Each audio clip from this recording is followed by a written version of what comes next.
It's absurdity in RPG font. Tycho Brahe's behind creased cardboard, but you don't pull up chairs for humor, do you?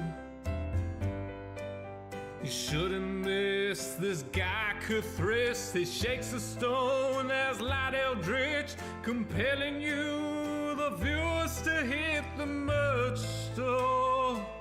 Hit the merch store. Hit the merch store. Hit the merch store. Hit the merch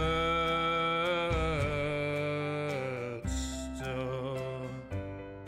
Walnut's Grove is gone, which sucks for a druid. Plus mail is strong, but nuts wise into it. Sigils on the cave wall stabbed like daggers. She took wolf form and she howled aloud. She bit at Cthulhu and she snapped her snout. And by her instincts led you to the merch store. Hit the merch store. Hit the merch store. Hit the merch store.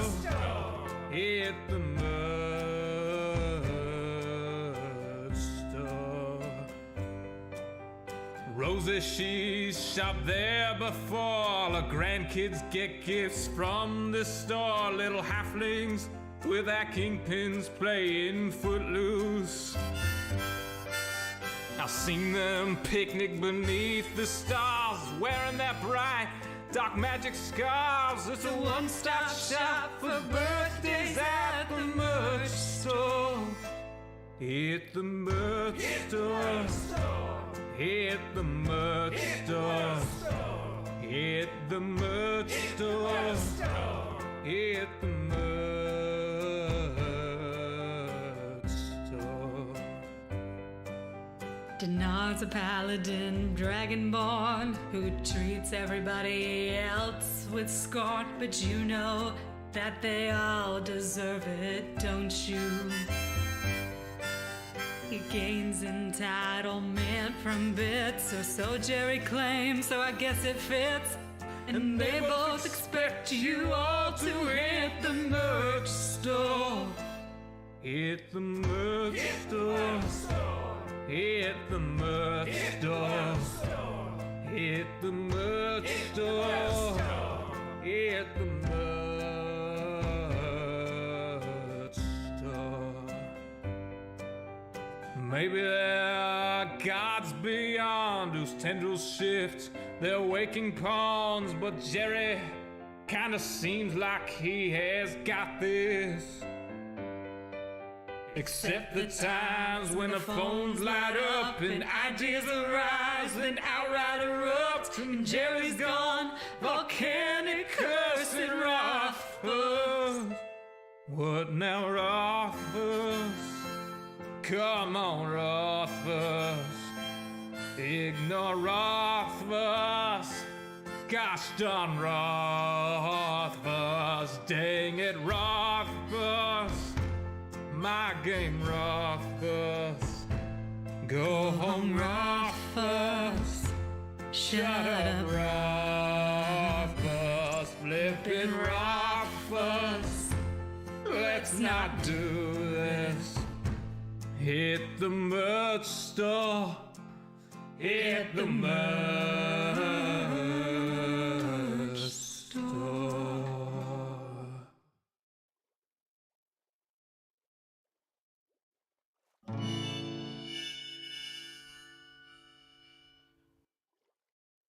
Power line to convey a certain brilliance, a telephone line to carry a voice, a metro line to bring us all downtown.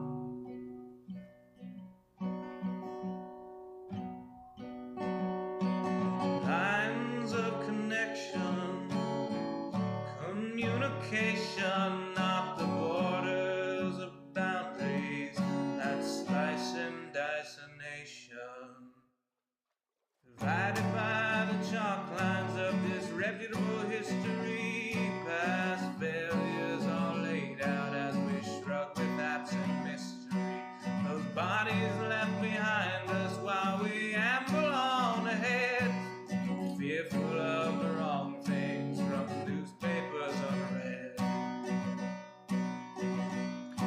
Before I tell you what to do or you try to tell me, let's all see what's been done and where we could have been. By knowing what's before us, the path might clear ahead and focus on new obstacles uncharted by the dead.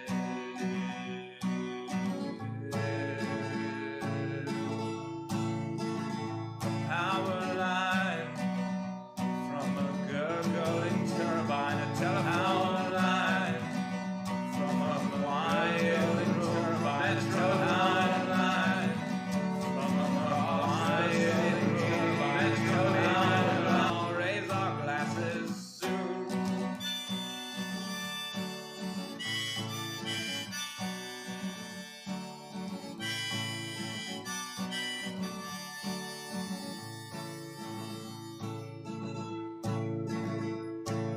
They say across the fence, man, the grass is always butcherous, but we're not corralling cattle, fearing rain, but violent murders. When we look out past dividers, we're unsurprised to see more folks erecting fences, becoming detainees.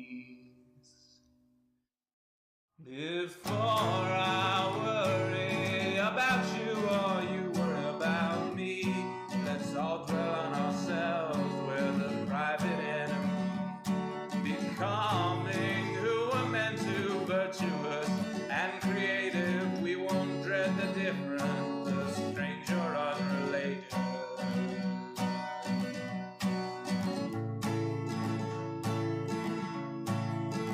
A power line to convey certain brilliance, a telephone line to carry a voice, a metro line to bring us home, to bring us home.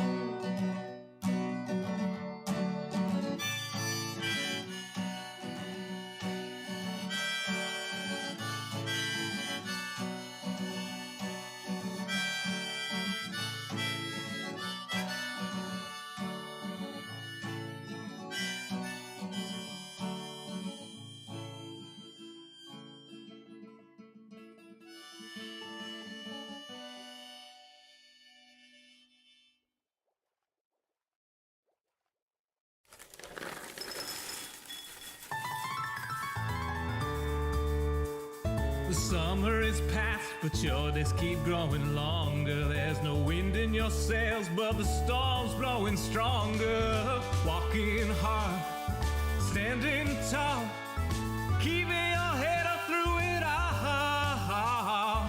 Fighting fires, spinning plates. Goodness, how did it get so late?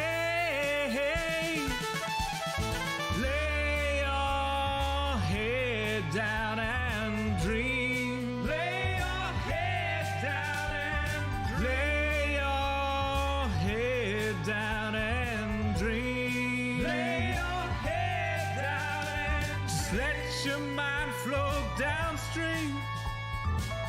Sprawled out in a moonbeam. Lay your head down and dream. Joe Hills is filmed before a live streaming audience.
Oh, good, we're out of music. Wait, why is the audio so quiet? Good, we're out of music. Okay. Okay, everything's going fantastic here. Everything is going absolutely fine. I hope you're having a great evening or whatever time it is. Maybe it's morning, afternoon, I don't know, whatever time it is where you are.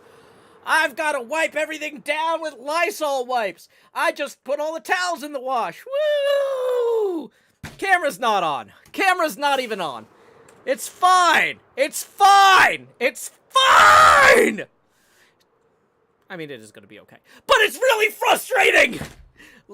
Luckily, I've been setting up that stream with that scream for about 15 minutes while I try. It's one thing when you spill your drink 3 minutes before the stream and you frantically clean it up and you go, that could have been a worse spill. I still have time to get a new drink and start the stream. And then as soon as you click start the stream, you knock over an entire second pint glass. And then it's like, no! No! Why? And the second time, it was completely full. And it's all over. I'm rewiring everything. I've got all of these new cables, and I got new headphones, and all this stuff for this Friday stream with Quinn, so we can have everything wired up perfectly. And it's I gotta wipe it all down with Lysol wipes. It's fine. Okay. So, what is this thing? Currently in testing. What if we put, like, a button on it? Did anybody bring a button?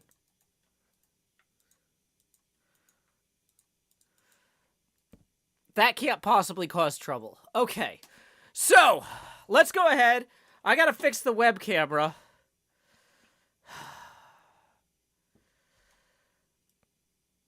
Gotta fix the web camera. Where's the web camera? Where's the web camera? Why is it not here? Come on. You have one job, web camera.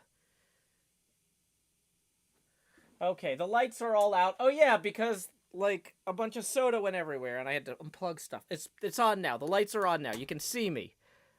Check the papers and the TV if you really want to see me. Okay. So, I have used multiple towels to scrub the sugar out of the carpet, because this is also the beginning of ant season in Tennessee. I have cleaned as much as I could of the desk with just, like, normal paper towels, but I've also got these Lysol wipes. Oh, gosh. These probably should not be dripped on the chair fabric. But I need to, like, wipe down all of the microphone cables here, and all of the headphone cables with the Lysol wipes as well, to break down any sugars, to make them undesirable to bugs. This is Tennessee, we get pests. All the Legos, the wee baby Legos of the cute Badger Spanner and Joe Hills. That was a gift from my betrothed. Those all need to be wiped down. Those got sugar all over them. Not like in a fun Bruce Campbell gimme sugar way, but like in a, oh, we're gonna have ants. Do you want ants? This is how you get ants. This is how you get ants way. How we get ants. Okay, so wiping these down with Lysol wipes, trying to get them. Yeah, Legos are the most fun thing to clean when they get a bunch of sugar in them. Okay. Most fun thing to clean. I'm having the most fun tonight. You know, I put out a new episode, and I thought, you know what? Maybe I won't even stream. Maybe I'll just let people watch the new episode. And then I was like, no, I promised I'd do a stream. I should stream. And now everything is just literally, oh my gosh, the Nintendo Switch is just splattered all over with sugar. Is it safe to use a Lysol wipe on a Nintendo Switch? I asked too late, because that's what we're doing. We are Lysol wiping the heck out of this Nintendo Switch. That is probably not a good idea.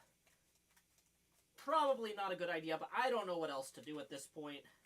Because otherwise my Nintendo Switch will be covered in ants if I am not aggressive about this. I don't even know if I'm turning up on the mic. I walked away from the mic. We have multiple mics in here. I can tell because their cables are all covered with sugar. It's fine! It's fine!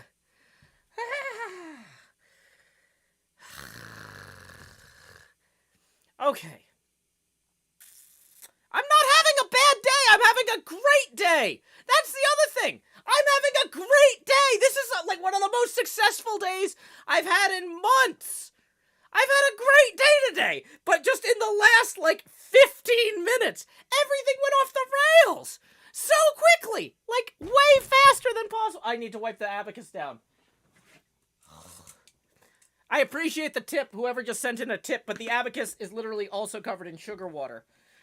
Thank you for reminding me. I forgot. I moved it out of the way, because that was one of the first things that got splattered. So we're wiping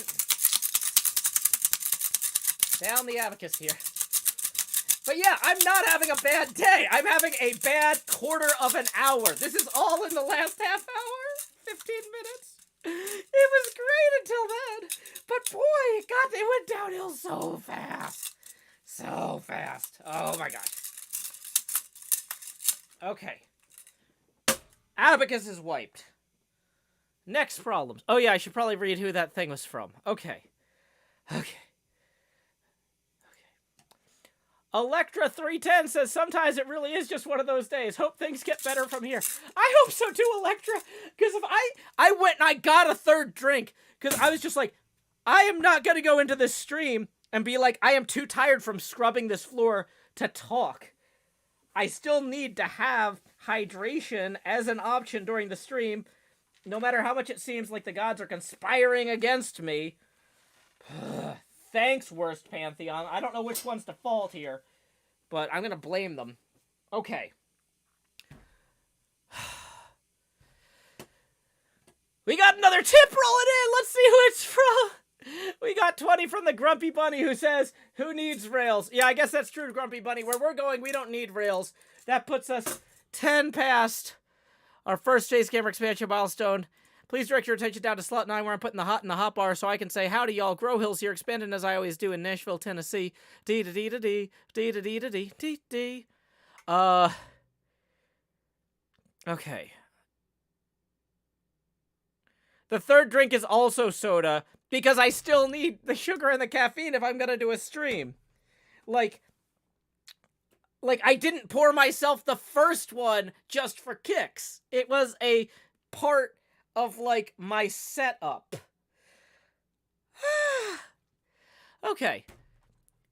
Here we go. Let's get the tipping link. Somebody asked about the tipping link. Tipping link. Tips are welcome via paypal.me/JoeHills and YouTube Super Chat.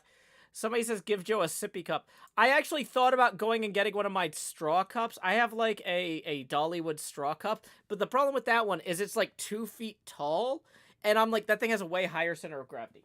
So, I did replace, instead of having a pint glass, I had the pint glass that fell over twice. By which I mean I literally knocked into it. And I don't know how I did it. I must be more tired than I thought. So I got a rocks glass, which is 3 inches shorter. 3 inches shorter. Okay. Okay. Okay. Okay. Okay. Badger Spanner writes, thanks, Ants. Thanks. No idea about the screen. Not a good idea about the screen, but probably okay elsewhere. I'm gonna wipe the screen down with, I'm gonna blow on it and then wipe it down with Kleenex. Which is a genericization, not necessarily a brand endorsement.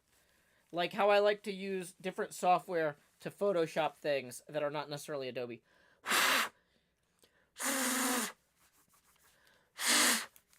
I think some liquid might have gotten in there. I can smell it when I blow into there. How bad is it if liquid gets into the bottom?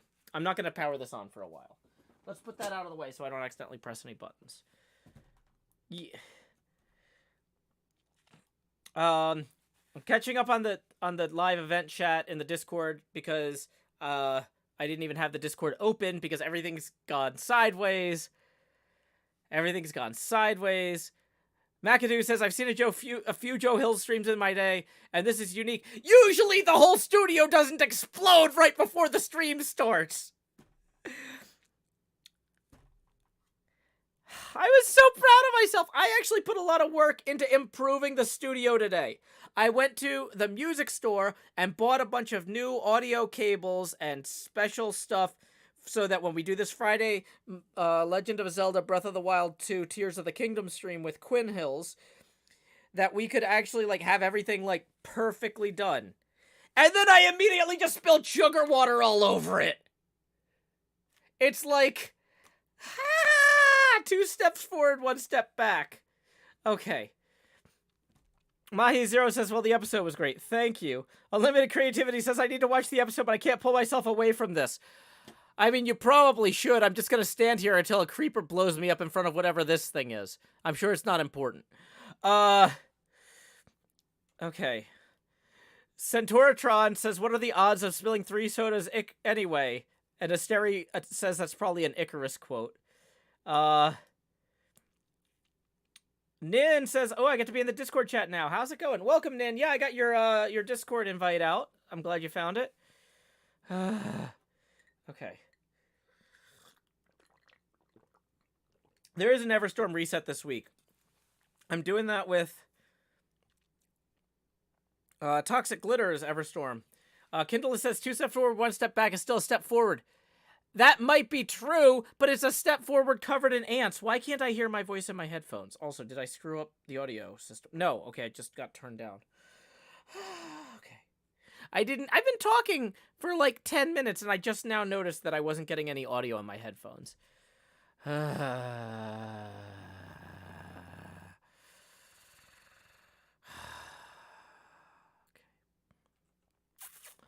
Yeah, I mean, the thing is, the whole room smells like carbonated sugar water to me, so that means that it's going to smell like carbonated sugar water to ants.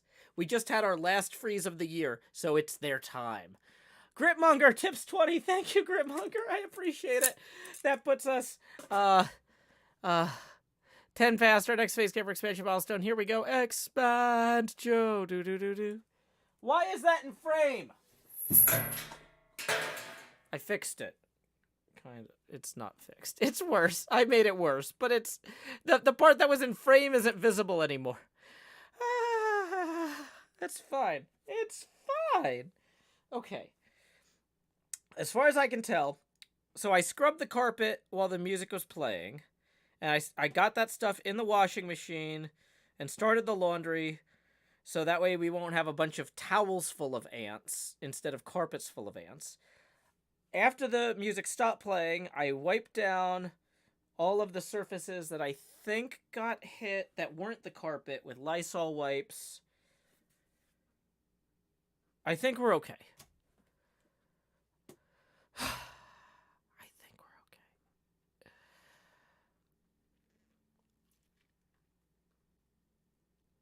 okay. Okay. So... anyway, I was gonna tell you all about how great my day was. This was a stream that was gonna be about how great my day was. I got so much stuff done because I'm so pumped about this Friday Legend of Zelda Breath of the Wild 2 Tears of the Kingdom stream. I, got this new audio setup because I bought this really good sound mixer, but I didn't have enough cables to really get the most out of it because I wasn't sure how much I was gonna need. And, oh, I'm realizing my mic is not pointed at my face because I've nudged everything around. So I went back to the audio store and I bought some extra cables so we can get, the audio patched in perfectly so Quinn and I will be able to hear it. I bought all these cables are now tangled because of the scrubbing them down. I bought a second pair of headphones for Quinn because Quinn has been schlepping headphones back and forth from her apartment. But that's not the best way to ruin headphones is, besides pouring soda on them, to travel with them.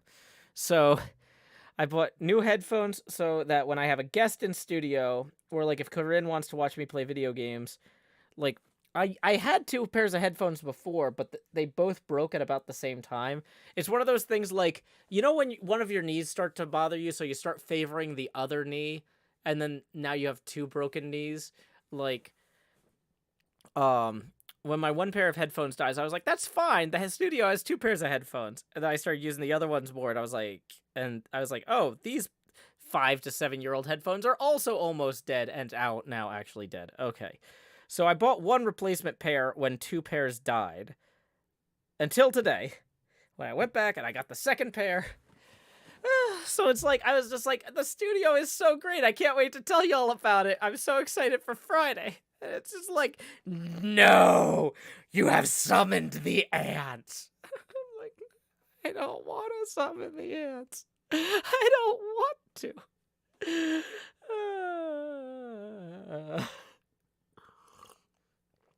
Check out my sweet new studio, ants.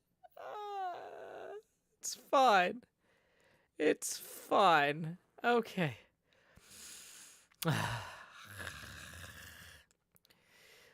Ooh, okay. Everybody's calmed down now. Everybody's calmed down. I actually don't know if this button would actually impact anything. There are not Season 9 diamonds in there. Can I jump high enough to... Oh, that's just ice. Should I leave this? I actually don't know how bad that is.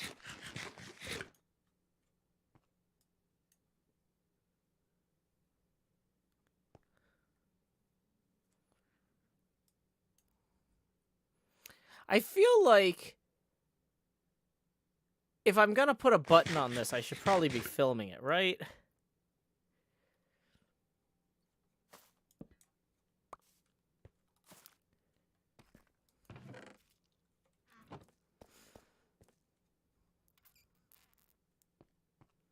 Wait. Can I tell what this is from looking at it? It's a very slow etho hopper clock.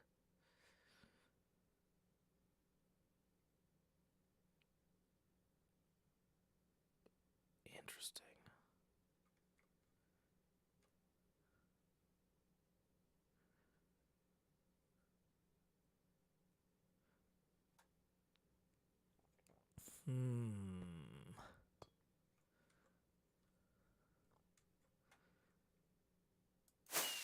Whoops.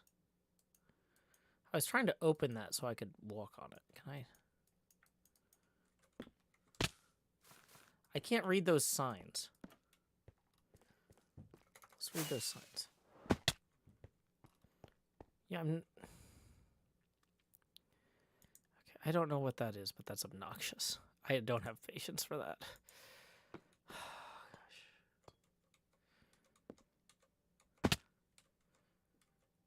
You get nothing!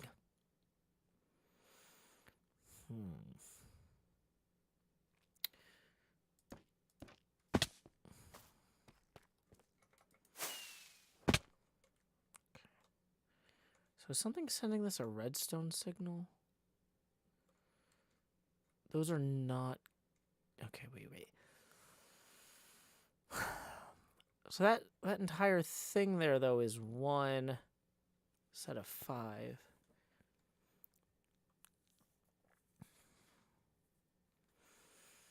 So it seems like all of the green are, except until the last green, are on the same output.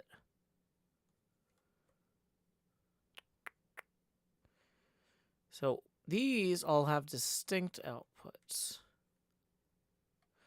Am I still setting up my scream? I honestly don't know. I might have another one in me. Like, this is not a bit. I'm really just terrified. Even though I came back with a glass that's 3 inches shorter and has a way lower center of gravity, I'm just waiting for it to somehow fall over. And I don't know how. But, like, I don't know.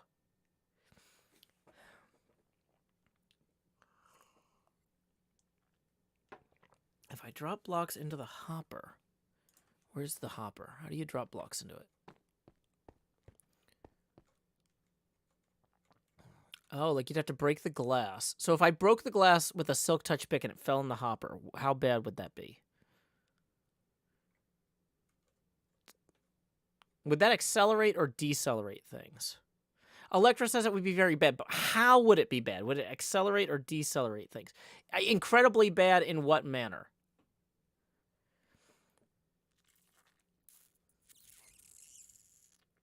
It would only decelerate things, says Kindless.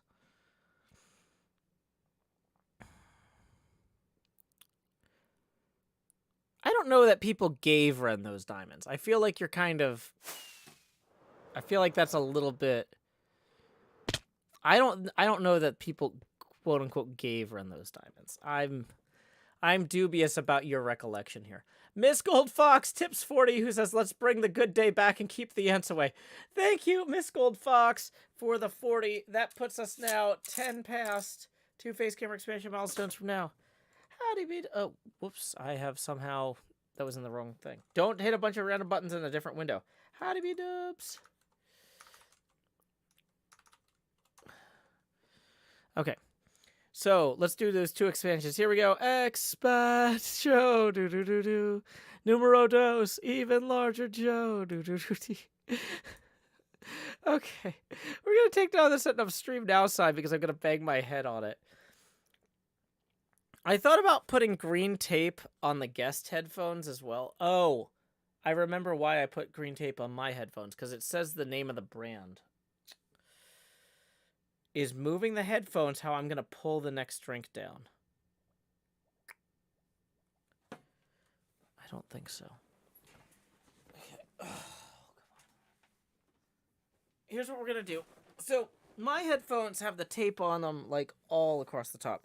But I think I just need one thin strip to cover the name of the brand on these other ones. So, okay, here we go. How long is this? This is... So if I want to do this on... I'm going to hold this up so you all can see me working on it. Dang it. This is maybe not my best tape job. That should be enough to cover the brand name on the guest headphones too, because if the guest leans forward, that company is not paying us for an endorsement. So now the guest headphones will also have, they won't have the front edge and the back edge like mine do, but it'll have the top covered. Okay.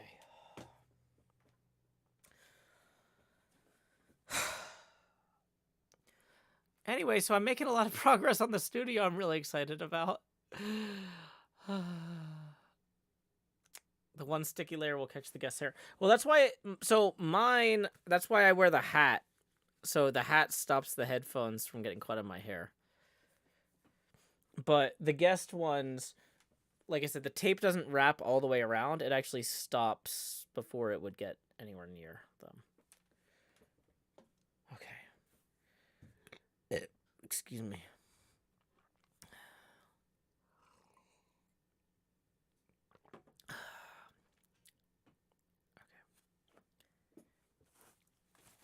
Can't wait for Civil War II and Bill Boogaloo. I don't think there's going to be a Civil War, because that requires people to be on the same side in the first place, right?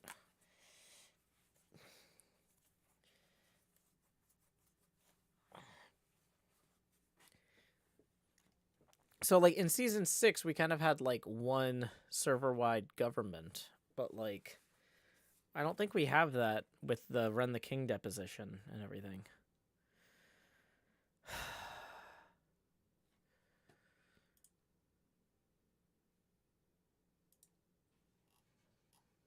Okay, so we're gonna... I hear the laundry machine running. So I gotta stay up and babysit the dryer. My dryer's, like, door latch doesn't always register that it's closed. So sometimes I have to go reset it. Which means I can't just start the dryer and go to bed. It's gonna be a whole thing tonight. It's gonna be a whole thing tonight. Okay. So... Is that light brighter than it should be? I feel like this side is way brighter than that side.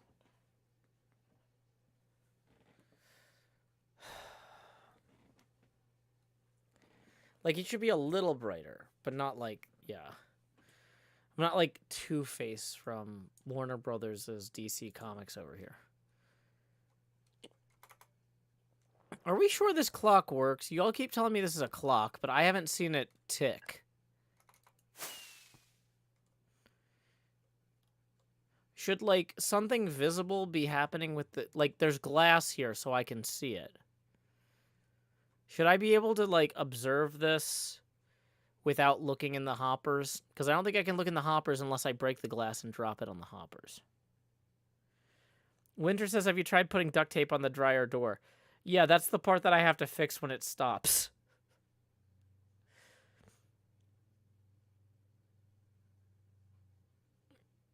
It's supposed to be really slow. Johnson says, I'm not sure if it works. It's meant to take 4 days to fully count down. 4 days or 4 days of people, like, keeping it loaded? I have to go inside. How do I get inside? Oh, you just enter pearl in.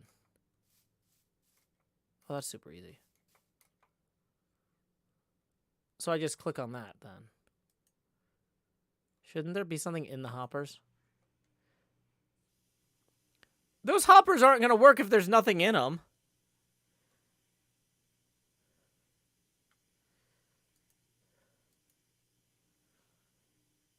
What do we put in them? Kindleless.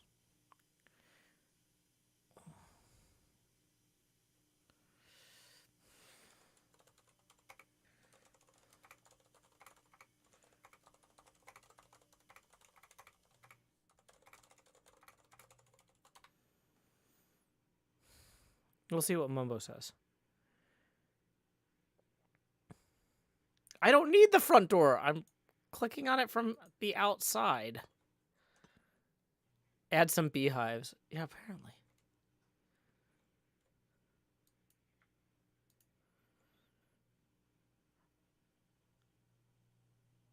Triforce says, is Mumbo on? Well, if he is, he can tell me not to do this. So, what do we do? Like a stack of logs? Is that appropriate?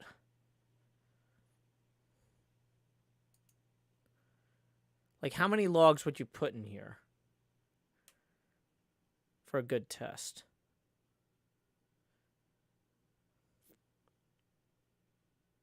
I am not getting a lot of helpful feedback. Nobody apparently wants to be to blame for the feedback here. Flannelpunk says 5.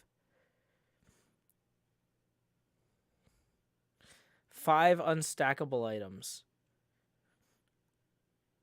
What if I took 5 things from Cleo's museum?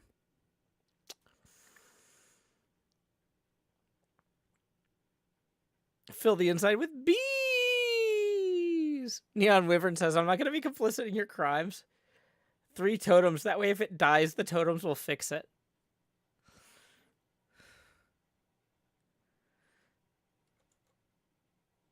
Mumbo has not told me to not do this. Alexa says, I feel like you should probably record this. Well, the thing is, if I record it, then it'll look like I did it on purpose if it actually does break. But if I accidentally break it now, I'll have plausible deniability during the tribunal.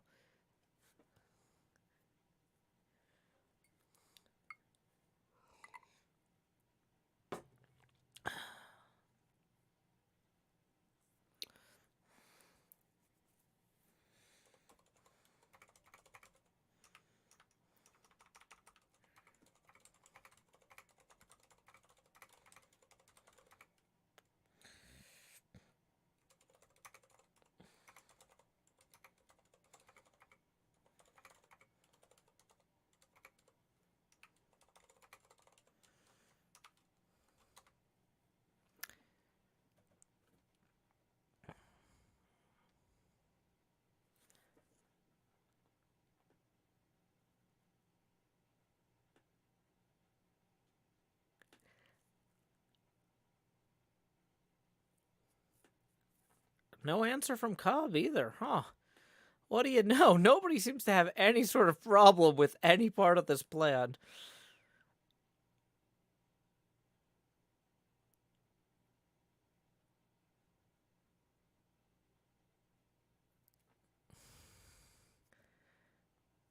Asteri is suggesting the hashtag blame Doc. Why have a scapegoat when you could have a real goat? Fallstar says flawless, no notes. I mean, this is... I mean, if you don't want people to touch your redstone... What are these? Let's do this open-handed, just so I don't accidentally place a block. So we got droppers here. Droppers. I can't look at that one at the same time I click on it.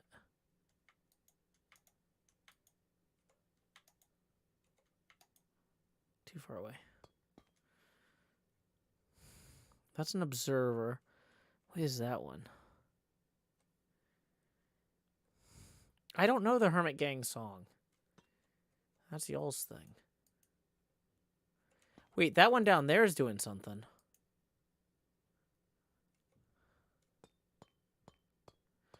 Wait, can I just click on this thing and take all the diamonds out? Hold on. Are the diamonds just, like, in here somewhere within reach? We're about to have a real heist on the server.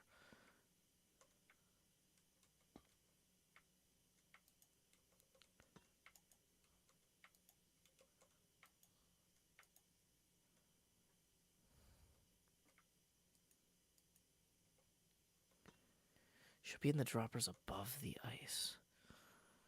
I don't think they can reach those.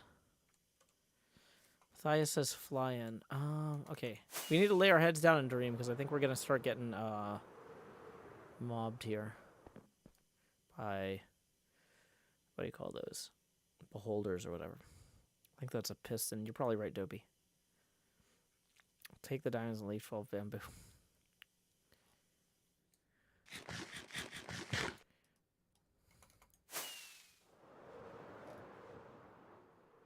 Hold on. I'm pretty smart. I can figure this out. So that's...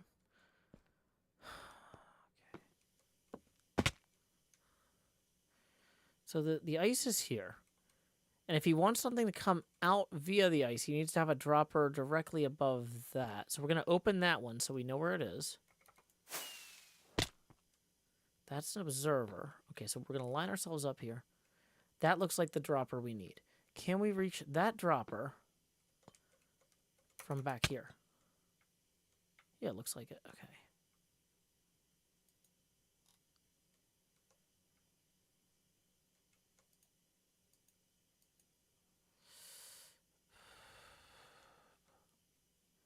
I think I need to turn off my swift sneak so I can sneak slowly or...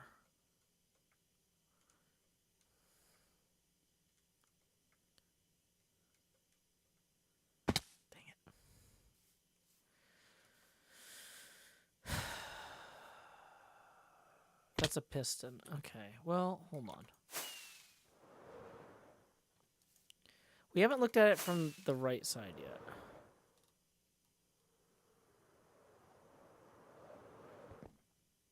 Oh, that was easy. So, how do we get to that thing? Okay, parkour time. Oh, there's nothing in here. Yeah, he must still be testing it. Dang it.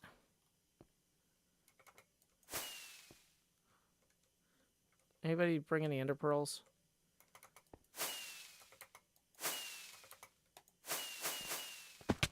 Okay.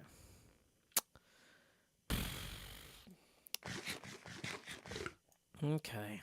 Well, now we know. We'll come back later. If you're gonna go all out, change the concrete colors and replace the redstone with sand.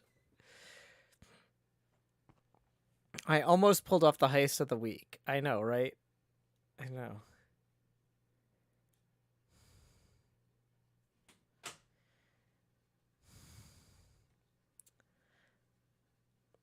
I feel like if Mumbo did not want us flying into this, he would have put windows in. Yeah, well, now we know how to get in here.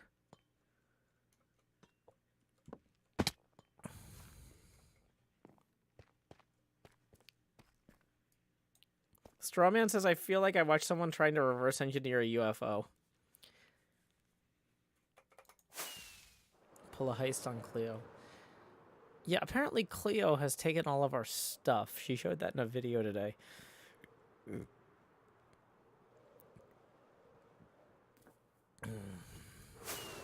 Oh no, we're almost out of rockets again. Oh, no we're not. Hold on, I've got a whole box. A box of rockets. Looks like whoever's using this didn't use it bad enough. I'm curious about that still too. We got a lot of questions going on these days.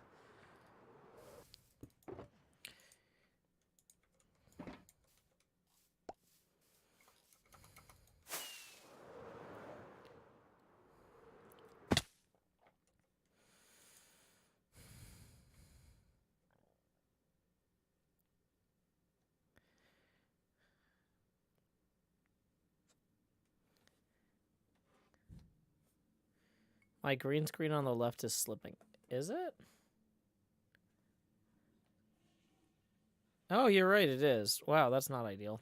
Let's just go ahead and... Whoa, that's not what I should do. We're going to go ahead and... There we go. Perfect. Next problem. Why is that? The camera got moved when I was wiping everything. That's why. From museum security to heist team, what a career. It's the same career. It's the same thing. Okay, let's go look at Cleo's fancy stuff she stole. I might have seen Scar harvesting white mushroom stem for his castle. Oh, you think this is Scar's build here? I put some bees in for him. No, as far as I know, we don't know who the secret neighbor is. I put the sign here. I'm glad to be your neighbor. Let's go get some glow ink to make that pop a little bit more. If they haven't found it yet, we should maybe upgrade that a little bit. It's nice to be your neighbor. Oh, I forgot I still need more of this stuff. Anyway, hey, we got 10 rolling in from John. Thank you very much, John, for that 10. That gets us evenly to our next face camera expansion. Sorry, I'm hitting the mic. But I am not knocking over a third drink. So, what happens when the camera... What happens to the camera when we hit 5 expansions? Well, let me tell you.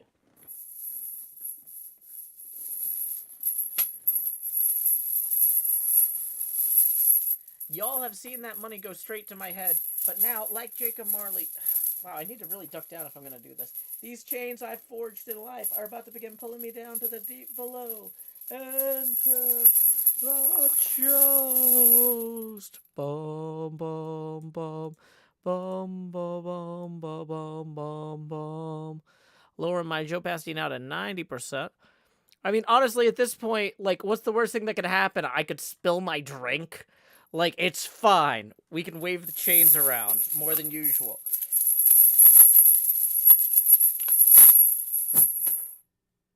Ta-da! Oh, yeah. I'm like, what am I supposed to be doing? I'm supposed to be actually gathering. We're almost done. We need 11 more stacks of birch before we start on the next part of the what do you call this? All of the cables are in the wrong place now because I've been moving them around to clean them, and they're hitting the where the mouse goes. Okay, it's fine. It's fine.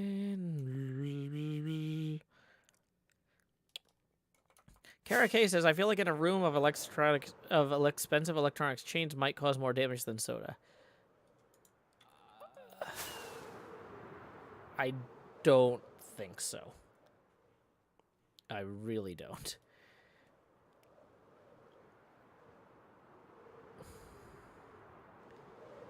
Bum, ba-dum, da-da-da-da. Dee-dee-dee-dee-dee-dee.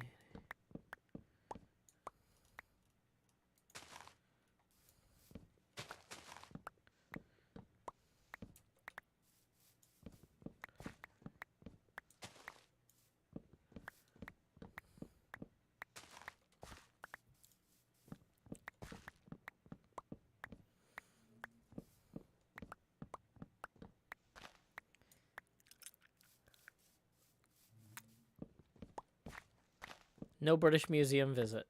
No, I was in Nashville today, not England. I have not seen B-Dubs' video today. So, I understand something happened with Scar and a horse, and if people want to know what happened, they need to watch B-Dubs' video. Did he blow up, like, a giant wooden horse, or did he kill, like, an actual, like, statistically good horse, or... Like, how did he kill the horse? I don't... It was a murder. Okay.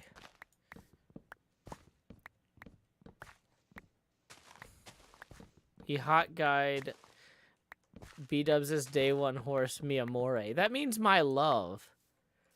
That's really not nice of him. Does he know not to kill B-Dubs' horse? He's about to get, like, John B-Double wicked.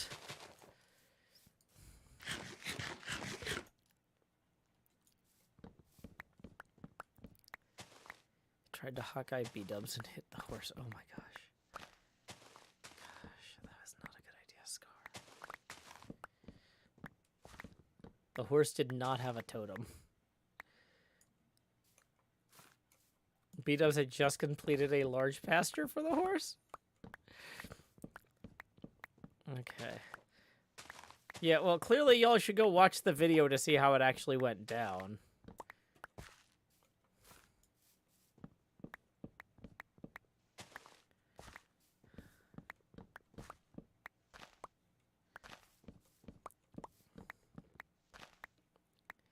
Maybe Mojang should add a horse totem.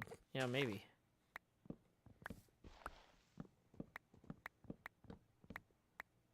He built a huge area with horse mountain carvings and everything. Oh no. Bring a new horse.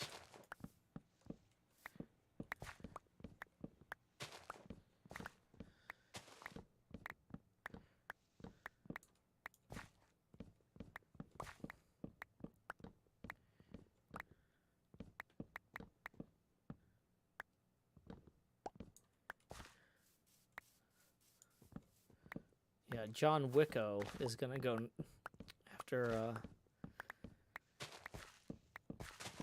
Scar.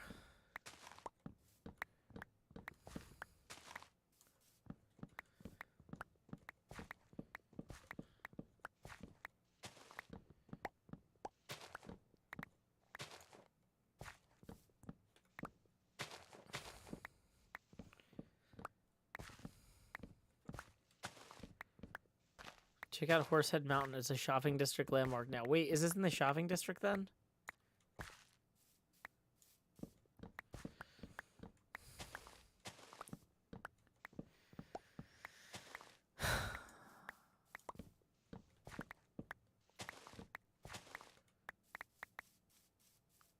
It's right next to B-Dubs' base. I actually don't know how to get to B-Dubs' base. I've been flying around all sorts of stuff, and I have no idea where B-Dubs' base is.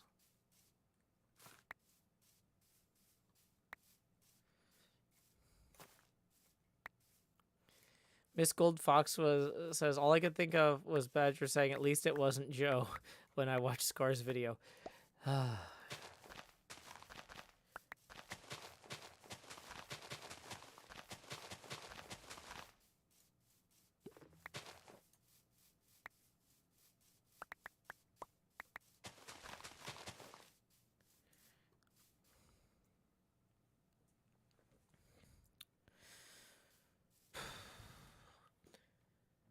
Is it Saturday? Maybe we should sing a song. Sometimes on Saturdays I like to sing a song.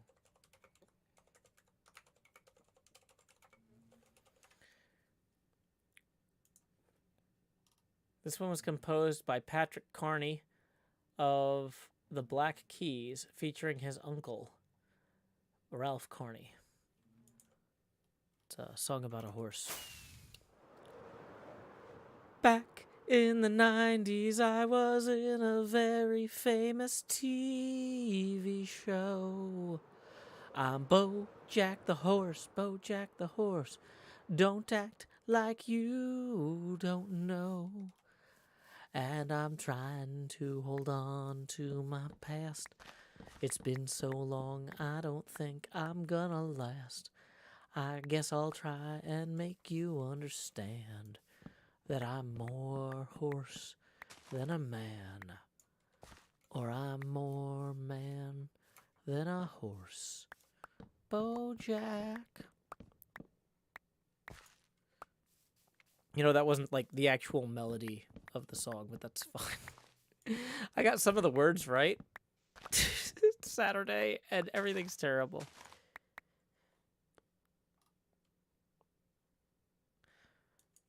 NJ, don't ask me to do a head count. If you are asking me a question about stuff like that, that's not right. I'm not gonna do that. You tell me if something is going on.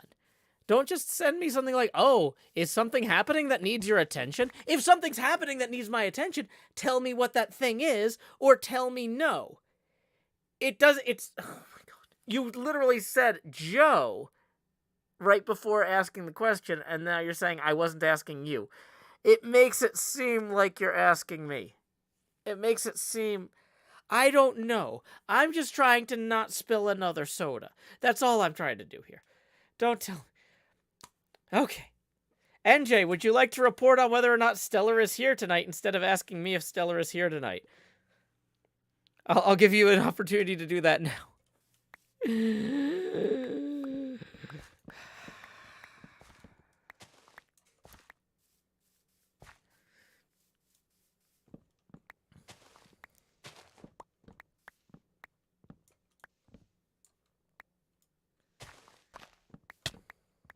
Oh, good, a new tree. NJ says, no, I'm done for the night. Okay. Then we're good. We're all good. Nothing to worry about. Everything is taken care of.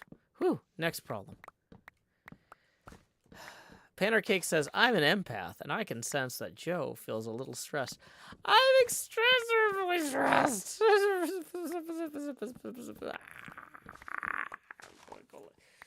You know how we talked about getting a floor cam? Well, I can't lay on the floor because it's still wet. It's fine. It's fine. It's fine. I'm done. I'm done. I can't. I'm like... I felt like I was too tired to stream in the first place. But I promised I would stream, and I showed up. I spilled 2 drinks, and I'm out of energy. I cannot deal. Is it 10:30 yet? It's not even 9. It's not even 9:30. I want to go back to the wet floor.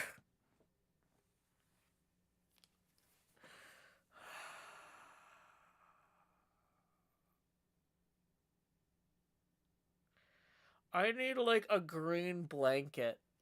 Hold on. There's a green t-shirt on the chair. I'm just gonna take a minute. Just gonna take a minute. It's really hot under here. Now I'm thirsty. This is how I spill another drink, is if I'm trying to get the drink to my mouth while it's under the green thing. So I'm not gonna do that. Okay. It's fine. It's fine.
I'm getting way too warm under here, but it's so comfortable otherwise, except for the warmth.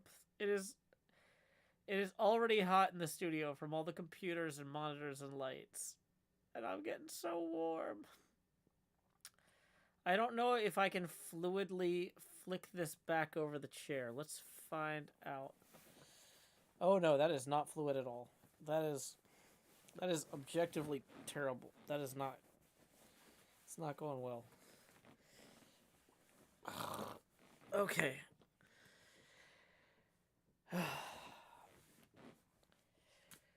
Badger says I should apologize to NJ. I think NJ already left, so I should probably apologize to NJ tomorrow. I feel like apologizing to NJ... If somebody says that they're leaving and then I act like they're still here and then I expect them to hear my apology, that's not, like, good. That feels like putting them in a bad place. But, okay. What are we... Let me check the other chats real quick. More carbon dioxide is what your brain needs. I mean, it's a cotton t-shirt. I can breathe through it. It still traps a lot of heat, but it's... But no, I don't think... I think I need to send NJ a separate message, not just say something on the thing when she said she left. That's not sufficient. Hanging in there, dude, says Lemony. No! Clearly... Wait, somebody raided us? Somebody raided us, apparently, while I was under the thing. Hold on. I've got a lot of message. I gotta read all these chats. We got several raids. Hold on.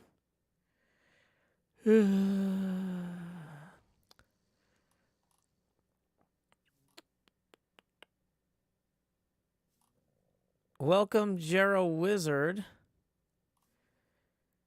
I was hiding under a t-shirt because I've been having a very bad stream so far. I think B-Dubs just shot me too.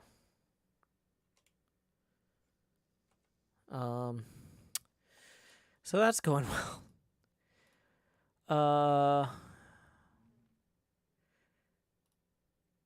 Wow, there's so much chat. I figured if I was taking a break, everybody else would take a break too, but that is not the opposite happened. They're like, this is way more messages than I was expecting. I should have put the chat on, like, I should have just ended the stream before going under the t-shirt.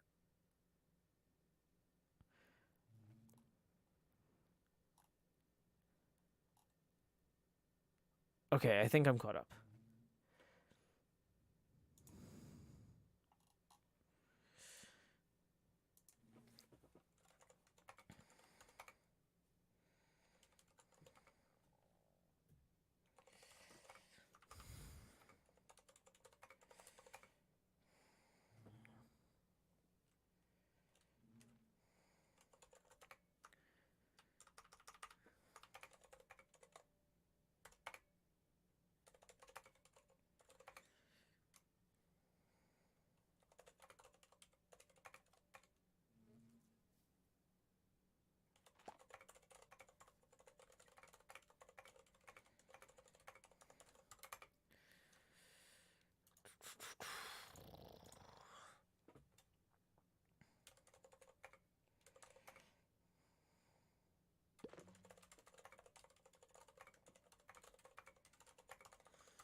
Okay.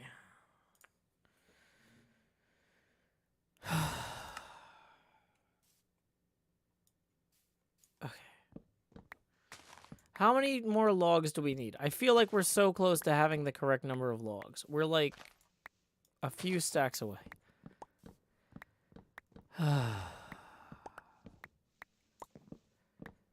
Whoops, that was more beehives. Did not expect to do that.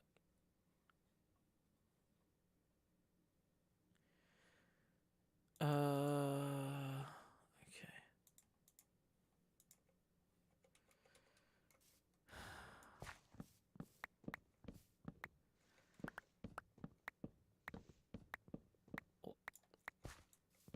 The kind with actual sugar in it, Lemony. That's the... I'm not here to promote brands of soda that I spilled all over my audio equipment and am super stressed out about. The point is, it's not sugar-free soda, because if it was, we wouldn't have to worry about ants. But we have to worry about ants because I think I cleaned it all up, but I don't know, and I'm like dying inside now because I'm just I am crashing so hard. I had a super productive, very positive day, and I was like super excited to have a very positive stream, and I managed to spill a drink right before starting the stream, and then click start streaming and immediately spilled a second drink. Like the first drink spill wasn't that bad, but then I got a new drink as a replacement and immediately knocked that over. And it's just like I put so much energy into getting all the things done today that I was excited to tell you all about. And now I'm just like there's no energy left for dealing with 2 sequential crises. I'm just But, like, you can't start a stream and end it 7 minutes later because you're sad you made a mess. So I'm gonna just try to have a meltdown in the most exciting and entertaining way possible. Like, I don't know.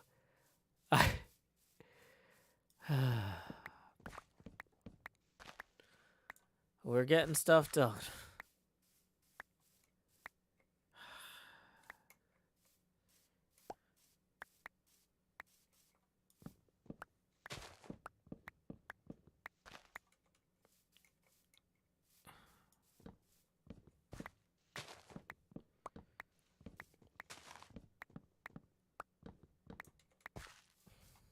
Yeah, I spent too much money on the audio equipment that I was proud of setting up today to not have a stream. Tips are welcome via paypal.me/JoeHills and YouTube Super Chat. Yeah, that's the other half of this. Ejo Studio says, you should stop now, get some rest. It's too late. I've gotten too far. I announced the stream on Monday. I started the stream tonight. I need to power through. Alrighty. Have a good night, Badger. Thank you for setting a good example by going to sleep when you're tired. I'm going to not do that because I'm a foolish person that ignores the good examples of the more responsible adults around me.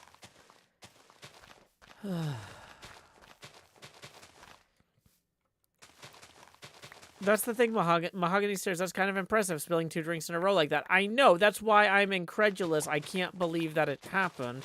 And I'm, like, extra, like I'm trying, my brain is spending all of its energy modeling a world where something like that is possible, and I have no energy for anything else.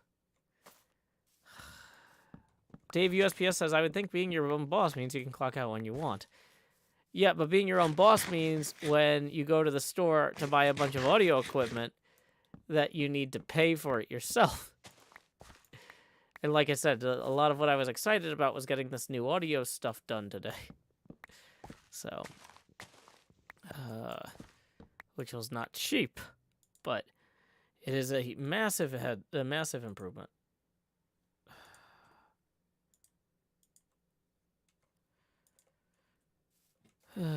Hugh says, we are your new boss, go to bed. I don't think you have literally, yeah, I don't think you're my boss. I'm gonna ban you for impersonation. Also, I'm pretty sure that person's icon is not representative of who they are.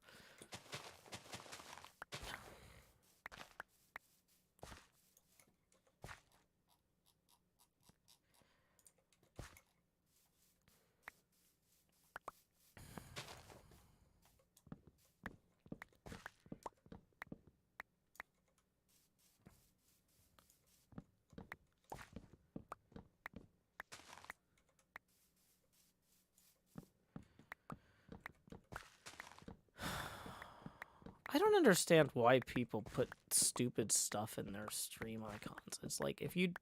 That's not who you are. Don't pretend to be that. Like... I don't know.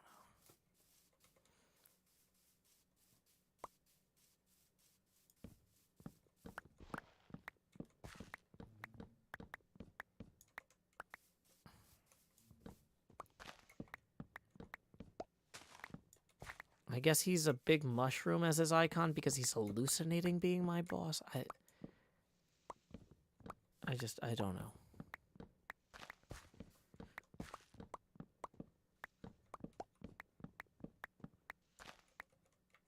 Okay, so we have almost filled up our thing.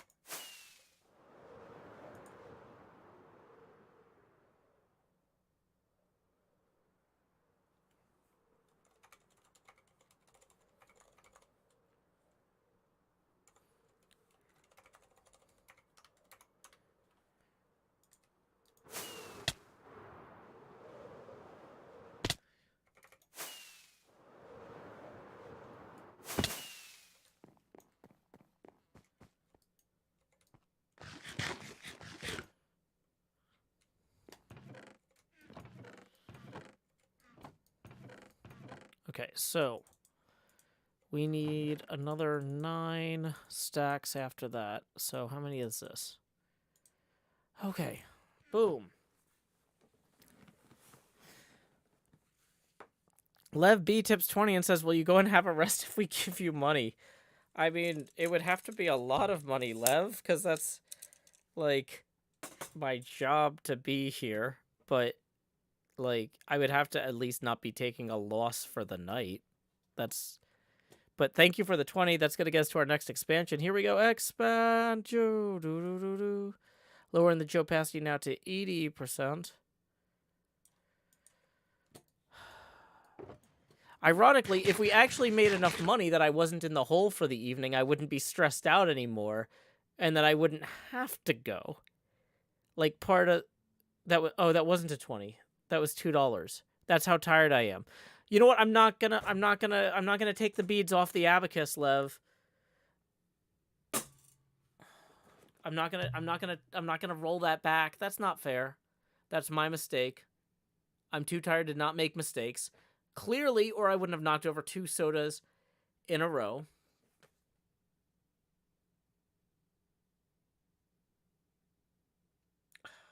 Okay. It's fine. Okay, so now that we have enough wood, part of me is like, we should start putting in the actual cross beams here. But I don't want to do them wrong because I'm clearly too tired to not make mathematical mistakes either. Lev B actually just tipped another 18 and says I initially tipped 2 here, so here's the other 18 because you misread that. That was apparently that works to get people to tip more. I was not trying to mess with you, Lev B. I'm actually just that far gone. But thank you. I appreciate you fixing. Look at this repaired abacus. Not only has it been wiped with the Lysol wipes. I mean, like, they're not paying me for this, but I mean, I wiped it, that abacus with a lot of Lysol wipes earlier. So now it was a 20. Thank you. It's okay. It's okay. It's okay. We got a tip rolling in from Chad for 20 as well. Thank you very much, Chad. So that is going to get us evenly to our next face camera expansion milestone. So here we go. Expand Joe. Lowering the Joe opacity now by 70%. Or no, to 70%. Okay. What can we safely work on that we can't easily break? Clearly, I can't trust myself to do math. So...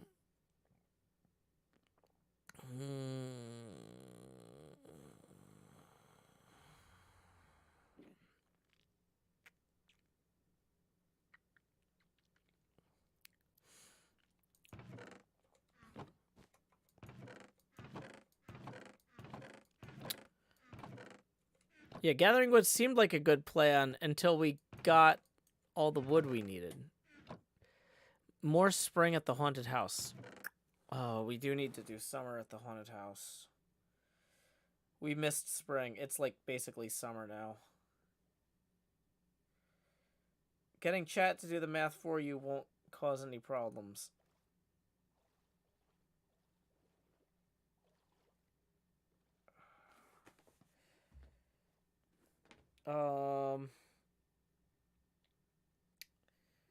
I like the idea of doing the trees. Johnson of Donuts says you should go back to trying to break Mumbo's machine. Yeah, I feel like if I go back at this point, I do need to actually... I think I need to start my recording, because the big thing was, I was like, I need to get enough logs that I can start the next recording, and now we've got enough logs. Cassidy tips another 20 and says another one. So that's going to get us evenly to our next face camera expansion milestone. So here we go. It's the most obnoxious face camera expansion milestone. The Tony Stark helmet cam. Do. Lowering the opacity now to 60%. At this point, the camera can't take up any more of the screen, but it can keep getting more transparent as it grows. Everybody who tipped up to this point has been making the camera more obnoxious. It's now your opportunity to make it less obnoxious. Kindle has just tipped 21, who says, Kindle is here, just wanted to retroactively support the purchase of audio equipment. Thank you, Kindle. Here we go. Expand Joost. Do. Lowering the opacity now to 50%. So there we go. See, it gets bigger, but less obnoxious. So there's that. We got that going for us. Got another 20 from the Grumpy Bunny, who says, one more, please. Here we go. Expand Joe. Do. Lowering the opacity now to 42%. Let me check the camera resolution. Is that turned all the way up? No, it is not. We need to fix that. Okay. Yeah, because we don't have the Elgato on, do we? I think. Elgato should be inactive, so we shouldn't have any syncing issues. Okay, I'm blinking and it looks like it's synced. We got the sync blink going. Okay. Okay, so next problem. We need to start a recording. HermitCraft Season 9, Episode 63, Segment Alpha, Take 1. And, well, let's actually do it over here.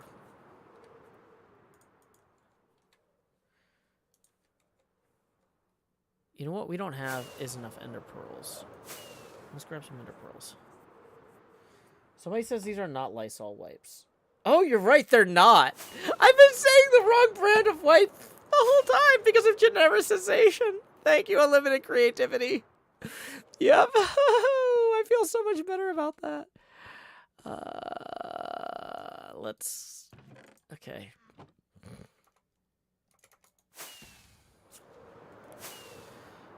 So, HermitCraft Season 9, Episode 63.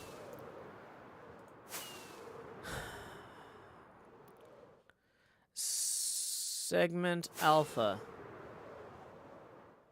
Actually, maybe we start that up here. Take 1. And action.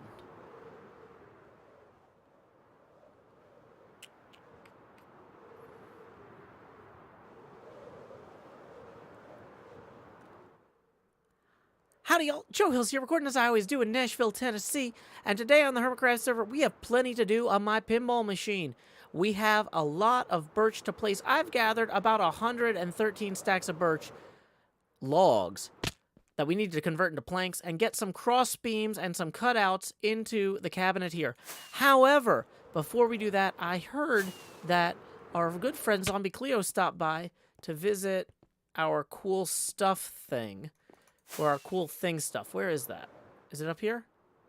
Here it is. And it looks like I won the contest. I got some doubloons. Do. So, we're going to go ahead and I guess we'll take this stuff with us. And then I also heard it's been a really busy day on the HermitCraft server. Lots of stuff going on. We're going to grab some pink dye. And you know what would be funny is if we grab some squid ink. I don't know if we left any squid ink over here. Maybe. Wait. No, in the light box. And we're gonna grab some squid ink. I wanted to go check on our bees prank to see if our new mystery neighbor has been by, but it does not look like anybody has cleared anything else out or started building. So we're just going to take a little bit of squid ink and put it on this sign here I wrote. Mysterious stranger, I'm glad to be your neighbor. Joe Hills. Okay. Then, I think we're going to go over here. My friend Mumbo has a new machine somewhere in the shopping district I want to visit. And the great thing about this machine is it doesn't have any windows. So you can actually just fly inside of it here. Or, you know, ender pearl inside or whatever like that. And then, you know, you can put in something, you know, like for example, you could put in a spruce plank with an item frame on top and some doubloons on it that says...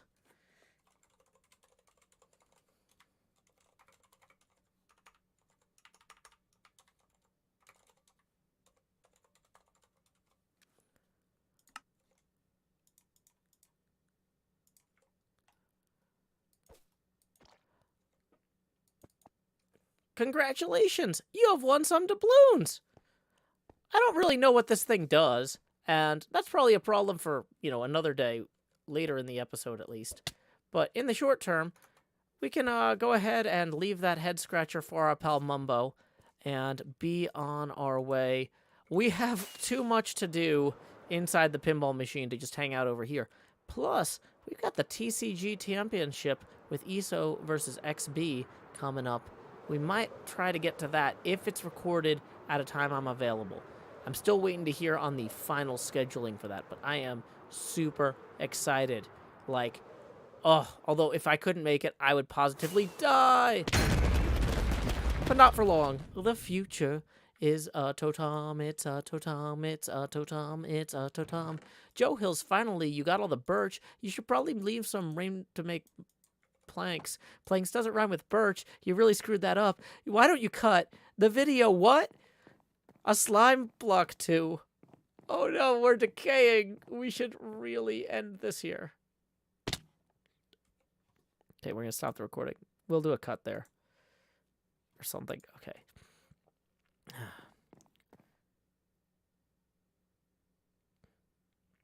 Centauratron says, Cleo stocking her museum with exclusively stolen artifacts is way too funny to me. Badger Spanner says, it's very British. I thought you were going to sleep, Badger. Or were you just trying to show me, were you just trying to encourage me to have the confidence to believe that I could do this on my own? Which I did. I feel like that was a really good segment, assuming that the audio and everything worked. Meanwhile, let's go check on that. Badger Spanner writes, I am in bed in the dark, buried in blankets. Cats will come and snuggle. HermitCraft sees 113 stacks of birch of stuff going. Take a and some. Congratulations, you have won some doubloons. I don't really know what this thing does, and that's probably a pro. I don't really know what this thing. You have won some doubloons. I don't really know what this thing does. You have won some doubloons. I don't really know what this... What was that crackle?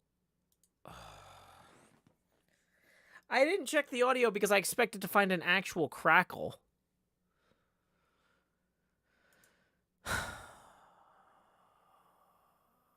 Let's go through and look at all of our settings. Okay. Audio is 48 kilohertz in OBS. I just did a bunch of audio changes today, and so let's check the control center for my audio mixer. Open the mixing routing thing.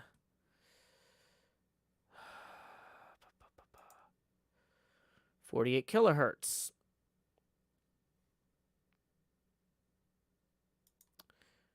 So then the question is, which audio track? Well, no, it was on my track.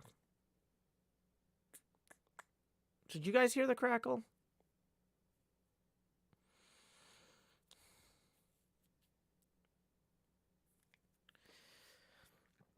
Okay. I don't think I'm going crazy here. Let's... HermitCraft Season 9, Episode 63, Segment Alpha. Heard that Birch, plenty to do. Howdy, y'all. Joe Hills here, recording as I always do in Nashville, Tennessee. And today on the HermitCraft server, we have plenty to do on my pinball machine. We have a lot of birch to place. I've gathered about 113 stacks of birch logs that we needed to convert into planks and get some cross beams and some cutouts into the cabinet here. However, before we do that, I heard that our good friend Zombie Cleo stopped by to visit our cool stuff thing, or our cool thing stuff. Where is that? Is it up here? Here it is. And it looks like I won the contest. I got some doubloons. Do. So, we're going to go ahead and I guess we'll take this stuff with us. And then I also heard it's been a really busy day on the HermitCraft server. Lots of stuff going on. We're going to grab some pink dye and the light box. On our bees prank, There's no other to crackles see so far. if our new mystery neighbor has... So we're just going to take a little bit of squid ink Right there. else out or started building. So we're just going to take a little bit of squid out or started building. So we're just going to take a little bit of squid or started building. So we're just going to take a little bit of squid ink and put it on this sign here I wrote. Okay, so there's definitely 2 bits of crackle in there at least. And I don't think it's my headphones. I can switch to the other headphones. I have 2 pairs of headphones now.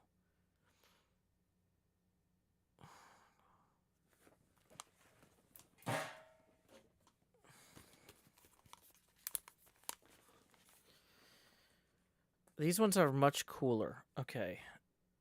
I mean, like, physically, they're less warm. A little bit of squid ink and put it on this out or started building.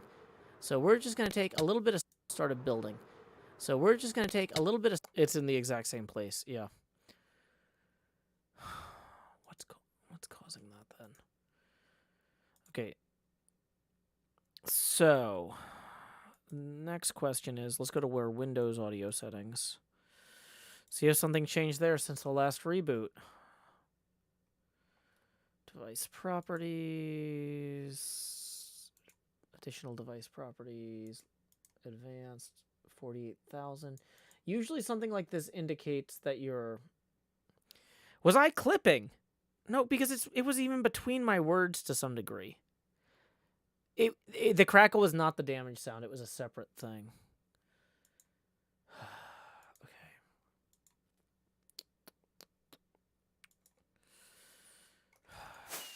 Okay. I might be able to fix it in post, but the question is... It wasn't just the game sound. It was close. It was near the game sound, but... Like, if I go back... Here, I'll pull it up again. And I'll show you the one where I was building. In the, about this machine is it doesn't have any windows.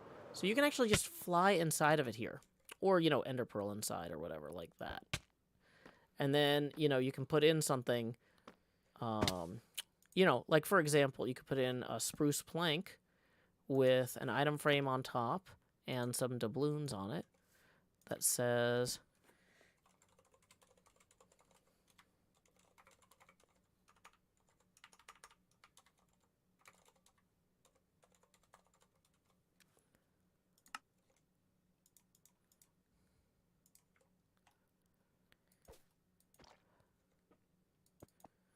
Congratulations! You have won some doubloons!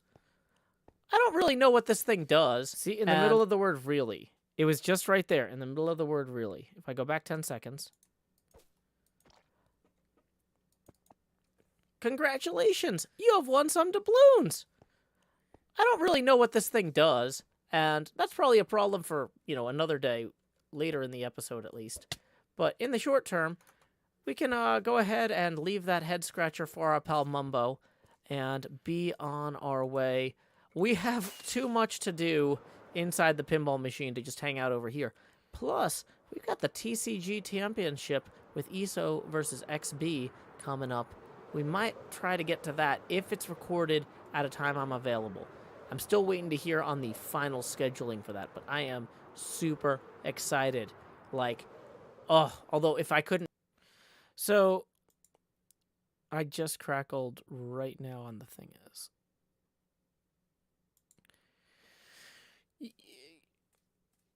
I'd be good at proofreading audiobooks. Thanks. So, let's think about this.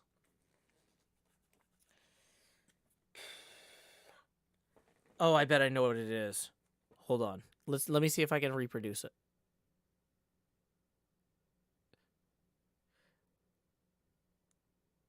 Wait, no, because that wouldn't have shown up in the recording. No, that's just going... Oh, gosh. Never mind. So it's not that.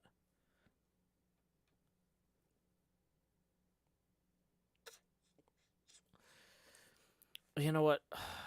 Well, we're not recording anything else tonight, so we don't have to fix this now. Is the pitch of my voice setting off the crackle? Like if I'm resonating something inside the mic? Really? It's really. It's really. It's really. It's really. Yeah, it was the same crackle right before the damage sound. Yeah. So somebody says it was barely unnoticeable to the untrained. It was barely noticeable to the untrained ear. Thank you, F. Jolliffe. Yeah, I appreciate that. The problem is when you have a problem like that, it usually doesn't get better. If you don't figure out what's causing it, then you go try to record something important, and your entire recording is ruined because it's in there nonstop, right? So I'm gonna turn up my monitor here, and I want to see if I hear any crackling in my monitor. Okay.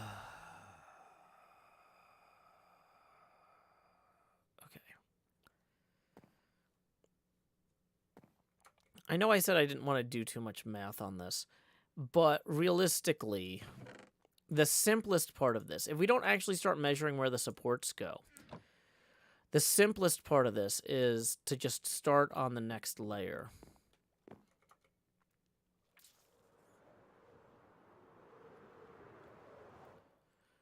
So, have we gone in the Nether today?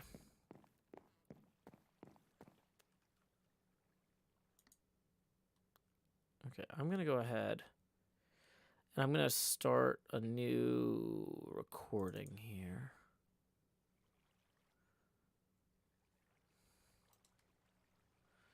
One, two, three, four. So we need a gap up to here. So we're going to let the world load in for a second. Just do a quick fly around just for world loading purposes. Then we're going to start replay mod marker there.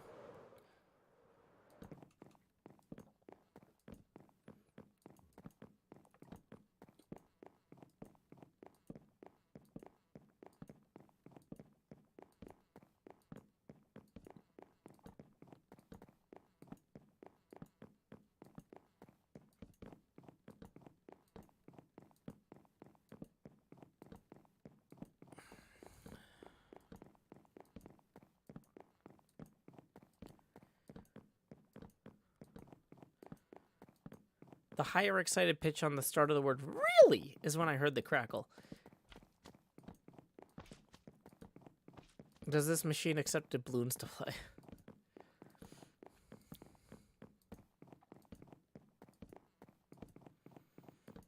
Really? Really? Really? Really? Really? Because I'm not hearing it in my, That was me clicking my lips there. I'm not hearing, really? I'm not hearing a crackle in my headphones on the monitor. Are y'all hearing it when I go, really?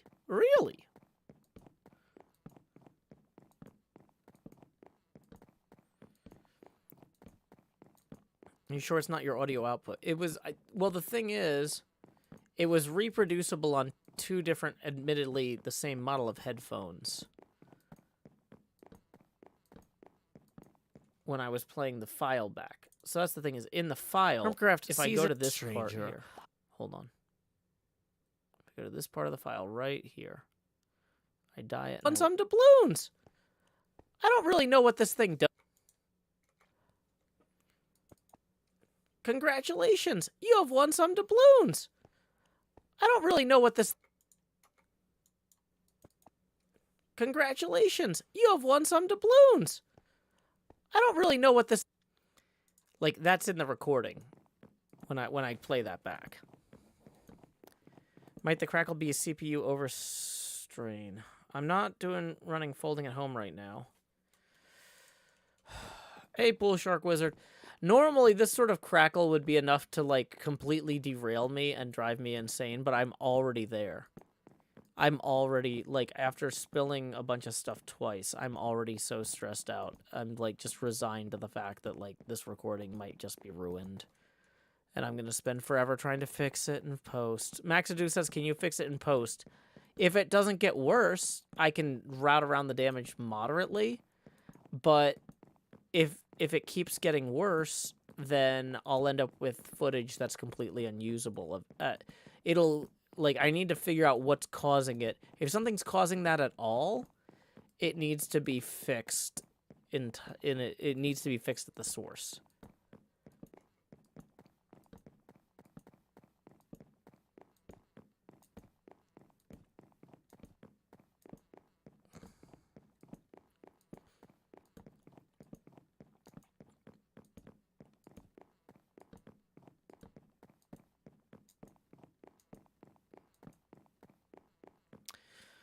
Baboosh says, J. Joe, how's the stream going? As poorly as possible. It's been a non-stop failure festival. Screaming externally. The audio is broken on the recording in a way that I can't easily diagnose, and I think I cleaned everything, but I spilled sugar water all over everything, so there's going to be ants later if I didn't actually do a good job.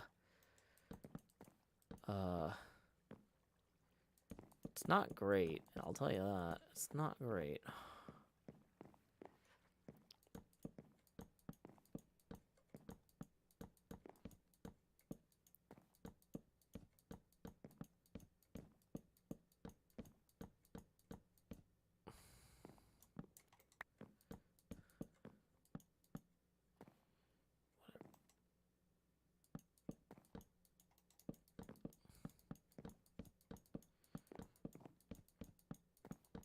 What is a struggle bus? Is that like where they put like people that the state deems mentally unfit in straitjackets while they send them to facilities? Like, that doesn't sound like a very great term. I don't think I like that concept.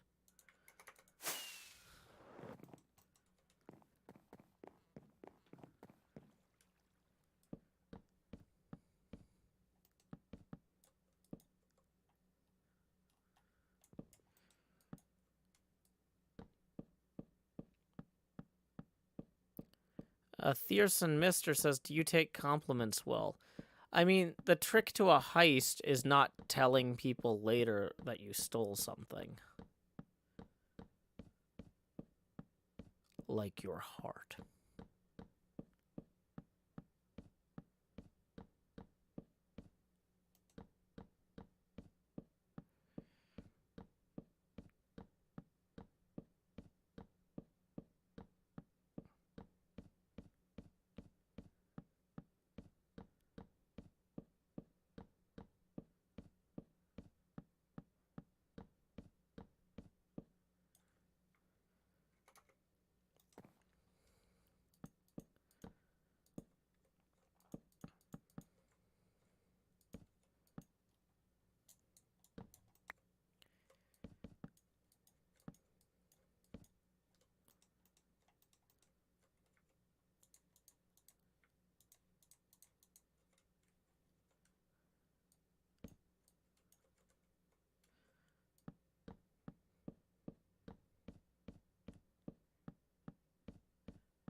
Lone Courier says, Joe, you may have missed a step up on the second panel of wood. I do not know if that's intentional or not.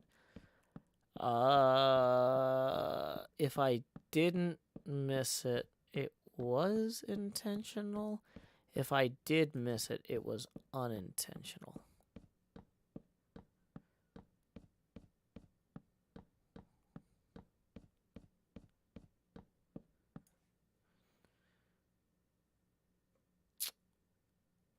Yep. You're right.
Geek of Many Topics writes, is Joe very quiet or is mic off?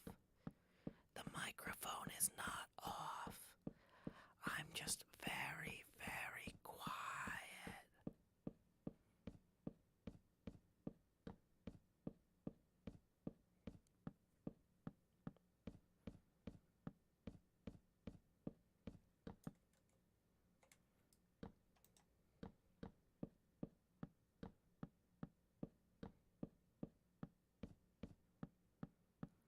Geek of Many Topics writes, I can dig a good Joe ASMR stream after a busy day. It has been a very busy day. I got so much done today, and then it just all crashed into chaos at like 3 minutes before the stream was supposed to start.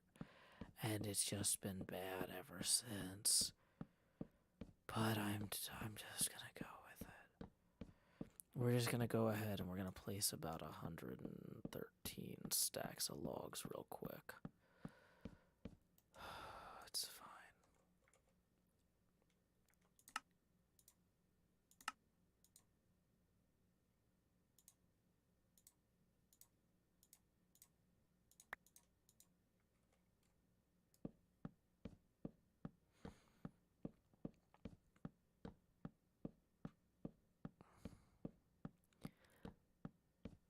Misophonia is when you don't like the taste of miso soup in your ears. Some people don't have taste buds in their ears. Did you know that? That's like wild to me. Like genetics, right? Could you imagine not being able to taste stuff in your ears? That's actually how Hamlet's dad died. Because he had that. He didn't have taste buds in his ears, and then when his brother poisoned his ear, he could not, like, recognize it. It's like one of those people who has, like, an appendix burst and can't feel it. Poor Hamlet's father. He just wanted to not be murdered by his brother while napping.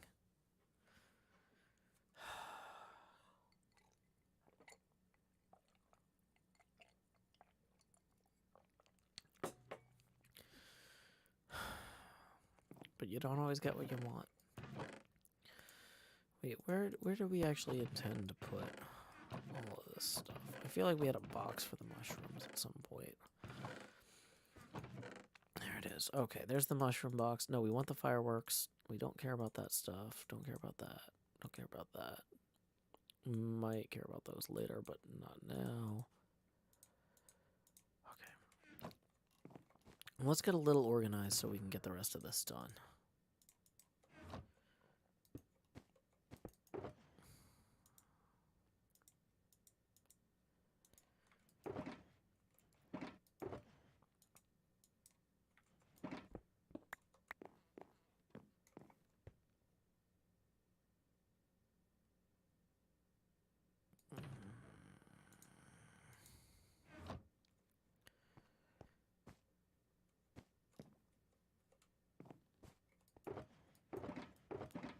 More chops.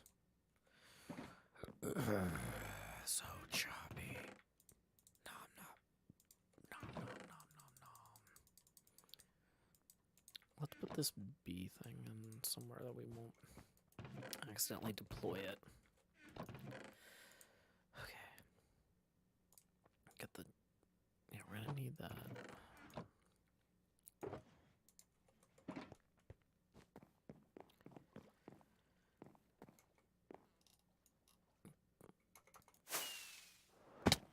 Boxman seems to be suggesting a poll asking, are you a hermit? Why don't we go ahead and find out what people, if people here are hermits in the YouTube chat.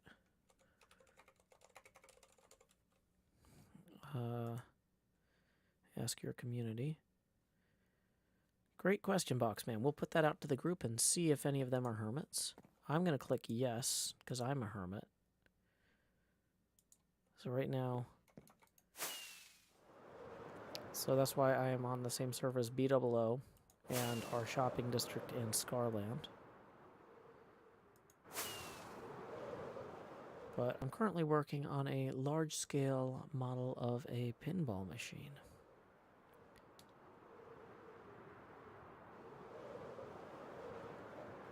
Did we get extra totems so I can do comedic falls? I did not. So we're gonna go get an extra totem real quick. That one was unintentional, actually. I did the math on that. I was like, ah, dang it, I can't do a comedic fall. But then, because I'm tired, we did it anyway. Screaming internally.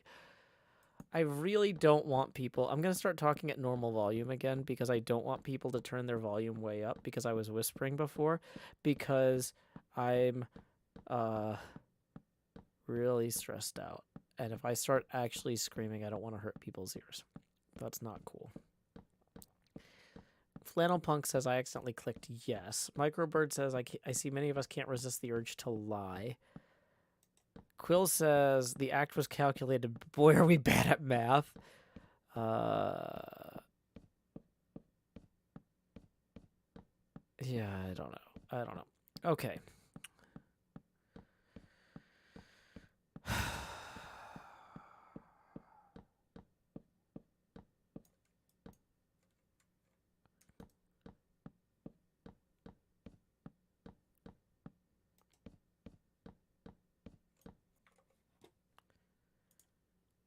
Let me think about this real quick.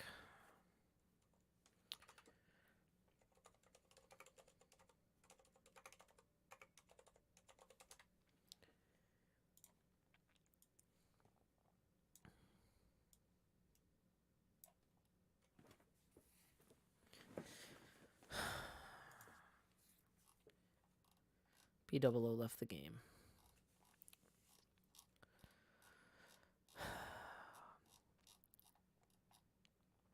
Of course he did. It's just me now. Just me. That's fine.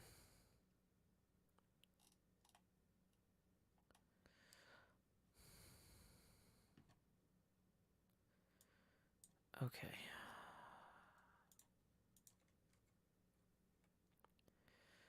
Oh, wow. I'm doing this completely wrong. Okay. let me fix what I'm doing, and then, okay. So, at this point,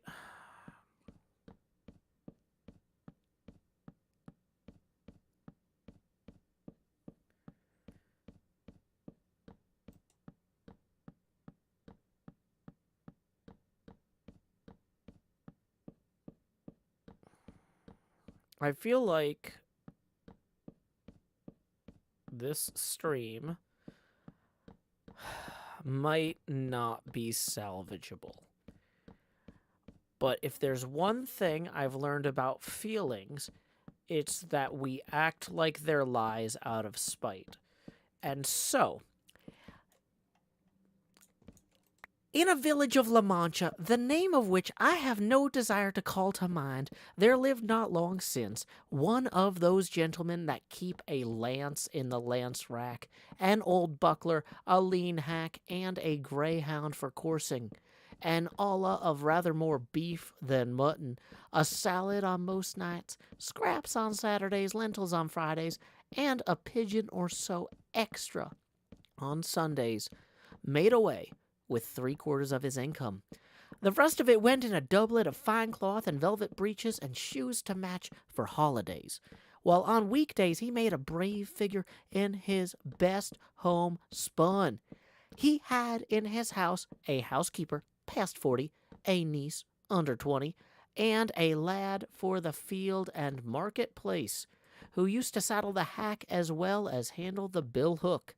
The age of this gentleman of ours was bordering on 50.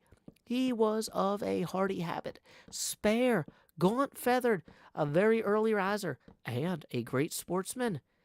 They will have it his surname was Quixote or Quixote, for here there is some difference of opinion among the authors who write on the subject, although from reasonable conjectures it seems plain he was called Quixote. This, however, is of but little importance to our tale. It will not be enough to stray a hair's breadth from the truth in telling it. You must know, then, that the above-named gentleman, whenever he was at leisure, which was mostly all the year round, gave himself up to reading books of chivalry with such ardor and avidity that he almost entirely neglected the pursuit of field sports and even the management of his property. And to such a pitch did his eagerness and infatuation go that he sold many an acre of tillage land to buy books of chivalry to read, and brought home as many of them as he could get. But of all, there were none he liked so well as those of the famous Feliciano de Silva's collection and composition, for their lucidity of style and complicated conceits were as pearls in his sight, particularly when in his reading he came upon courtship and cartels, where he often found passages like, "The reason of the unreason with which my reason is afflicted so weakens my reason, that with reason I murmur of your beauty."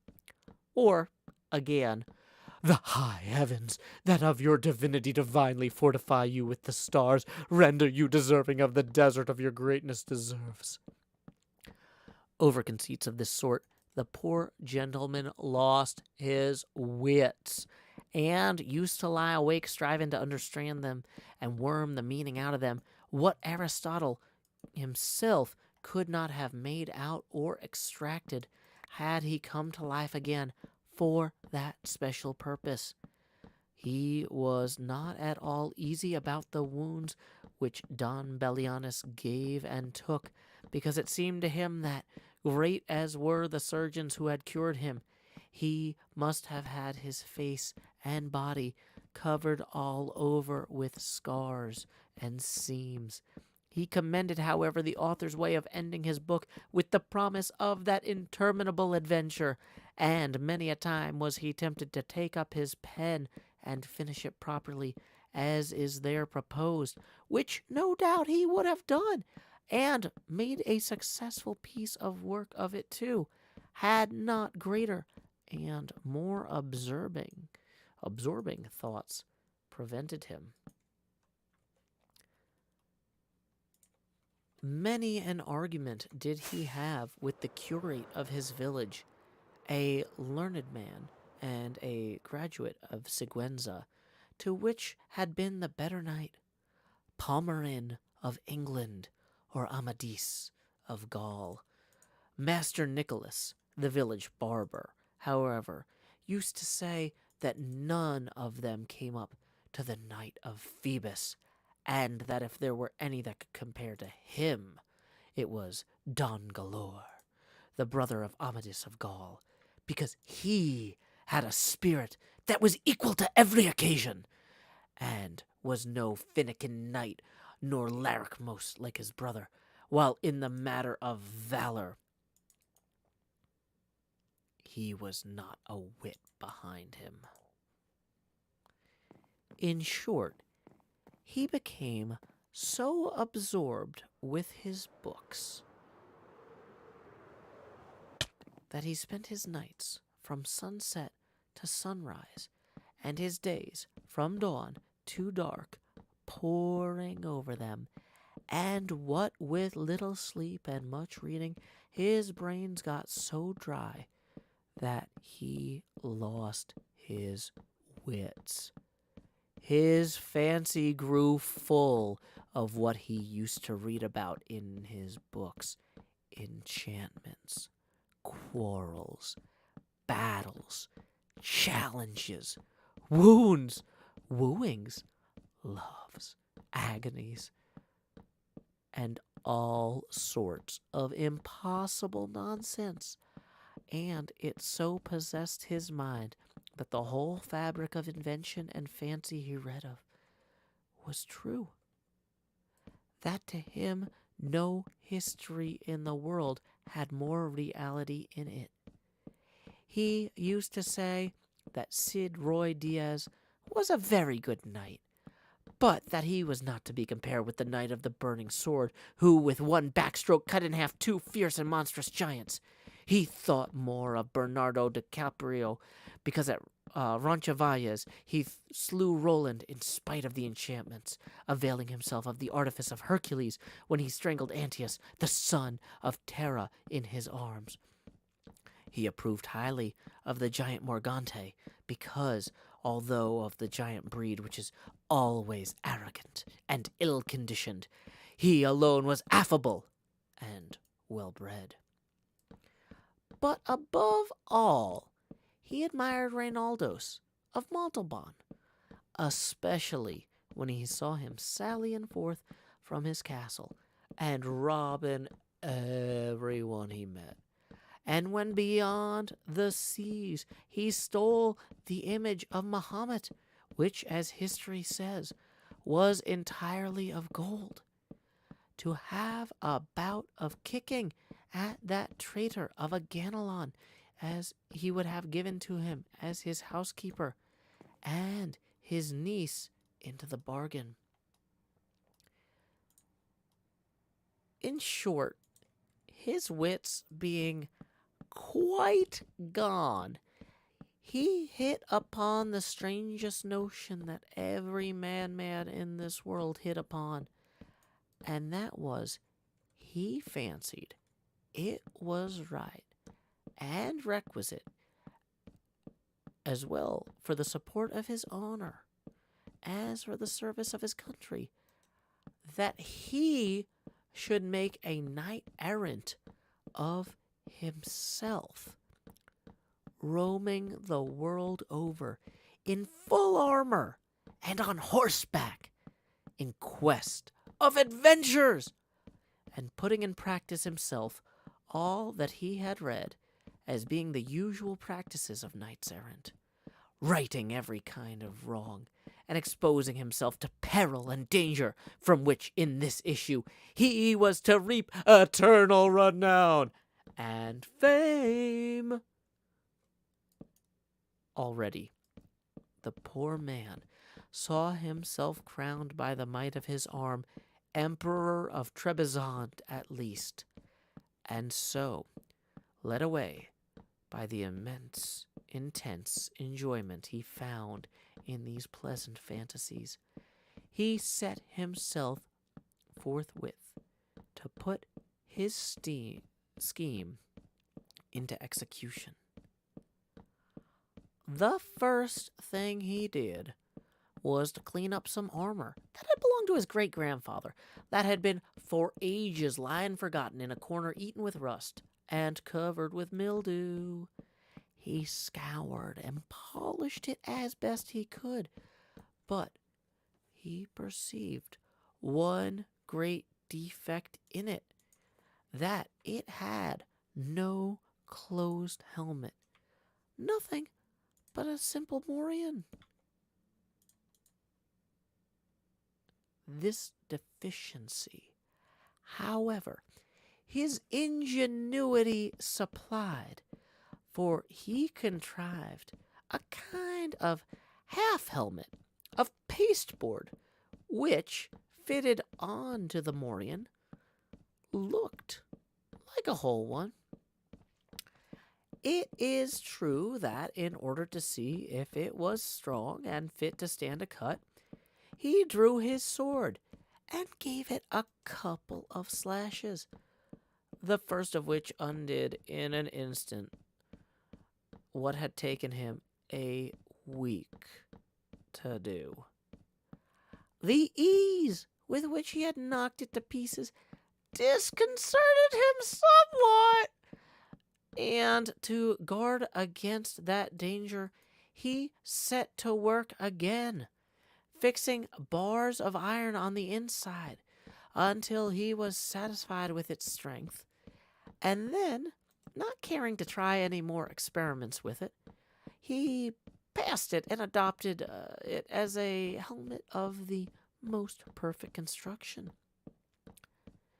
He next proceeded to inspect his hack, which, with more quartos than a real and than a real. Sorry, this is a translation from Spanish, but some of it stays Spanish.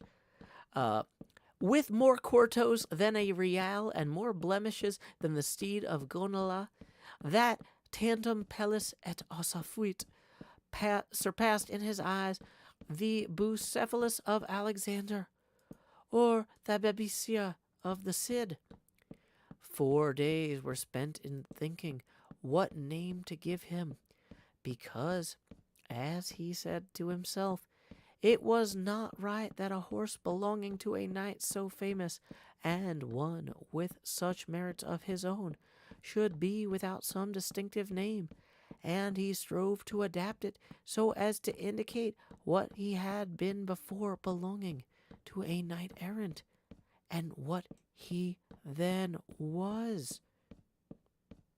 For it was only reasonable that, his master taking a new character, he should take a new name, and that it should be a distinguished and full-sounding one, befitting the new order and calling he was about to follow. And so, after having composed, struck out, rejected, added to, unmade, and remade a multitude of names out of his memory and fancy, he decided upon calling him Rocinante, a name to his thinking lofty, sonorous, and significant of his condition as a hack before he became what he now was, the first and foremost of all the hacks in the world.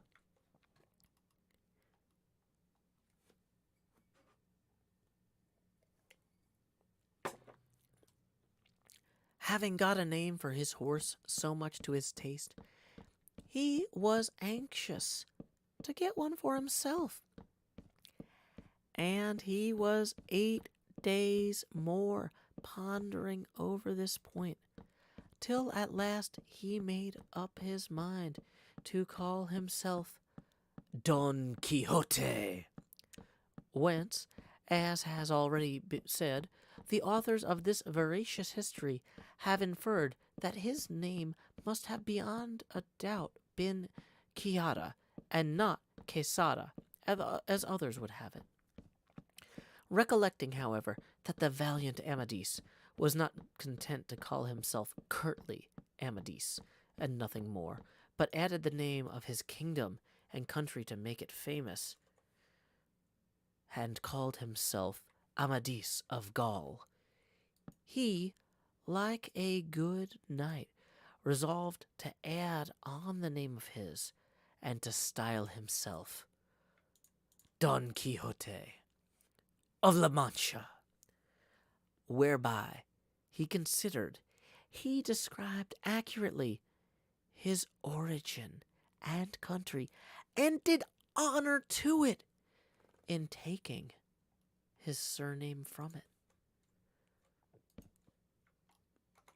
And then, his armor being furbished, his morion turned into a helmet, his hack christened, and he himself confirmed, he came to the conclusion that nothing more was needed now but to look out for a lady to be in love with. For a knight errant without love was like a tree without leaves or fruit, or a body without a soul. As he said to himself, "If for my sins, or by my good fortune, I come across some giant hereabouts, a common occurrence with knights errant, and overthrow him in one onslaught, or cleave him asunder to the waist, or, in short, vanquish and subdue him, will it not be well to have someone I may send him to as a present, that he may come in and fall on his knees before my sweet lady, and in a humble, submissive voice say,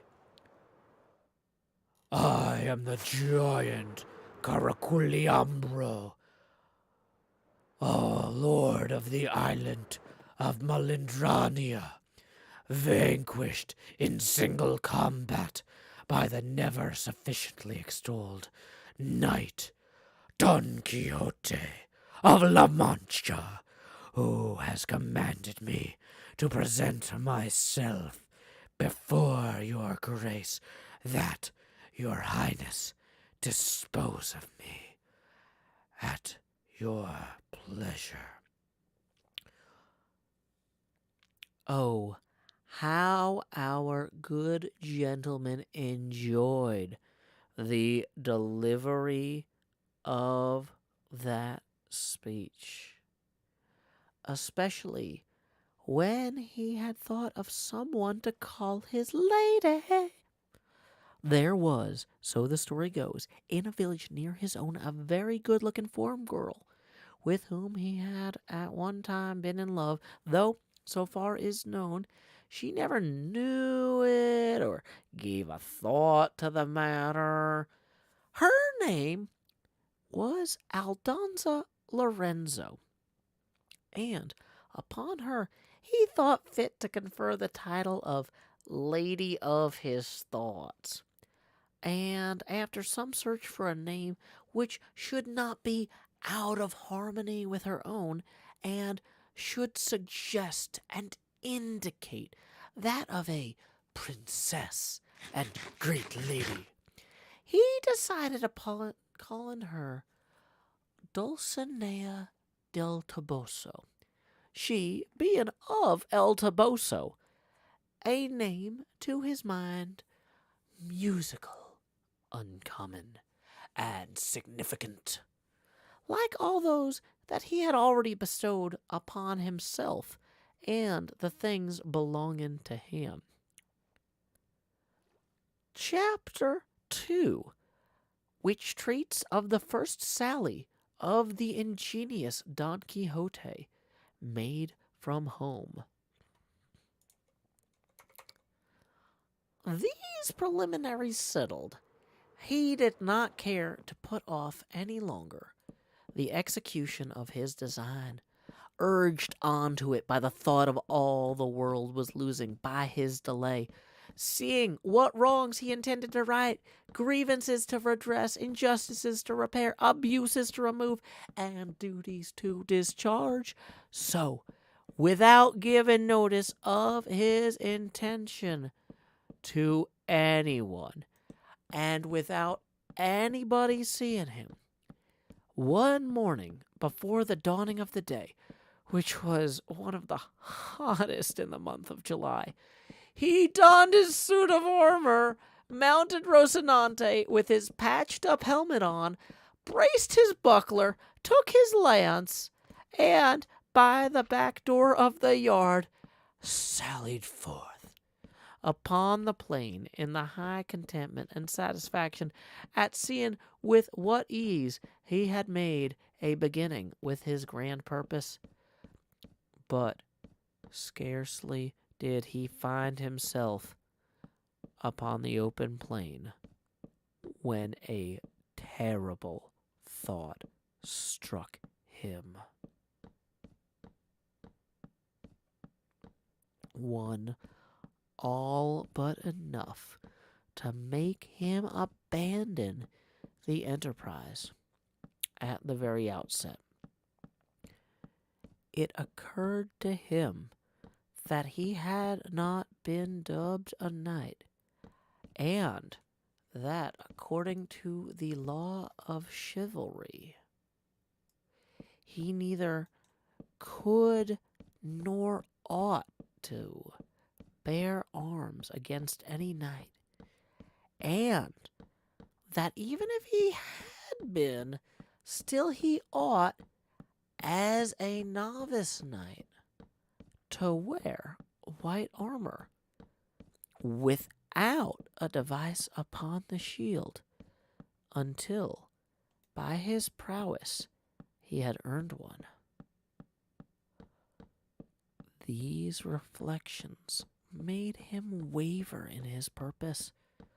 But his craze being stronger than any reasoning, he made up his mind to have himself dubbed a knight by the first one he came across, following the example of others in the same case, as he had read in the books that brought him to this pass. As for the armor, the white armor, he resolved on the first opportunity to scour his until it was whiter than an ermine, and so comforting himself, he pursued his way, taking that which his horse chose, for in this, he believed, lay the essence of adventures. Thus setting out, our new-fledged adventurer paced along, talking to himself and saying, "Who knows but that in this time to come, when the veracious history of my famous deeds is made known, the sage who writes it, when he has to set forth my first sally in the early morning, will do it after this fashion. Scarce had the rubicund Apollo spread o'er the face of the broad, spacious earth the golden threads of his bright hair. Scarce had the little birds of painted plumage attuned their notes to hail with dulcet and mellifluous harmony the coming of the rosy dawn that, deserting the soft couch of her jealous spouse, was appearing to mortals at the gates and balconies of the Manchegan horizon, when the renowned knight Don Quixote of La Mancha, quitting the lazy down, mounted his celebrated steed Rocinante, and began to traverse the ancient and famous Campo de Montiel, which, in fact, he was actually traversing. Happy the age, happy the time, he continued, in which shall be made known my deeds of fame, worthy to be molded in brass, covered in marble, limed in pictures, from memorial, forever. And thou, O sage magician, whoever thou art, to whom it shall fall to be the chronicler of this wondrous history, forget not, I entreat thee, my good Rocinante, the constant companion of my ways and wanderings. Presently, he broke out again, as if he were love-stricken in earnest. Oh, Princess Dulcinea, lady of this captive heart, a grievous wrong hast thou done me to drive me forth with scorn, and with inexorable obduracy banish me from the presence of thy beauty. Oh, lady, deign to hold in remembrance this heart, thy vassal, that thus in anguish pines for love of thee. So, he went on stringing these and other absurdities, all in the style his books had taught him, imitating their language as best he could, and all the while he rode so slowly, and the sun mounted so rapidly, and with such fervor, that it was enough to melt his brains if he had any. Nearly all day he traveled, without anything remarkable happening to him, at which he was in despair, for he was anxious to encounter someone at once upon whom to try the might of his strong arm. Writers there are who say the first adventure he met with was that of Puerto La Peace. Others say it was that of the windmills.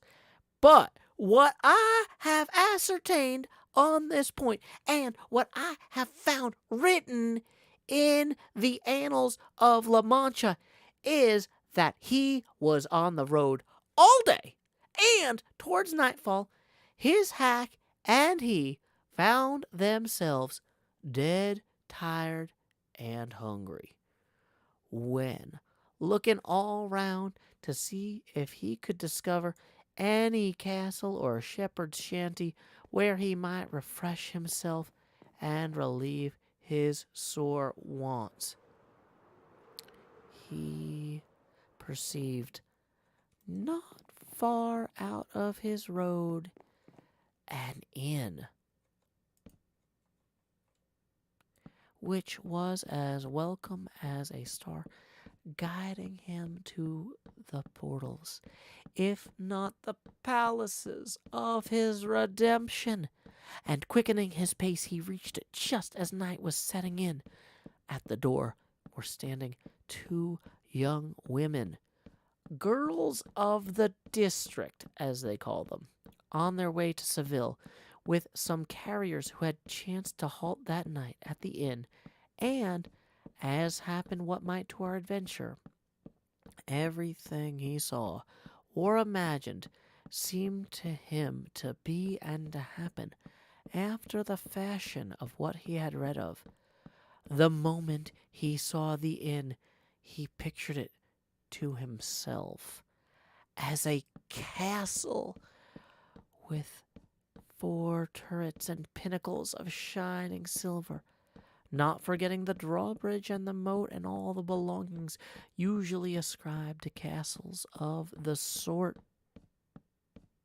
To this inn, which to him seemed a castle, he advanced, and at a short distance from it, he checked Rocinante, hoping that some dwarf would show himself upon the battlements, and by sound of trumpet give notice that a knight was approaching the castle. But seeing that they were slow about it, and that Rocinante was in a hurry to reach the stable, he made for the inn door, and perceived the 2 gay damsels who were standing there, who seemed to be, to him, 2 fair maidens, or lovely ladies, taking their ease at the castle gate. At this moment, it happened that a swineherd who was going through the stubbles, collecting a drove of pigs, without any apology, that is what they were called, gave a blast of his horn to bring them together. And forthwith it seemed that to Don Quixote to be what he was expecting, a signal of some dwarf announcing his arrival. And so, with prodigious satisfaction, he rode up to the inn and to the ladies, who, seeing a man of this sort approaching in full armor and with lance and buckler, were turning in dismay into the inn, when Don Quixote, guessing their fear by their flight, raising his pasteboard visor, disclosed his dry, dusty visage, and, with courteous bearing and gentle voice, addressed them. "Your ladyships need not fly or fear any rudeness, for that it belongs not to the order of knighthood which I profess to offer to anyone, much less to high-born maidens, as your appearance proclaims you to be." The girls were looking at him and straining their eyes to make out the features which the clumsy visor obscured. But when they heard themselves called maidens, a thing so much out of their line, they could not restrain their laughter, which made Don Quixote wax indignant and say, "Modesty becomes the fair, and moreover laughter that has little cause is great silliness. This, however, I say not to pain or anger you, for my desire is none other than to serve you." The incomprehensible language and uncompromising looks of our cavalier only increased the lady's laughter, and that increased his irritation, and matters might have gone further if at that moment a landlord had not come out, who, being a very heavy man, was a very peaceful one. He, seeing this grotesque figure, clad in armor that did not match any more than his saddle, bridle, lance, buckler, or corset, was not at all indisposed to join the damsels in their manifestations of amusement, but, in truth, standing in awe of such a complicated armament, he thought it best to speak him fairly. So he said, "Señor Caballero, if your worship wants lodging, baiting the bed, for there is not one in the inn, there is plenty of everything else here." Don Quixote, observing the respectful bearing of the alcalde of the fortress, for so the innkeeper of and inn seemed in his eyes, made answer, Sir Castellan, for me anything will suffice, for my armor is my only wear, my only rest, the fray. The host fancied he called him Castellan, because he took him for worthy of Castile, though he was in fact an Andalusian, and one from the strand of San Lucar, as crafty a thief as Caucus, and as full of tricks as a student or page. In that case, said he, your bed is on the flinty rock, your sleep to watch away. And so you may dismount and safely reckon upon any quantity of sleeplessness under this roof for a 12-month, not to say for a single night. So saying, he advanced to hold the stirrup for Don Quixote, who got down with great difficulty and exertion, for he had not broken his fast all day, and then charged his host to take great care of his horse, as he was the best bit of flesh that e'er ate bread in the world. The landlord eyed him over and did not find him as good as Don Quixote said, nor even half as good, and putting him up in the stable, he returned to see what might be wanted by his guest, whom the damsels, who had by this time made their peace with him, were now relieving of his armor. They had taken off his breastplate and backpiece, but they neither knew nor saw how to open his gorget or remove his makeshift helmet, for he had fastened it with green ribbons, which, as there was no untying the knots, required to be cut. This, however, he would not by any means consent to.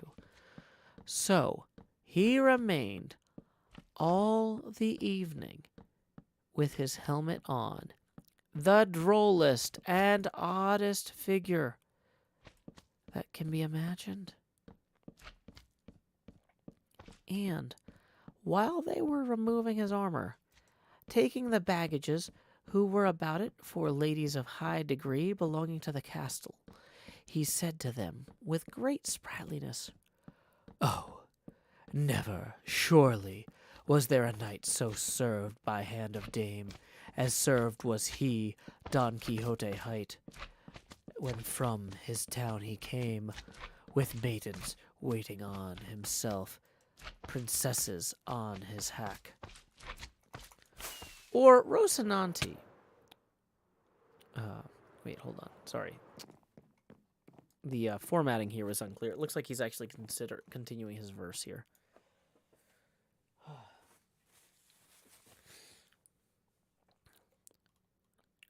Or Rocinante, for that, ladies mine, is my horse's name, and Don Quixote of La Mancha is my own, for though I had no intention of declaring myself until my achievements in your service and honor had made me known the necessity of adapting that old ballad of Lancelot to the present occasion, has given you the knowledge of my name altogether prematurely.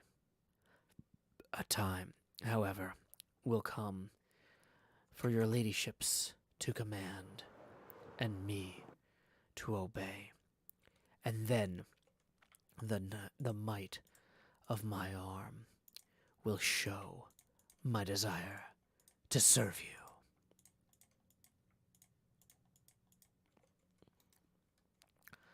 The girls, who were not used to rhetoric of this sort, had nothing to say in reply. They only asked him if he wanted anything to eat. I would gladly eat a bit of something, for I feel it would come very seasonably. The day happened to be a Friday, and in the whole inn there was nothing but some pieces of fish that they call in Castile abadejo, and Andalusia bacalao, and in some places curadillo, and in others troutlet. So they asked him if he thought he could eat troutlet, for there was no other fish to give him. If there be troutlets enough, they will be the same thing as a trout, for it is all one to me, whether I am given 8 reals in small change, or a piece of 8. Moreover, it may be that these troutlets are like a veal, which is better than beef, or kid, which is better than goat, for it is all. But whatever it is, whatever it be, let it come quickly, for the burden and pressure of arms cannot be borne without any support to the inside. They laid a table for him at the door of the inn for the sake of the air, and the host brought him a portion of ill-soaked and worse-cooked stockfish, and a piece of bread and black as and moldy as his own armor. But a laughable sight it was to see him eating, for having his helmet on and the beaver up, he could not with his own hand put anything into his mouth unless someone else placed it there.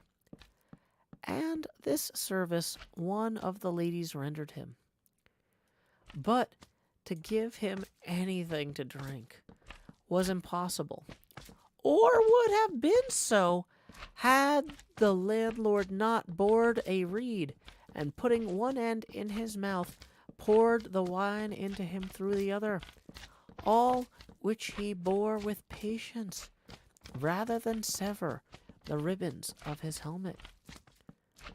While this was going on, there came up to the inn a sow-gelder, who, as he approached, sounded his reed pipe 4 or 5 times, and thereby completely convinced Don Quixote that he was in some really famous castle, and that they were regaling him with music, and that the stockfish was trout, the bread the whitest, the wenches ladies, and the landlord the castellan of the castle, and consequently he held that his enterprise and sally had been to some purpose, but still it distressed him to think that he had not been dubbed a knight,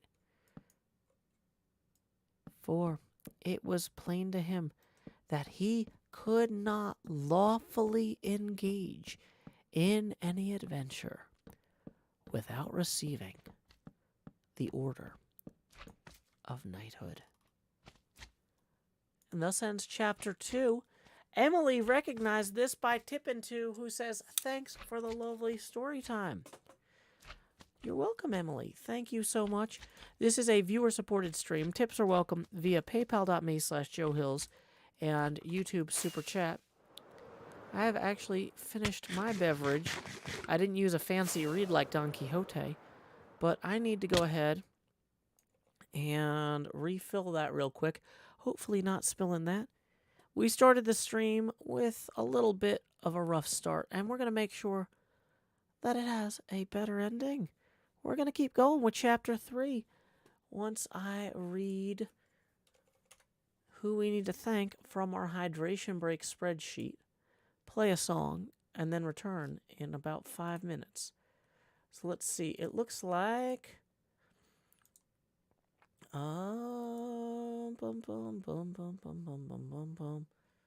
Stellar Spider requested Cogs. I believe it's Stellar Spider's birthday today.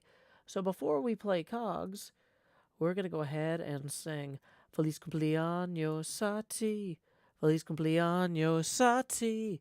Feliz cumpleaños a Stellar Spider. Feliz cumpleaños a ti.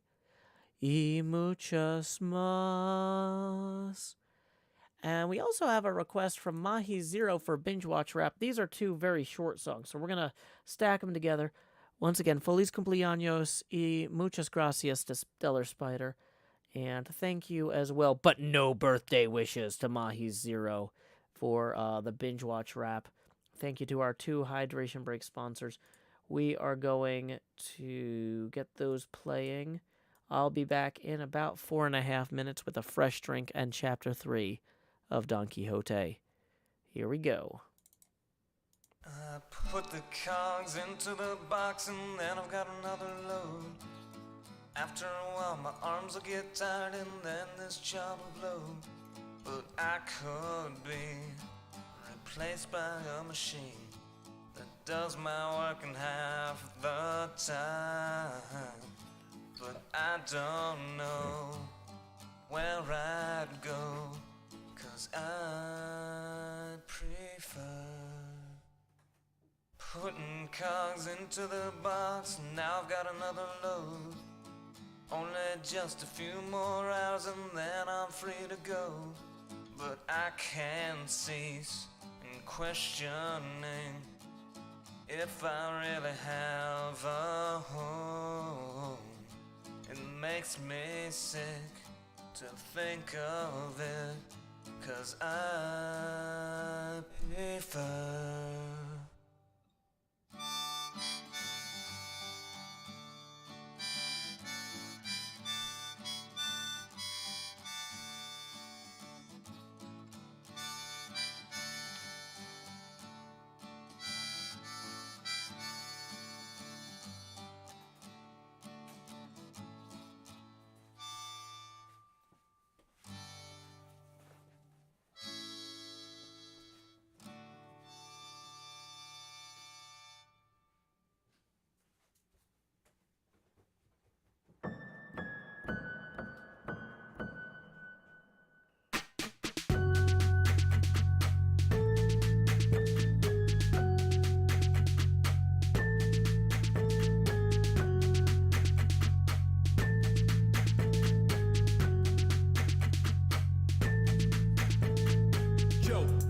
green glass screen, placing blocks per hand, it's the hills extreme. Have you ever seen a Yo's expand? Grown and shown up with your demands, yeah. Everybody subscribe, Sean Hills is here to promote his bro live. Placing blocks all over the place, all powered by a vegan with jump boost and haste. Brother, I'll watch him let's play and debate with Joe, all the views I'll say it. Binge watch, HermitCraft, binge watch, HermitCraft, binge watch, HermitCraft. Joe. Go binge watch, go binge watch Joe. Go binge watch, go binge watch Joe. Go binge watch, go binge watch Joe. Go binge watch, go binge watch Joe. Joe. Stream it. Fill in your gaps, check live feeds and load up HermitCraft. Watch it on any size screen. Back it up to clone redstone machines just building. With dry concrete powder, wetting it down for a much smoother towel. 'Cause on this tube there's only one server. The whitelist is closed, so don't inquire further. Neighboring players compete on their stores. HermitCrafters you love with improv rapport, you just binge watch, HermitCraft, binge watch, HermitCraft, binge watch, HermitCraft. Joe. Go binge watch, go binge watch Joe. Go binge watch, go binge watch Joe. Go binge watch, go binge watch Joe. Go binge watch, go binge watch Joe. Viewers, you better click subscribe because today we're building that hype. Comment, your praises don't fail. Sean Hill's on a roll with HermitCraft details. Singing out loud the way it should be sung with the Nashville sound that you like for fun. You know it's live now like a HermitCrafter. Read the description, tweet about it after. The hour of the Hermit is nigh. Churning out videos y'all will like. Binge watch, was that not HermitCraft. Binge watch, HermitCraft. Binge watch, HermitCraft. Go binge watch, go binge watch, yo. Go binge watch, go binge watch, yo. Go binge watch, go binge watch, yo. Go binge watch, go binge watch, yo. Binge watch, HermitCraft. Binge watch, HermitCraft. Binge watch, HermitCraft. Go binge watch, go binge watch, yo. Go binge watch, go binge watch, yo. Go binge watch, go binge watch, yo.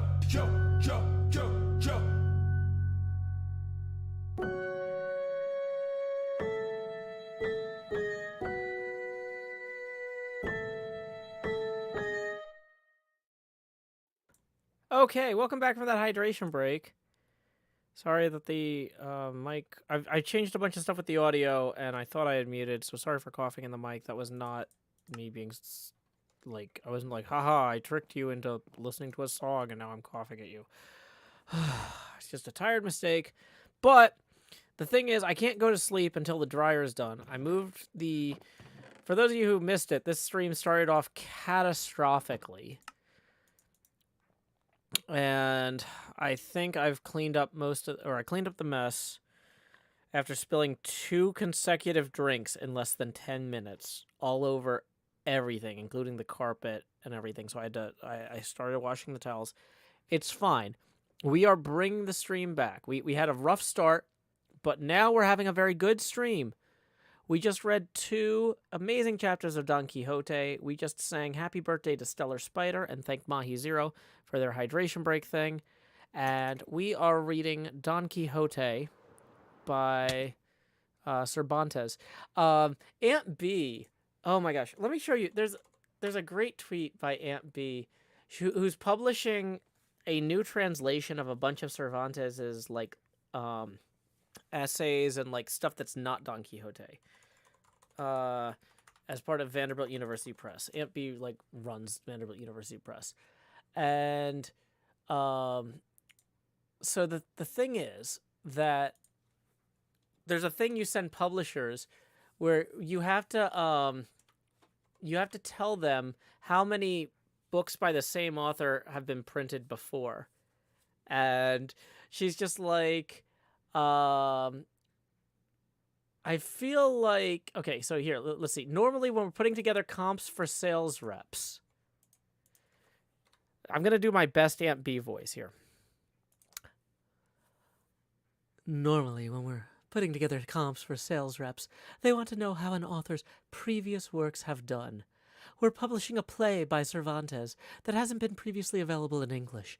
I can't begin to guess how many copies of Don Quixote have been sold. I'm going to tell the reps that I've put together some sales figures based on Miguel's 400-year track record, just to see if they're paying attention.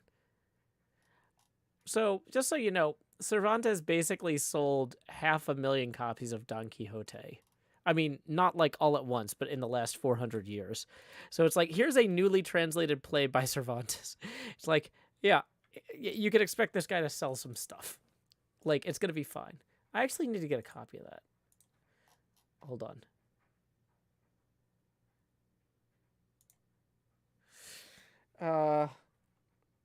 Any chance this... I should probably be able to Google this. Vanderbilt University Press. Cervantes. I want to read this play when it comes out.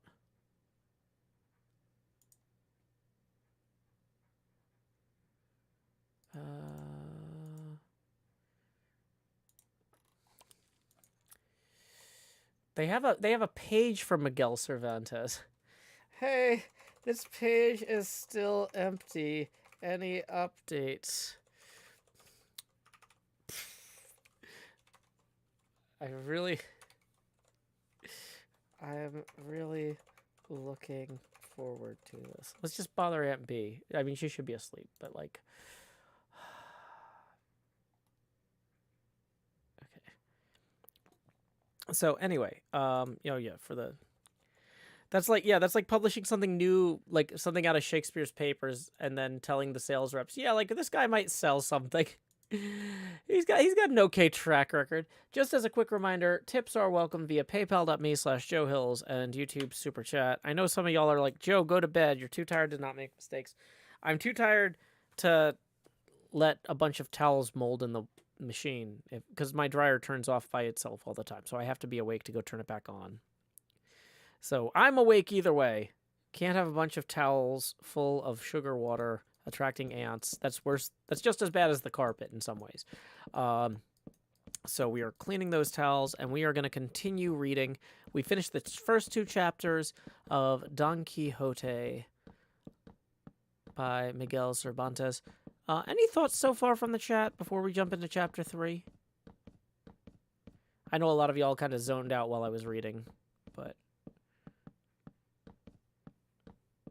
I saw some people commenting it was very strange hearing this in English.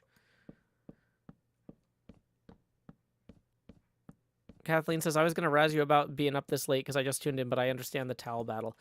Yeah, I spilled a bunch of sugary drinks. Well, not a bunch, but a couple. And so then I had to wash the towels after scrubbing the carpet. So, Nomadic Nova says, I got here midway during chapter 2, but I'm enjoying story time. Leaf Plays Games says, I'm lurking, but it's very relaxing. Electra310 says, I love Don Quixote. It's a favorite story. Alex C says, I just joined, but I'm excited. I haven't read Don Quixote, just know it from The Expanse. Yeah, the ship, the Rocinante, was named after the horse, a.k.a. the hack, from this novel. I guess they don't actually say that out loud in the TV show, but they explicitly say that in the novel. That, what's his name? Paladin guy.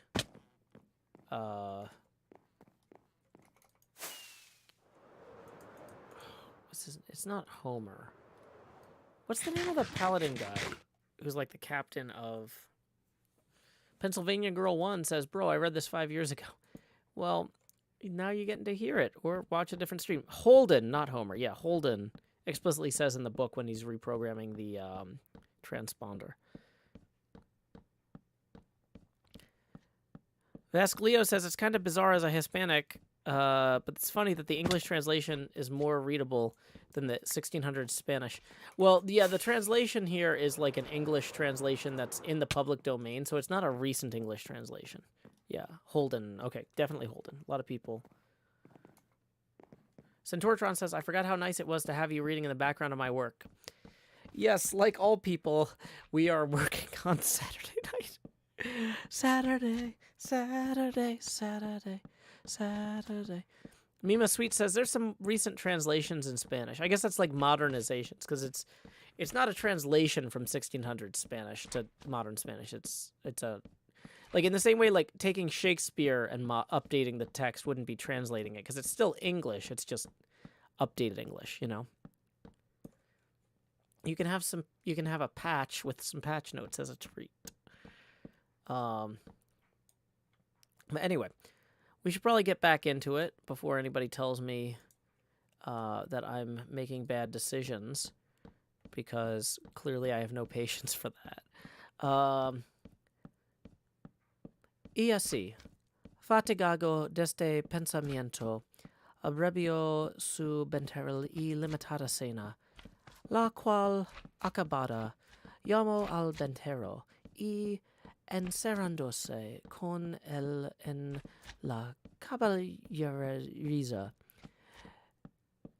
se hincó de rodillas ante él, diciéndole, no me levantaré jamás de donde estoy, valeroso caballero, hasta que la vuestra cortesía me otorgue un don que perdile quiero, el cual redundará en alabanza vuestro y en pro del género humano. El ventero que vio a su huésped a sus pies y oyó semejantes razones, estaba confuso mirándole, sin saber qué hacerse ni decirle, y porfiaba con el que se balantase, y jamás quiso, hasta que le hubo de decir que el ortogaba el don que le pedía. I'm kidding. Let's do chapter 3 in English because yeah. I'm not going to be able to actually. The biggest problem actually is that I was looking at this and I was pretty sure that it was a conversation. The biggest problem is I can't tell who's talking in the Spanish version very well. I was like, I think he's about to talk to the landlord, and I'm not going to be able to tell if he's talking to the landlord or not, because and I can't tell if the landlord's replying back because I need to respond in a different voice if it's the landlord. Vascleo says that was great though. Lol, thank you. Vascleo mentioned earlier being Hispanic. Hopefully that wasn't too much of a butchery of the tongue.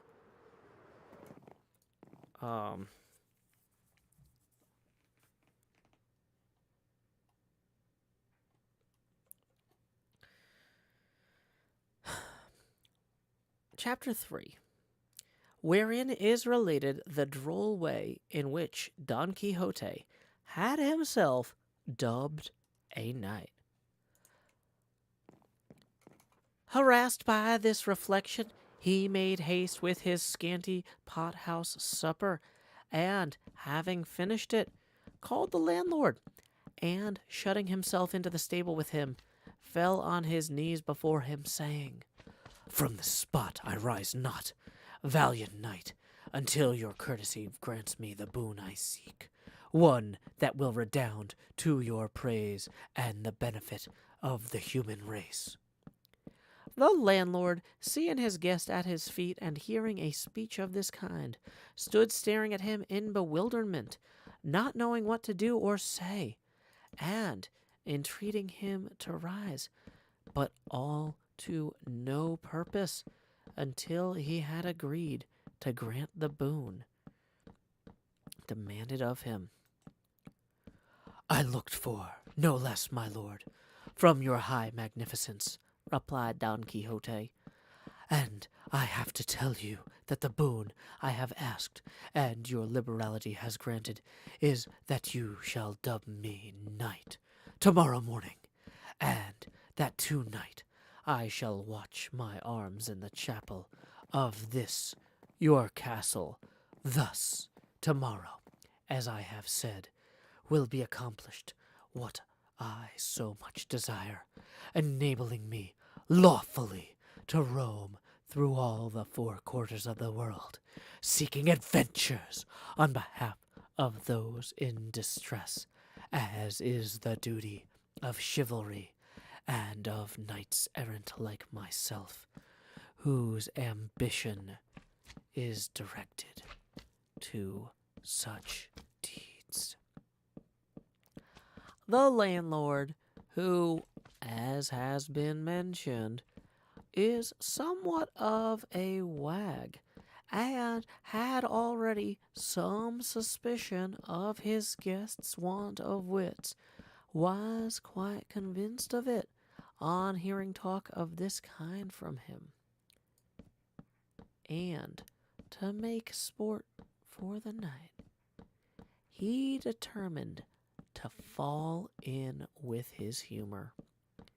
So he told him he was quite right in pursuing the object he had in view, and that such a motive was natural and becoming in cavaliers as distinguished as he seemed, and his gallant bearing showed him to be, and that he himself in his younger days had followed the same honorable calling, roaming in quest of adventures in various parts of the world, among others the curing grounds of Malaga, the Isles of Ririan, the precinct of Seville, the little market of Segovia, the Oliveira of Valencia, the Rondia of Granada, the Strand of Sanlúcar, the colt of Cordova, the taverns of Toledo, and divers other quarters, where he had proved the nimbleness of his feet and the lightness of his fingers, doing many wrongs, cheating many widows, ruining maids and swindling minors, and, in short, bringing himself under the notice of almost every tribunal and court of justice in Spain, until, at last, he had retired to this castle of his, where he was living upon his property and upon that of others, and where he received all knights errant of whatever rank or condition they might be, all for the great love he bore them, and that he might share their substance with him in return for his benevolence. He told him, moreover, that in this castle of his there was no chapel in which he could watch his armor, as it had been pulled down in order to be rebuilt. Yeah. But that in a case of necessity, it might, he knew, be watched anywhere. And he might watch it that night in a courtyard of the castle. And in the morning, God willing, the requisite ceremonies might be performed, so as to have him dubbed a knight, and so thoroughly dubbed that nobody could be more so. He asked if he had any money with him, to which Don Quixote replied that he had not a farthing, as in the histories of knights errant he had never read of any of them carrying any.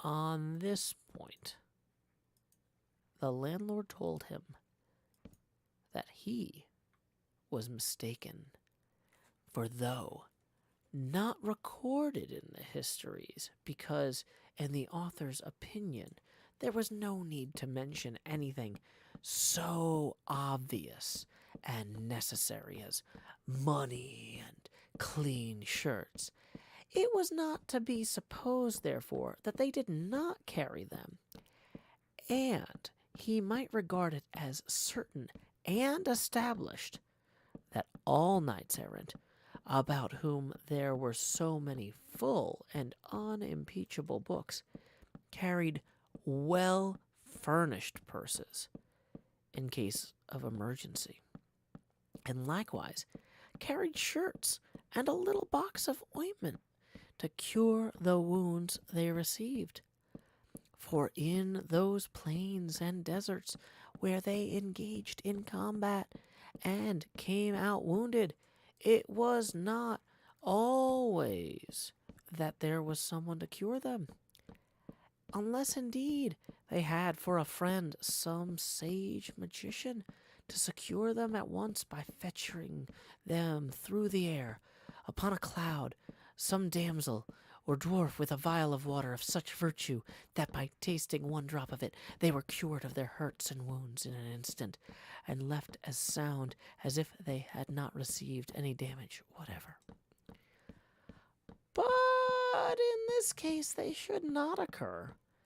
The knights of old took care to see that their squires were provided with money and other requisites, such as lint and ointments for healing purposes, And when it happened that knights had no squires, which was rarely and seldom the case, they themselves carried everything in cunning saddlebags that were hardly seen on the horse's crew, as if it were something else of more importance.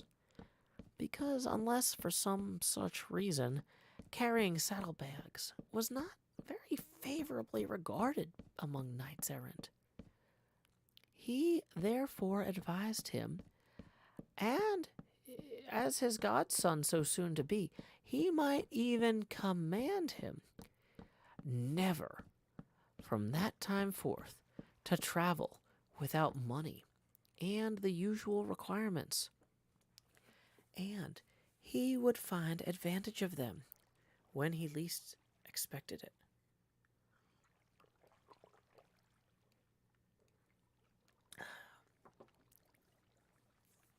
Don Quixote promised to follow this advice scrupulously, and it was arranged forthwith that he should watch his armor in a large yard at one side of the inn.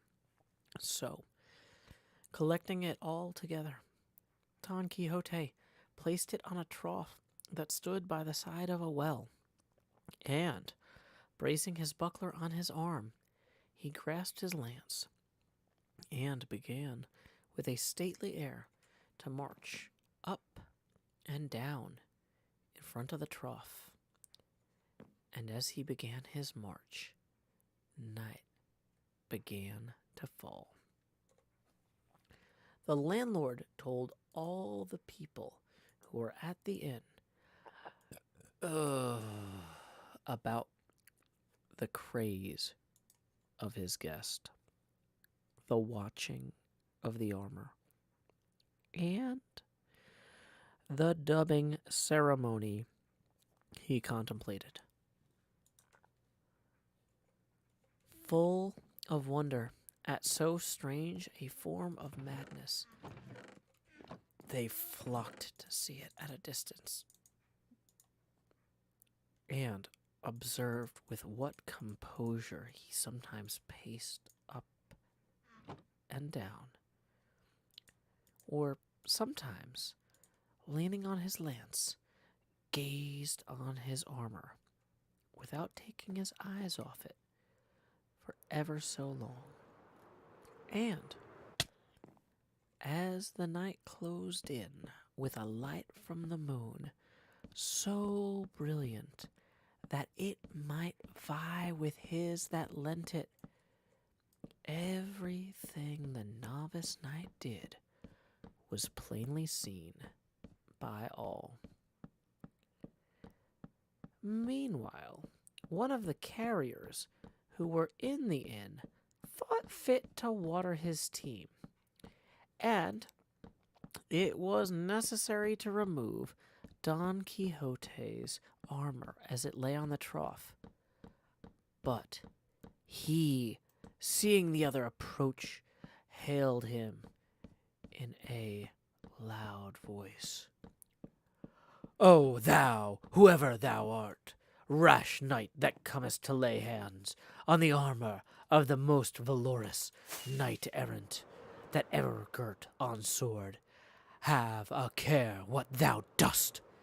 Touch it not, unless thou wouldst lay down thy life as the penalty of thy rashness." The carrier gave no heed to these words,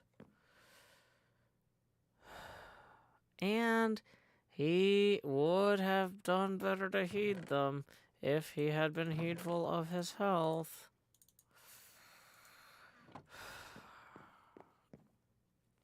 But seizing it by the straps, flung the armor some distance from him. Why didn't you tell me the face camera wasn't back on?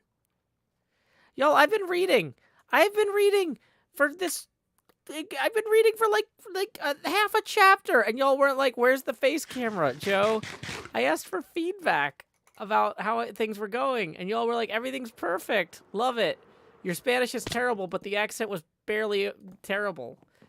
I thought it was funny, like, but nobody was like, "Wait, where's the face camera?" Speaking of face camera, we just got a tip rolling in from Leslie. For 5. Thank you very much, Leslie. That puts us 13 away from the next face camera expansion milestone. Okay, it's fun. It's fun. We're going to put these torches down. Electra 310 says I haven't looked back at the screen in like 20 minutes. That's fine, Electra 310. That's fine. That's fine. Okay. So anyway, for those of y'all just joining, because I saw several people just said, I don't even know. I just got here. How could I know what's going on with the face camera? Okay. A lot of people are saying they just got here. So Don Quixote is watching his armor overnight as part of a tradition before a knight errant is properly, like, what do you call that when you're christened a knight or confirmed as a knight? Knighted. He's about to get knighted, but he has to watch his armor all night as part of this tradition. But he left his armor in a trough that people use to put water in for animals. And a guy who takes care of animals is like, bro, I need to use this trough. And, like, literally just threw Don Quixote's armor, like, away. Not, like, in the trash, but, like, threw it away. Like, I don't care where this goes, but it needs to not be here. And I gotta say, I feel like when people throw things away, that nowadays, a lot of times it's very directed. They're throwing it into a trash can. I want to see more people just throwing things, like, casting them out. Like, no, I'm done. Like, this armor does not need to be in this trough. I gotta feed my animals. You're completely lost the plot. Okay. So, anyway. So the guy...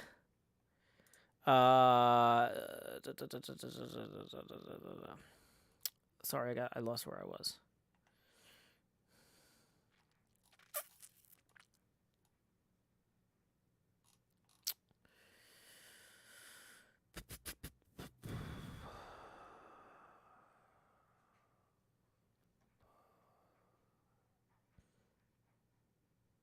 Okay, so anyway, so Don Quixote is about to walk up to this guy, and but before we do that, hold on, just real quick, Lost Cult Music just tipped 3 and says super chill. Thank you. That got us 10 away from the next day's camera expansion. So Don Quixote,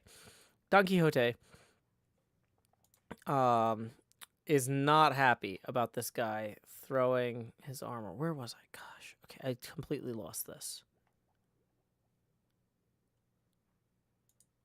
So he just yelled at him. The guy threw the armor anyway. And so, okay, yeah. So the guy threw the armor, and then I got distracted because I realized I couldn't see my face camera.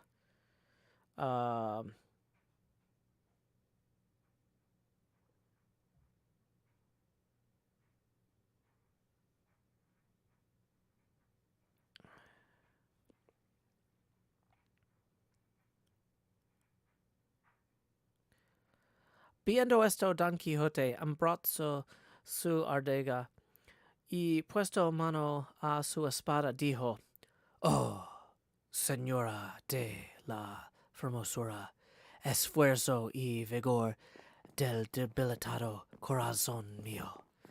Ahora es tiempo que vuelvas los ojos de tu grandeza a este tu cautivo caballero que tamaña aventura está atendiendo."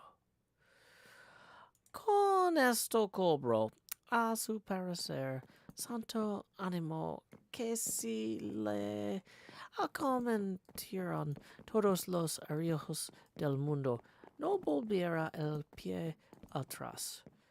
Los compañeros de los heridos que tales los vieron comenzaron desde lejos a llover piedras sobre Don Quijote, el cual, lo mejor que podía, se reparaba con su adarga y no se osaba apartar de la pila por no desemplar las armas. El ventero daba voces que le dejasen, porque ya le había dicho cómo era loco, y que por loco se labraría, aunque los matase a todos. También Don Quijote las daba mayores llamándolos de alevosos y traidores, y que el señor del castillo era un follón y mal nacido caballero, pues de tal manera consentía que se tratasen los adantes caballeros, y que si él hubiera recibido la orden de caballero, que él le diera a entera su alevosia. Pero de vosotros sois y baja canalla, no hago caso alguno. Tirad, llegad, venid y ofendeme en cuanto perdiereis que vosotros veréis el pago que llevas de vuestra sandez y demasia. Okay, so we're gonna actually go back and reread that bit in English. I just did that as a little. I'm having fun. I haven't gotten to practice reading stuff in Spanish since Spanish class in like 2004, and I know I'm not doing a great job. But like at this point, I'm kind of like we were born into this stream failures, or at least I was. This stream started off a failure. For those of you just joining us, a minute before I clicked the go live, or 3 minutes before I was supposed to go live, I spilled my drink. And of course it's got sugar in it, so we have to clean it up so that there's not ants everywhere. So I frantically clean up the drink. I'm like, well, that wasn't that bad a spill. I get a fresh drink, I click start stream, and as soon as I click start stream, I immediately spill, like just straight up knock over the entire 16-ounce new beverage, which is also full of sugar, except this time it goes all over all of my wires for my audio setup and all over the carpet.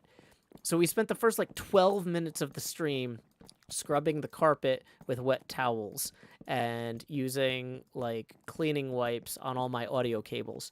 And so at this point, I have already failed so hard, I might as well, you know what, try some things outside my comfort zone.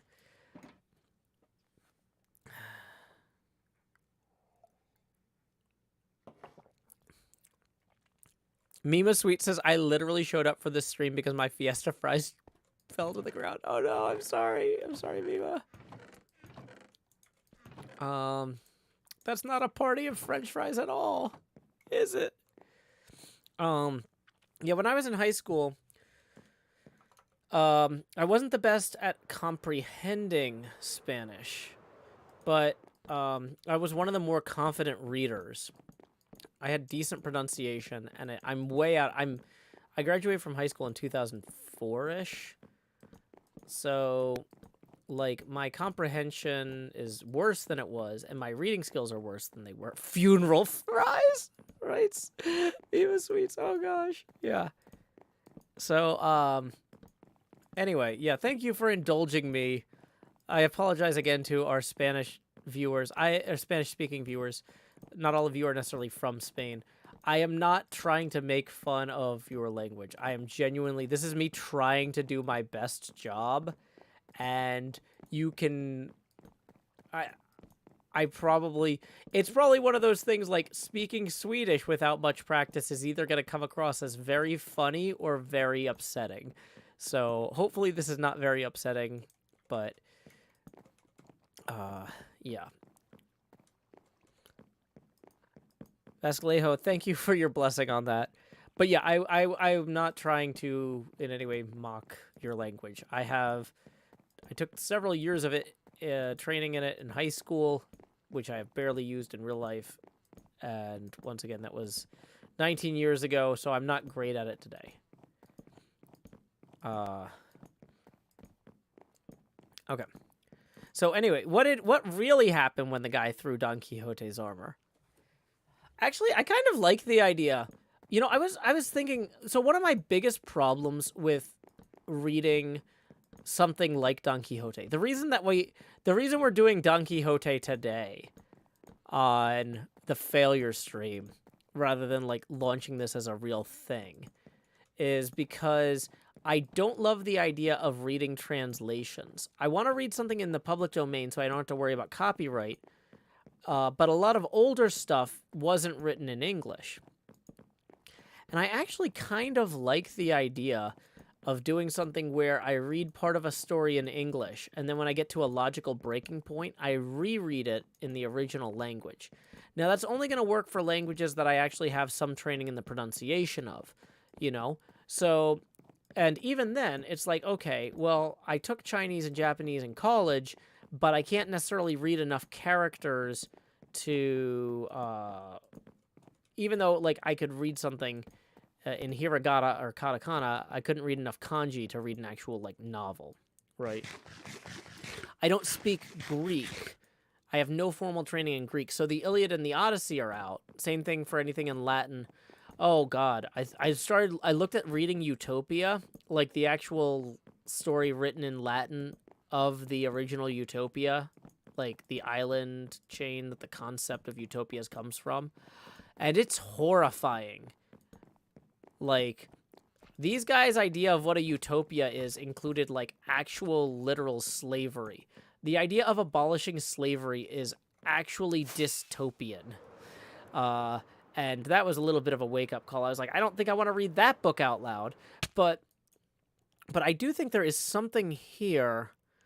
There is an idea of saying, like, okay, I'm going to read a book that was originally written in Spanish, because I have some training in Spanish. And when we get to, like, logical breaking points, I'm going to reread those same bits in the original language. Now, granted, 1600 Spanish, because this was written a very long time ago, is not the same as modern Spanish.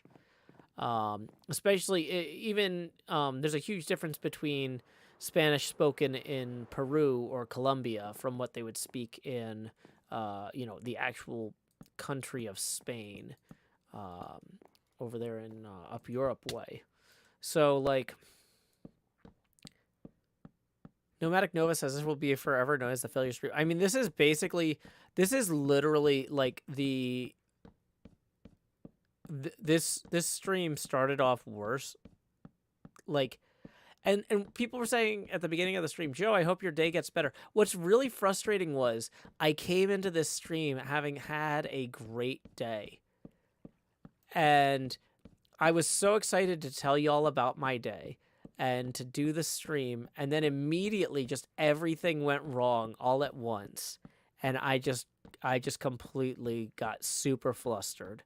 And so what I'm trying to do also here is I'm like, you know what? If I end the stream now, that's quitting. And that's just saying, like, well, I'm going to let this ruin my day. But I refuse. I'm going to sit here and I'm going to read Don Quixote. And I spilled 2 drinks. And I'm going to sit here and I'm going to actually drink at least 2 drinks. Did I ever get to talk about my day? Not really. But honestly, at this point, like, I'm kind of invested in this story, and I want to keep reading Don Quixote. Because the guy just threw Don Quixote's armor out of the trough, and I read what happened next in Spanish, but I haven't read what happened next in English, and I kind of want to know what happened. So, we can talk about my day tomorrow. It'll be good day tomorrow, too. I did talk a little bit about my day. I talked about buying the extra audio stuff to improve the studio for our Friday Legend of Zelda stream, because I learned a lot. So Quinn and I have a really good setup for playing Minecraft together, or when I'm playing Minecraft and Quinn's playing guitar. But when we had the racing stream with Ollie and the Empire's people and Impulse, it was actually just a complete crash and burn from a text standpoint. We had a bunch of problems with the audio because of the way the Switch integrated with everything.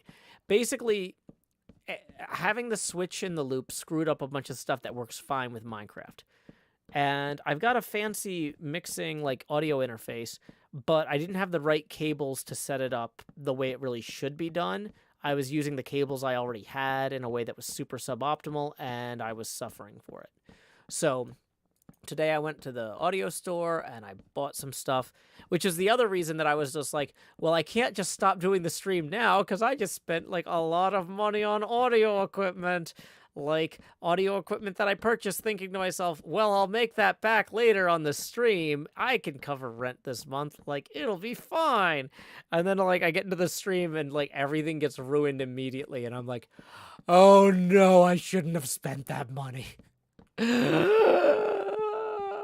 So it's like, my whole day just, like, crashed when I was like, oh no, is the stream ruined? Did I screw up? Did I... yeah. So anyway, but I'm not gonna let my day end on a note like that. You know, like, oh, that reminds me, I still need... Oh, it's too late. I was like, I need to text my friend who plays the organ about playing Chumbawamba as the opening march to our wedding. But it is almost midnight here in Tennessee, so I'm not gonna do that. But I do need to text my friend about that. Because we were thinking about doing... So, like, my fiance really hates the traditional wedding march. And I was like, well, I mean, you can pick whatever you want. Like, you know, anything. Like, tub thumping. My fiance's like, yes, like tub thumping.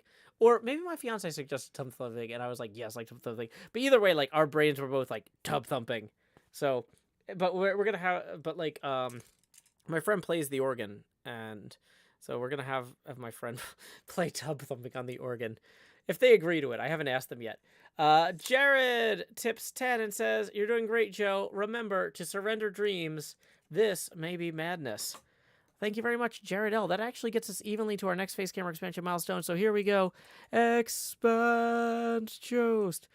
Do-do-do-do. But anyway, my point was, I get knocked down, but I get up again. You're never gonna keep me down. I get knocked down, but I get up again. You're never gonna keep me down. I get knocked down, but I get up again. You're never gonna keep me down. I get knocked down, but I get up again. You're never gonna keep me down. Welcome, Diadocokinetic. Glad you could join us. Hey, you're from Germany. Awesome. We're reading a book from Spain. That's almost the same thing. Let's go.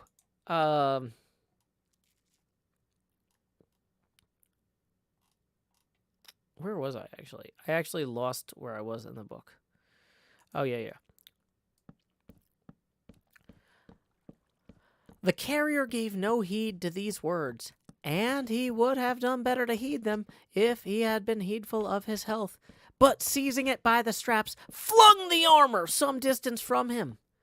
Seeing this, Don Quixote raised his eyes to heaven, and, fixing his thoughts apparently upon the lady Dulcinea, exclaimed, Aid me, lady mine, in this, the first encounter that presents itself to this breast, which thou holdest in subjugation.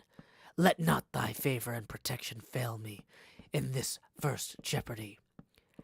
And with these words, and with others to the same purpose, dropping his buckler, he lifted his lance with both hands, and with it smote such a blow upon the carrier's head that he stretched him on the ground, so stunned that had he followed up with a second, there would have been no need of a surgeon to cure him.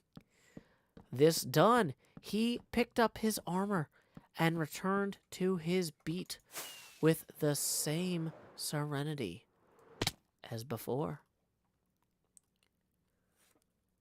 Shortly after this, another, not knowing what happened as the carrier still lay senseless, came with the same object of giving water to his mules,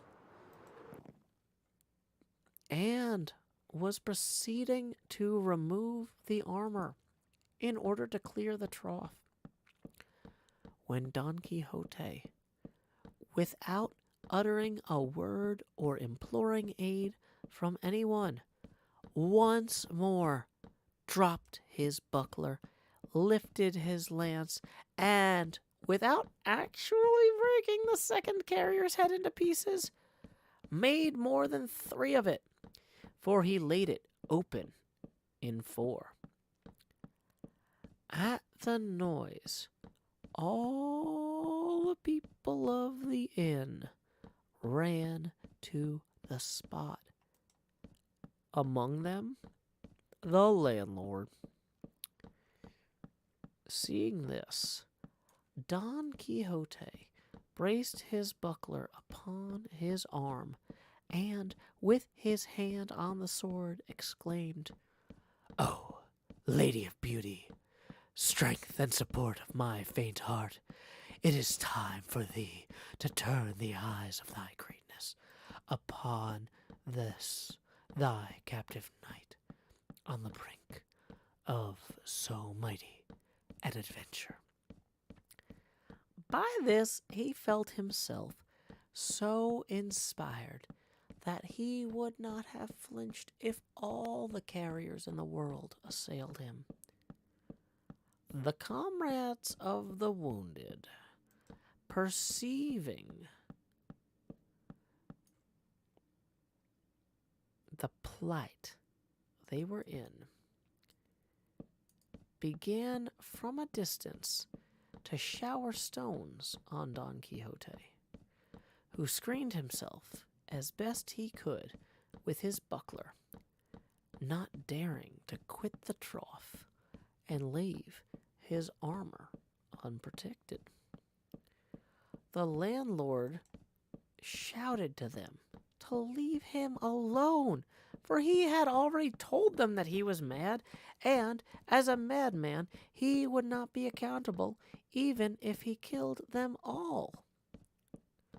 Still louder shouted Don Quixote, calling them knaves and traitors, and the lord of the castle, who allowed knights errant to be treated in this fashion, a villain and a low-born knight, whom, had he received the order of knighthood, he would call into account for his treachery. But of you, base and vile rabble, I make no account. Fling, strike, come on, do all ye can against me. Ye shall see what the reward of your folly and insolence will be. This he uttered with so much spirit and boldness that he filled his assailants with a terrible fear, and as much for this reason as at the persuasion of the landlord, they left out of stoning him, and he allowed them to carry off the wounded. With the same calmness and composure as before, he resumed his watch over his armor. But these freaks of his guest were not much to the liking of his landlord, so he determined to cut matters short and confer upon him at once the unlucky order of knighthood before any further misadventures could occur.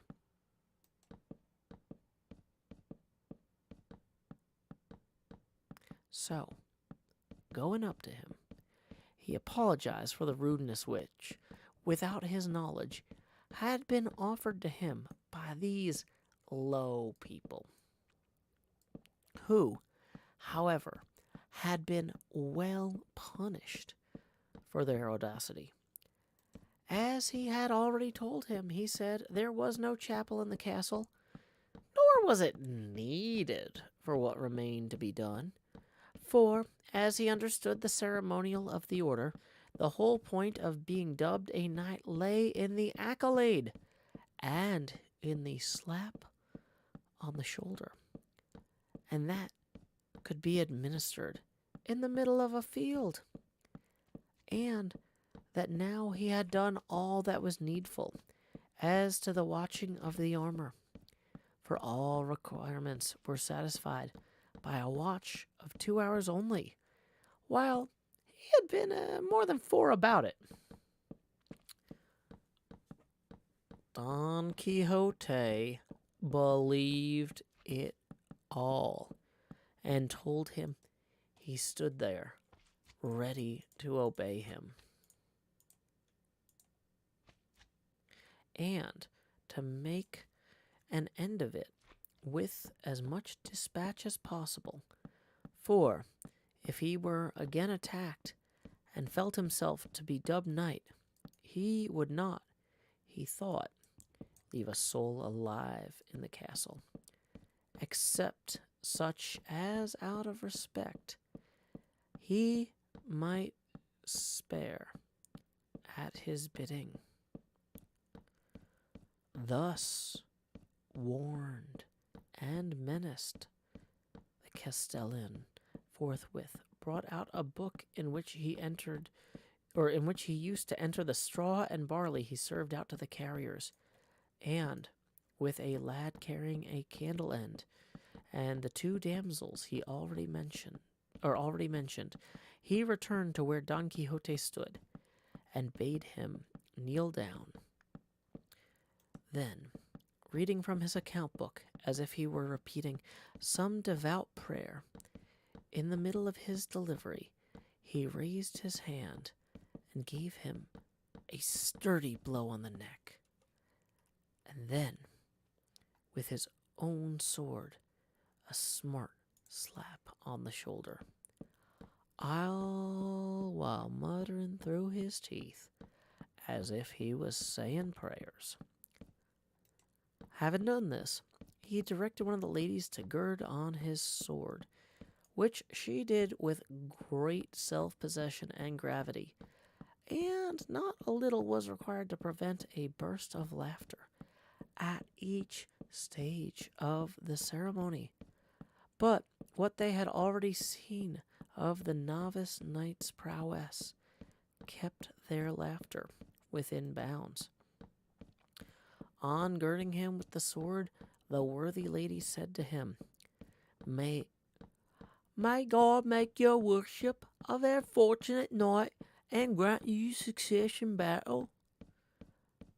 Don Quixote asked her name, in order that he might from that time forward know to whom he was beholden for the favor he had received, as he meant to confer upon her some portion of the honor he acquired by the might of his arm. And server's going down for the update. Nightly backups.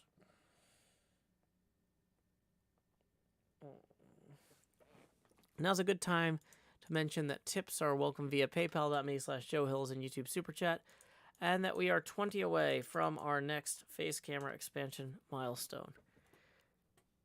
What update? The server does a thing at midnight. It restarts and loads if there's any changes to the resource pack. And it does a full backup before that, just in case any changes to the resource pack somehow break the server. So, welcome Cupcake Gaming. Welcome Sean Bear. Sorry for the sudden disruption there. Yeah, not like a Minecraft version update, but this is just where we are in life update. Oh, gosh. Okay. So, how close are we to the end of the chapter? We're pretty close. I was going to say, I hear the dryer turned off, which means I need to go restart it. Because it takes more than one run of the dryer to dry towels. So I'm going to quickly put on the hydration break sign while the server runs its update. And that's the wrong one. I will BRB. Let's see who we need to thank.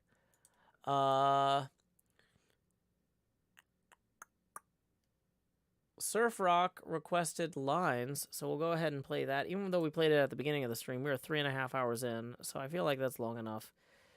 If you were here at the beginning of the stream and you're still here, I apologize. I'll be right back.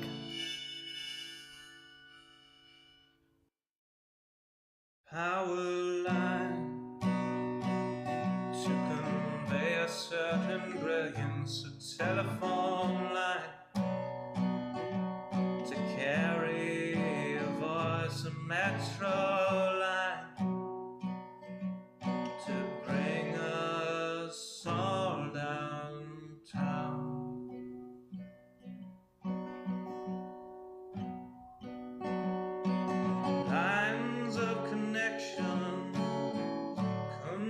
location, not the borders of boundaries that slice and dice a nation. Divided by the chalk lines of disreputable history, past failures are laid out as we shrug with absent mystery. Those bodies left behind us while we amble on ahead, fearful of the wrong things from newspapers unread. Before I tell you what to do or you try to tell me, let's all see what's been done and where we could have been. By knowing what's before us, the path might clear ahead and focus on new obstacles uncharted by the dead.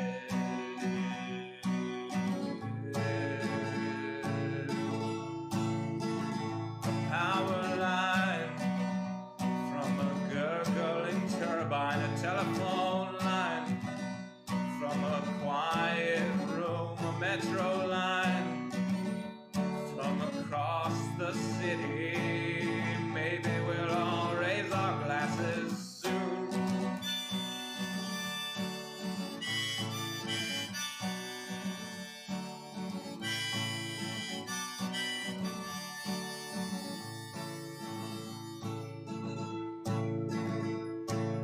They say across the fence line the grass is always butcherous, but we're not corralling cattle, fearing wranglers about the murders. When we look out past dividers, we're unsurprised to see more folks erecting fences, becoming detainees.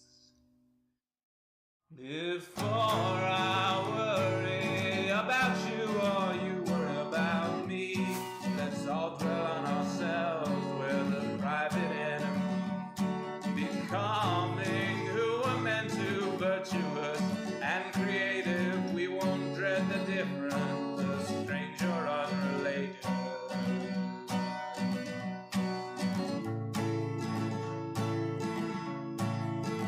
A power line to convey certain brilliance, a telephone line to carry a voice, a metro line to bring us home, to bring us home.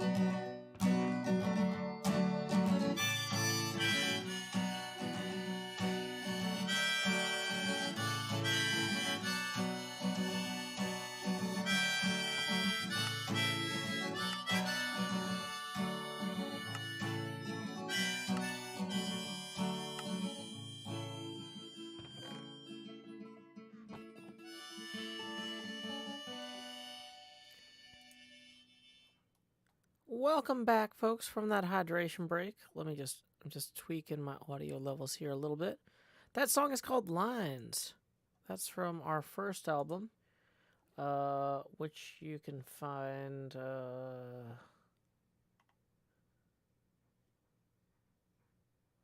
I don't know where the link is anymore.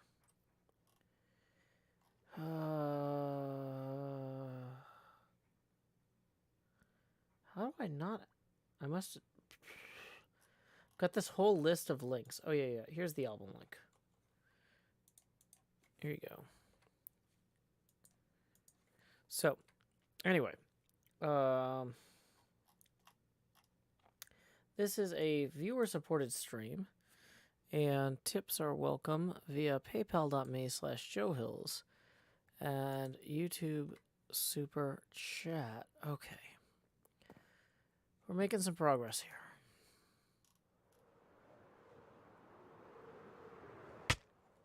Ow. My body. Let my body hit the floor. Let my body hit the floor. Let my body hit the floor. Okay. The towels were still a little damp. I restarted the dryer. Feel like we'll be able to wrap up soon. Leaf Pelt 26 is good. Very early morning, Joe. I'm pleasantly surprised I'm coincidentally awake early enough to catch the stream. Yeah, I do make music. I am awesome. Thank you for noticing, Cupcake Gaming. I appreciate your accurate appraisal. Anyway, we were just reading, we're toward the end of chapter 3 of Don Quixote, the Man of La Mancha. And, so he has just asked a lady who helped him with his meal, and as part of his knighting ceremony too, how he might call her so he can recognize her with favor in the future. And I was just about to answer or read her answer when the server crashed. So, or not crashed, but the server goes down at midnight every night for backup and update of like any packs and mods and stuff. So I got to find her answer. She answered with great humility that she was called La Tolosa, and that she was the daughter of a cobbler of Toledo who lived in the stalls of Sancho Bienya, and that wherever she might be, she would serve and esteem him as her lord. Don Quixote said in reply that she would do him a favor if thenceforward she assumed the Don and called herself Doña Tolosa. She promised she would. And the other buckled on his spur. Oh, and then the other buckled on his spur, and with her followed almost the same conversation as with the lady of the sword. He asked her name, and she said it was La Molinera, and that she was the daughter of a respectable miller of Antequera. And of her, likewise, Don Quixote requested that she would adopt the Don and call herself Doña Molinera, making offers to her further services and favors.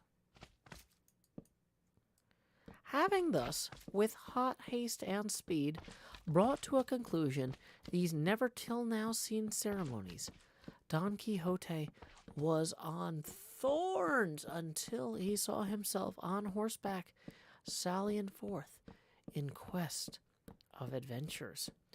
And, saddling Rocinante, at once he mounted, and, embracing his host, as he returned thanks for his kindness in knighting him, he addressed him in language so extraordinary that it is impossible to convey an idea of it or report it.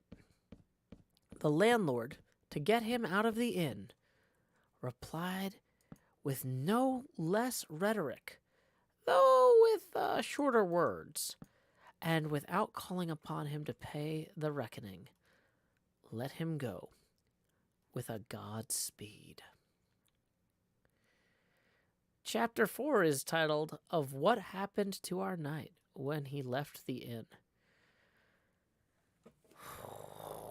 Well, I know I want to know what happens next to Don Quixote. Let's go ahead and say we're gonna call the stream on the half hour. It's 12:12 here now in Nashville. But by then, the laundry should probably be okay. It was almost dry. So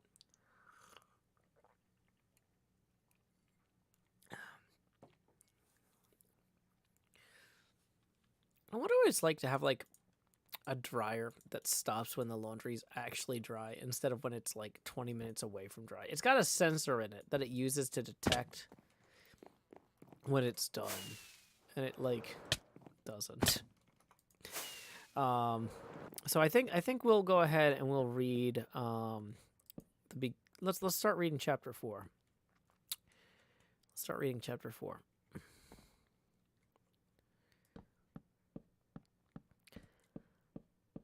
Day was dawning when Don Quixote quitted the inn. So happy, so gay, so exhilarated at finding himself now dubbed a knight that his joy was like to burst his horse girths. However, recalling the advice of his host as to the requisites he ought to carry with him, especially that referring to money and shirts, he determined to go home and provide himself with all, and also with a squire, for he reckoned upon securing a farm laborer, a neighbor of his, a poor man with a family, but very well qualified for the office of a squire to a knight. With this object, he turned his horse's head toward his village, and Rocinante, thus reminded of his old quarters, stepped out so briskly that he scarcely seemed to tread the earth. He had not gone far when, out of the thicket on his right, there seemed to come feeble cries as of someone in distress. And the instant he heard them, he exclaimed, "Thanks be to heaven for the favor it accords me, that it so soon offers me an opportunity of fulfilling the obligation I have undertaken, and gathering the fruit of my ambition. These cries, no doubt, come from some man or woman in need of help, and needing my aid and protection." And wheeling, he turned Rocinante in the direction whence the cries seemed to proceed. He had gone but a few paces into the wood when he saw a mare tied to an oak, and tied to another, and stripped from the waist upwards, a youth of about 15 years of age, from whom the cries came. Nor were they without cause, for a lusty farmer was flogging him with a belt and following up every blow with scolds and commands, repeating, "Your mouth shut and your eyes open," while the youth made answer, "I won't do it again, master mine. My God's passion, I won't do it again. I'll take more care of the flock this time." Seeing what was going on, Don Quixote said in an angry voice, "Discourteous knight, it ill becomes you to assail one who cannot defend himself. Mount your steed and take your lance." For there was a lance leaning against the oak to which the mare was tied. "And I will make you know that you are behaving as a coward." The farmer, seeing before him this figure, in full armor, brandishing a lance above his head, gave himself up for dead, and made answer meekly, "Sir Knight, this youth that I am chastising is my servant, employed by me to watch a flock of sheep that I have hard by. And he is so careless that I lose one every day. And when I punish himself for his carelessness and knavery, he says I do it out of cheapness to escape paying him the wages I owe him. And before God, on my soul, he lies. Lie before me, base clown," said Don Quixote. "By the sun that shines on us, I have a mind to run you through with this lance. Pay him at once, without another word. But if not, by the God that rules us, I will make an end of you, and annihilate you on the spot. Release him instantly." The farmer hung his head, and, without a word, untied his servant, of whom Don Quixote asked how much his master owed him. He replied, 9 months at 7 reals a month. Don Quixote added it up, found that it came to 63 reals, and told the farmer to pay it down immediately if he did not want to die for it.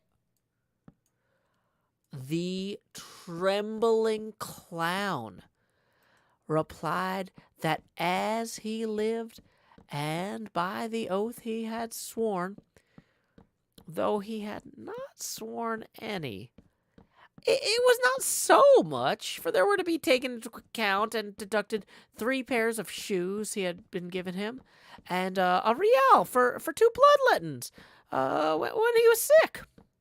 All that is very well, but let the shoes and bloodletting stand at a set-off against the blows you have given him, without any cause. For if he spoiled the leather of the shoes you have paid for, you have damaged that of his body. And if the barber took blood from him when he was sick, you have drawn it when he was sound. So on that score, he owes you nothing. The difficulty is, Sir Knight, I have no money here. Let Andre come home with me, and I'll pay it all, real by real. I go with him? Nay, God forbid, no, senor, not for the world. For once alone with me, he will flay me like a Saint Bartholomew. He will do nothing of the kind. I have only to command, and he will obey me. And as he has sworn to me by the order of knighthood which he received, I leave him free, and I guarantee the payment. Consider what you are saying, senor. This matter of mine is not a knight, nor has he received any knighthood. For he is John Waldudo, the Rich of Quintanar. That matters little. There may be held to those knights. Moreover, everyone is the son of his works. That's true. What does it matter of mine? Oh, what works is he the son when he refuses me the wages of my sweat and my labor? I do not refuse, Brother Andre. Be good enough to come along with me, and I swear by all the orders of knighthood that there are in the world to pay you, as I agreed, real by real, and perfumed. For the perfumery, I excuse you. Give it to him in reals, and I shall be satisfied. And see that you do as you have sworn.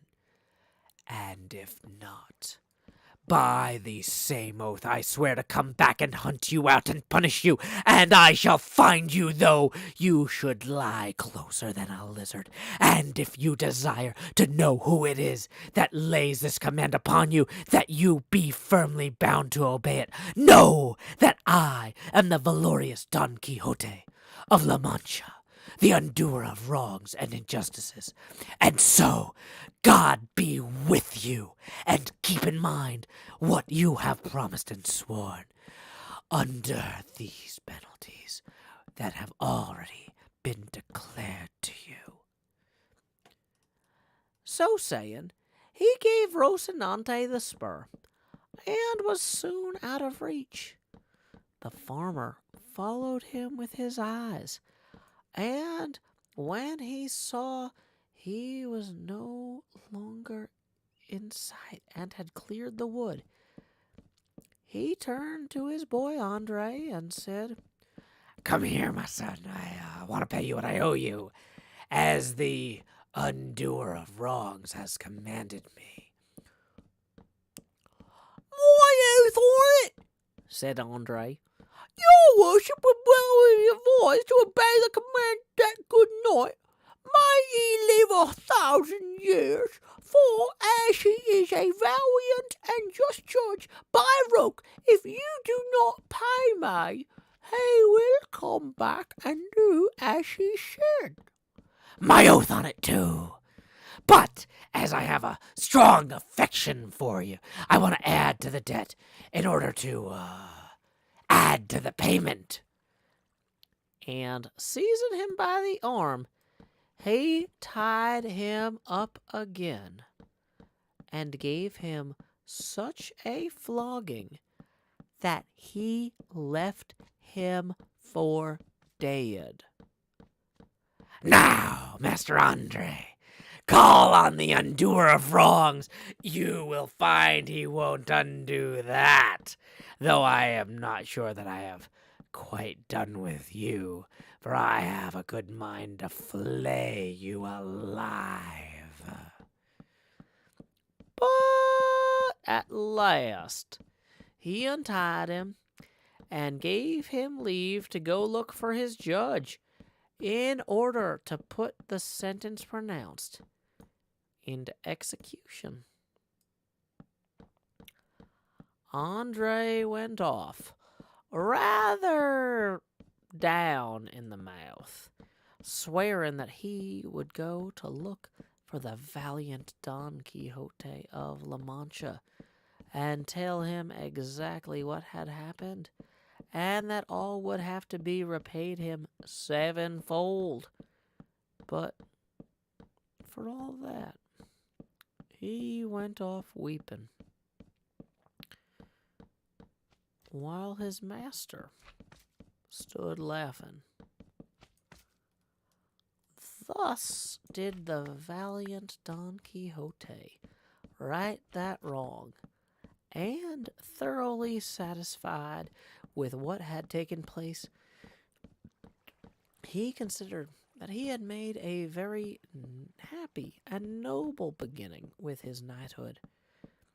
He took the road toward his village in perfect self-content, saying in a low voice,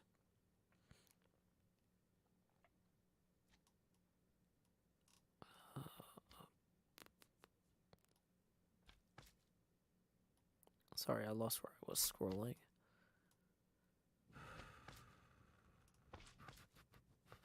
Here it is. Well, mayest thou this day call thyself fortunate above all on earth, O Dulcinea del Toboso, fairest of the fair, since it has fallen to thy lot to hold subject and submissive to thy full will and pleasure a knight so renowned as is and will be Don Quixote of La Mancha, who, as all the world knows, yesterday received the order of knighthood, and hath today righted the greatest wrong and grievance that ever injustice conceived and cruelty perpetrated, who hath today plucked the rod from the hand of yonder ruthless oppressor, so wantonly lashing that tender child. He now came to a road branching in 4 directions, and immediately he was reminded of those crossroads where knights errant used to stop to consider which roads they should take. In imitation of them, he halted for a while, and having deeply considered it, he gave Rocinante his head, submitting his own will to that of his hack, who followed out his first intention, which was to make straight for his own stable. After he had gone about 2 miles, Don Quixote perceived a large party of people, who, as afterwards appeared to be some Toledo traders, on their way to buy silk at Murcia. There were 6 of them coming along under their sunshades, with 4 servants mounted, and 3 muleteers on foot.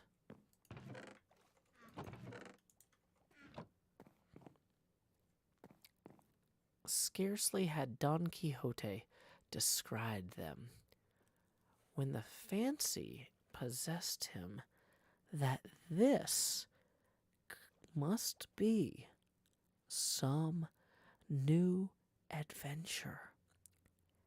And to help him to imitate as far as he could those passages he had read of in his books, here seemed to come one made on purpose, one which he resolved to attempt.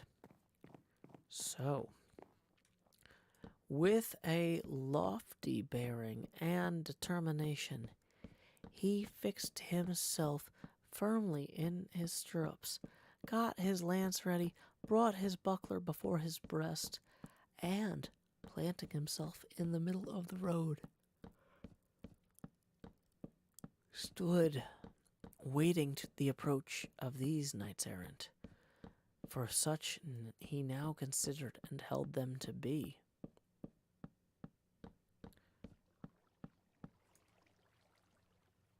And when they had come near enough to see and hear, he exclaimed with a haughty gesture, "All the world stand, unless all the world confess that in all the world there is no maiden fairer than the Empress of La Mancha, the peerless Dulcinea del Toboso."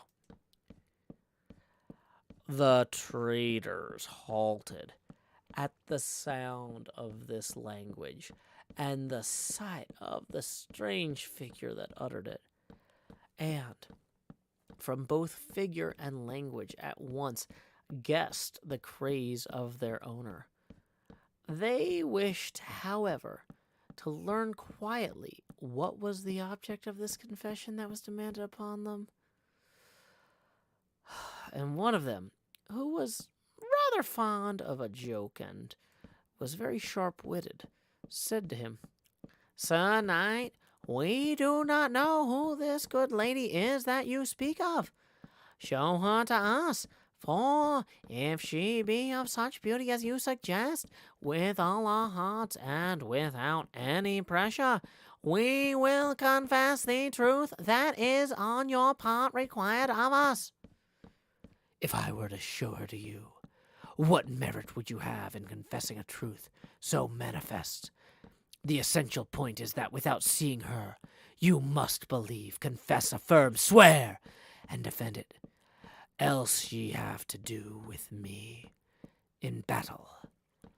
Ill-conditioned, arrogant rabble that you are, and come ye on one by one, as the order of knighthood requires, or all together, as is the custom and vile usage of your breed.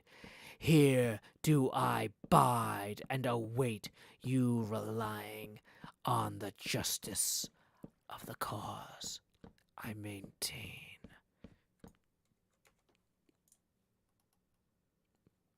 "Sir Knight," replied the trader, "I entreat your worship, in the name of this present company of princes, that to save us from charging our consciences with the confession of a thing we have never seen or heard of, and one more soever, so much to the prejudice of the empresses and queens of the Alcaria and the Estremadura, your worship will be pleased to show us some portrait of this lady, though it be no bigger than a grain of wheat.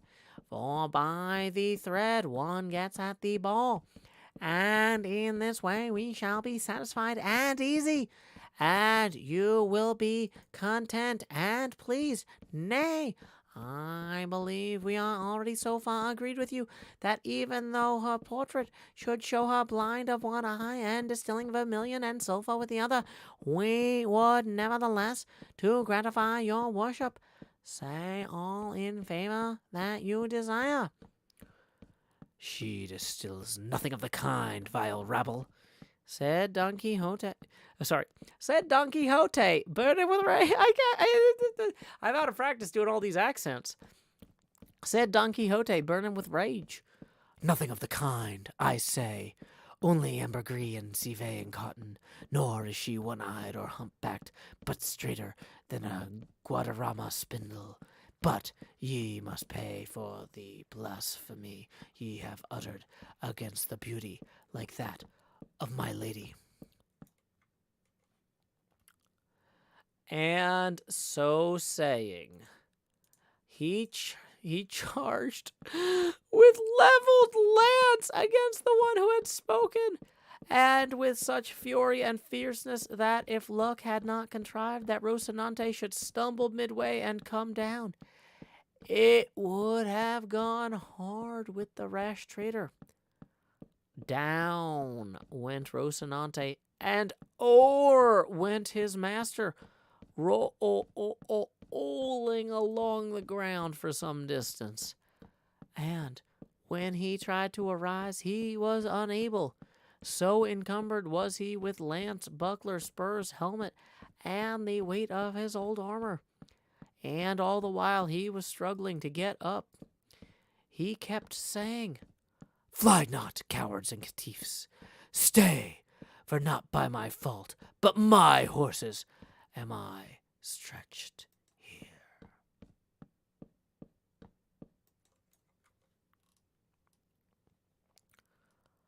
One of the muleteers in attendance, who could not have had much good nature in him, hearing that poor prostrate man blustering in this style, was unable to refrain from giving him an answer on the ribs. And coming up to him, he seized his lance, and, having broken it in pieces, with one of them he began so to belabor our Don Quixote, that notwithstanding, and in spite of his armor, he milled him like a measure of wheat. His masters called out not to lay on so hard, and to leave him alone. But the muleteer's blood was up, and he did not care to drop the game until he had vented the rest of his wrath. And gathering up the remaining fragments of the lance, he finished with a discharge upon the happy victim, who all through the storm of sticks that rained on him never ceased threatening heaven and earth and the brigands, for such they seemed to him. At last the muleteer was tired, and the traders continued their journey, taking with them matter for talk about the poor fellow who had been cudgeled. He, when he found himself alone, made another effort to rise. But if he was unable, when whole and sound, how was he to rise after having been thrashed and well nigh knocked to pieces? And yet he esteemed himself fortunate, as it seemed to him that this was a regular knight-errant's mishap, and entirely, he considered, the fault of the horse. However, as battered in body as he was, to rise was beyond his power.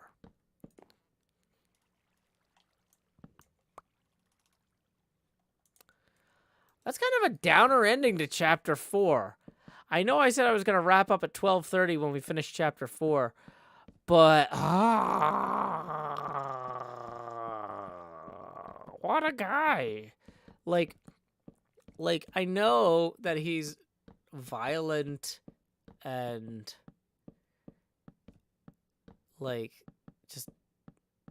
but the guy didn't need to wail on him like that. That's...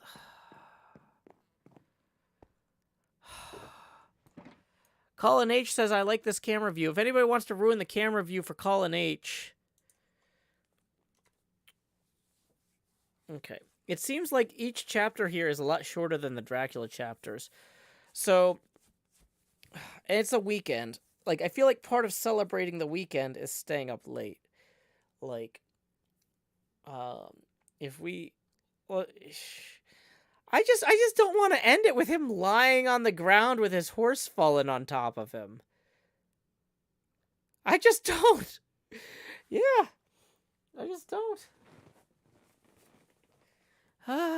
Yeah, the camera gets bigger when we hit tipping milestones. We're 20 away from the next tipping milestone. Oh gosh, the poor guy's just on the ground. The problem is I'm not gonna be able to go to sleep without reading the next chapter either way. I can read a lot faster without reading aloud, but like I'm reading the next chapter before bed either way. Like this is too much. Now, if the next chapter also ends on a downer, then that's one of those fooled me once things, and I'm not gonna do another one after that. But it's not really much of a cliffhanger so much as like a horse squisher. But yeah, excuse me, core concept. Okay. Okay.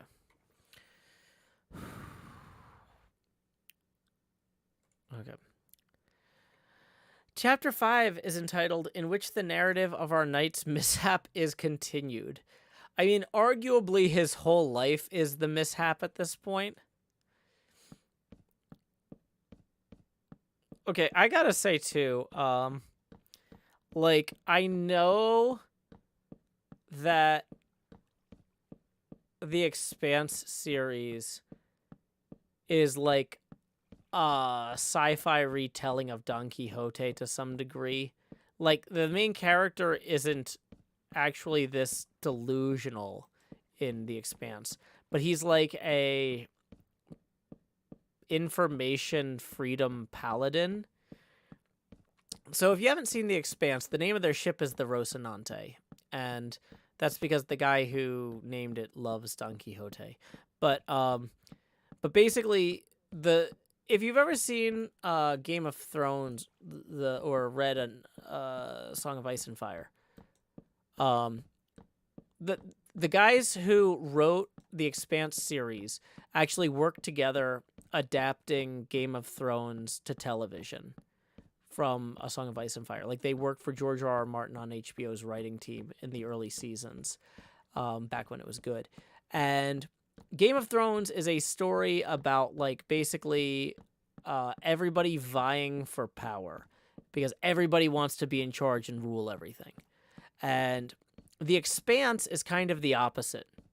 The Expanse opens up as a Cold War around the solar system between Earth and Mars, with the folks who work in the outer planets and the belt being kind of marginalized.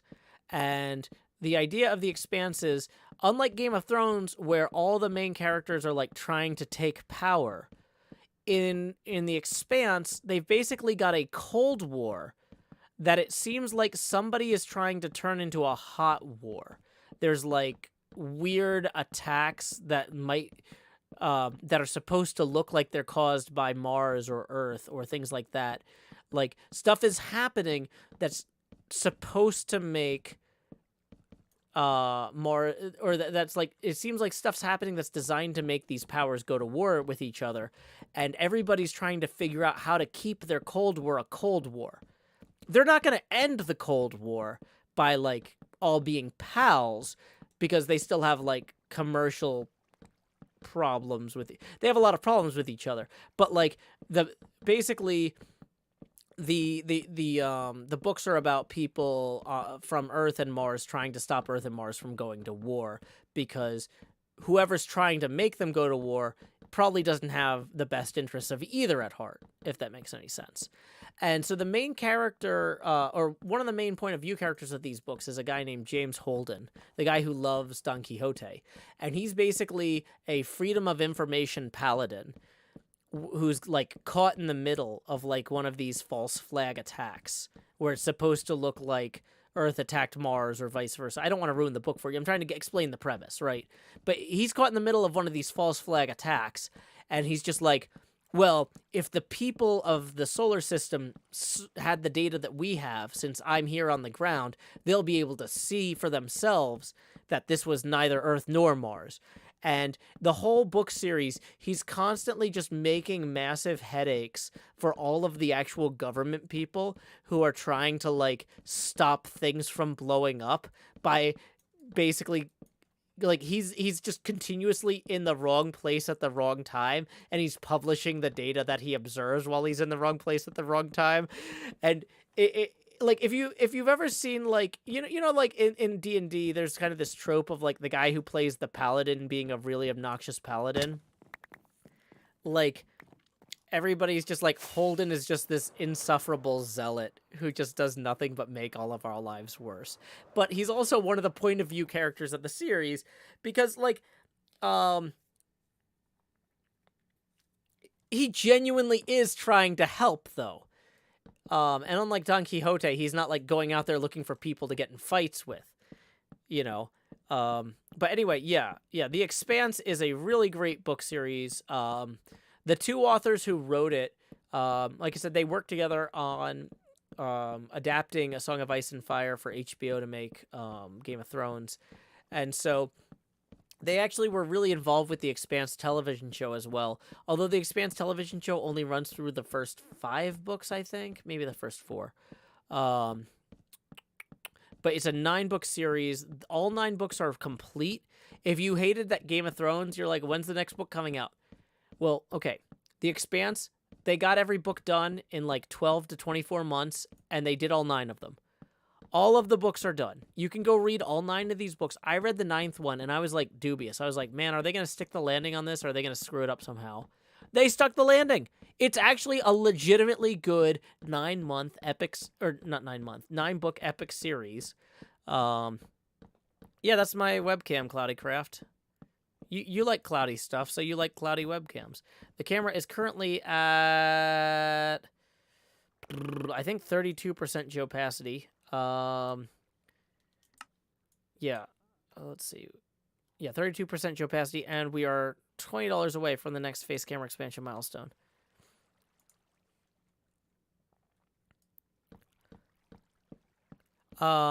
But yeah, Zero Panner Cakes Zero says, what series are we talking about? We're talking about The Expanse, because we just read 4 chapters of Don Quixote, and The Expanse was kind of inspired.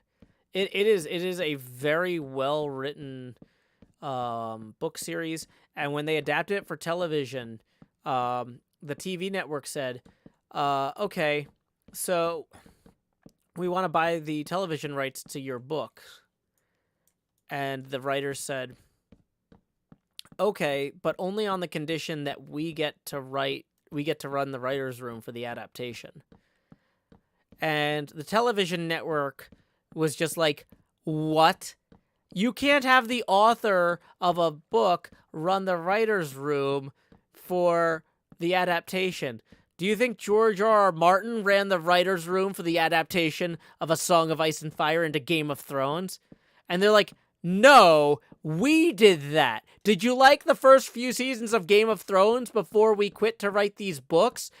If you did, then let us adapt our own show into television because we know, or our own books into television because we know how to do it. And I will say, it's not a perfect adaptation, largely because they had budget constraints about how many ships and stuff they could have stuff take place on.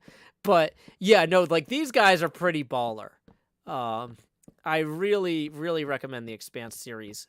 If you're enjoying Don Quixote but wish it was a little less cringe, the Expanse is pretty good.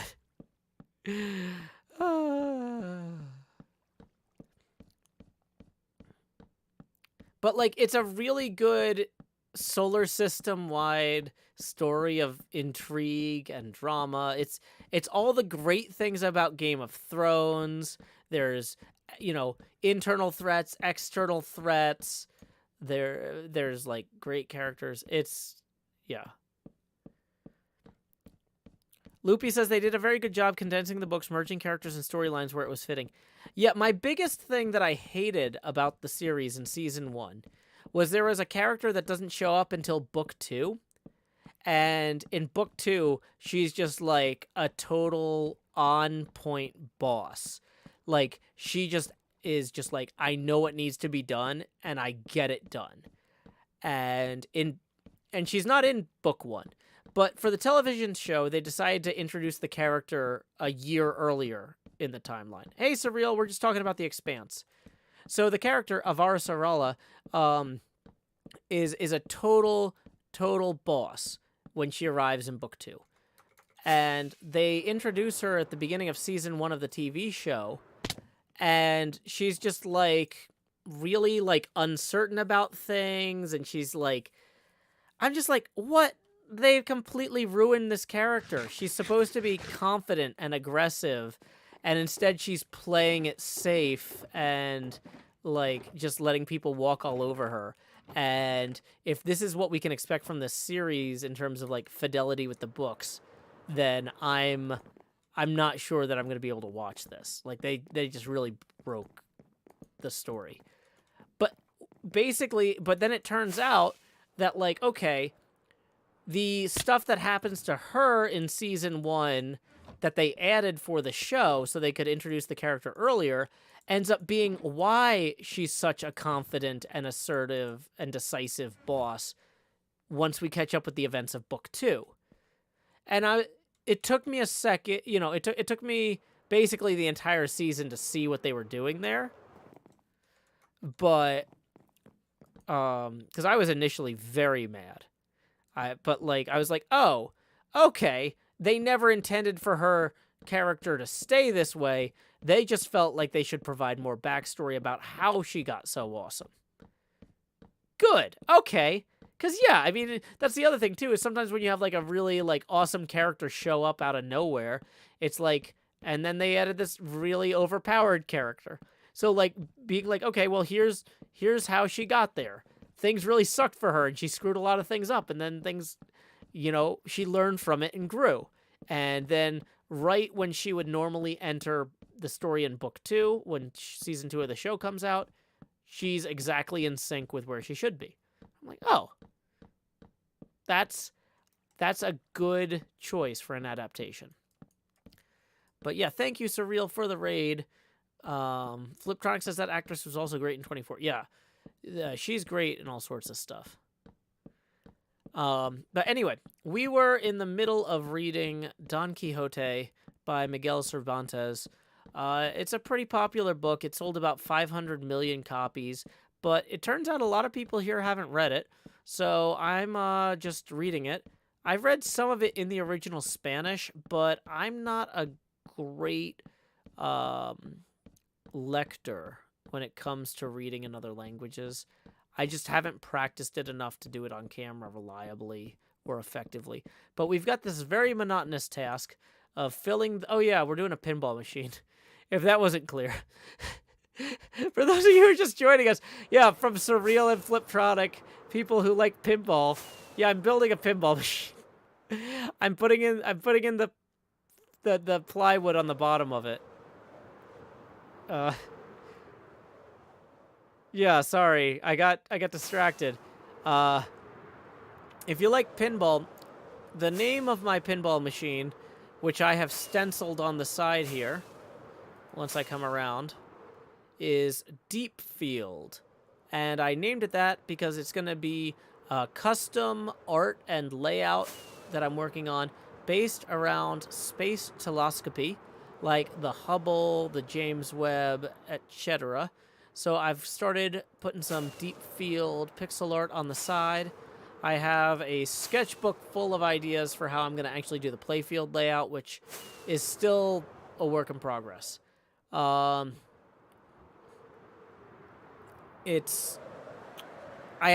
know in the very least that I'm going to start with like a skateball style, come up here, cut across, and go around. And then probably a few pop bumpers up here. I'm thinking I will have an array of drop targets there. it's all a work in progress, but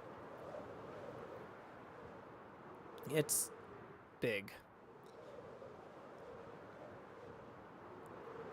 Fliptronic says, "Dang, looks awesome," and Razor Randed says, "Looking great, Joe." Thank you, yeah. So anyway, because I'm capable of holding down 3 buttons, Fliptronic says, "I love how you got the venting in there." Yo, thank you. Oh, I haven't shown you the labels on the back. Let's fly out here. Fliptronic, you actually have a TNA, don't you? So this might look a little familiar to you here. So the labels and the venting and stuff, the actual cabinet measurements are based on Scott Denisi, Total Nuclear Annihilation from Spooky Pinball. I didn't like just run this through Photoshop and have it like gargle out some pixels. I actually sat there and looked at like how many letters were in each word and how wide the lines were, and just was like, okay, this is probably the most accurate reproduction of the warning labels from the back of a spooky pinball machine you will find in Minecraft.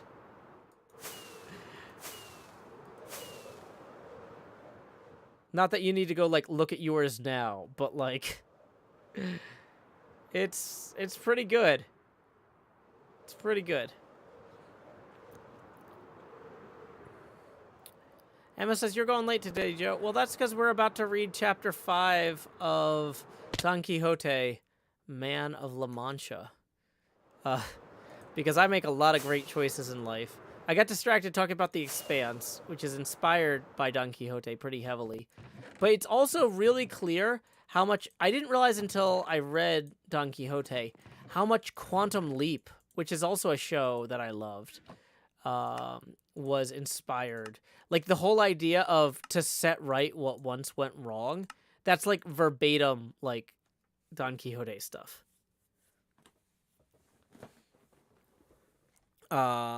Okay.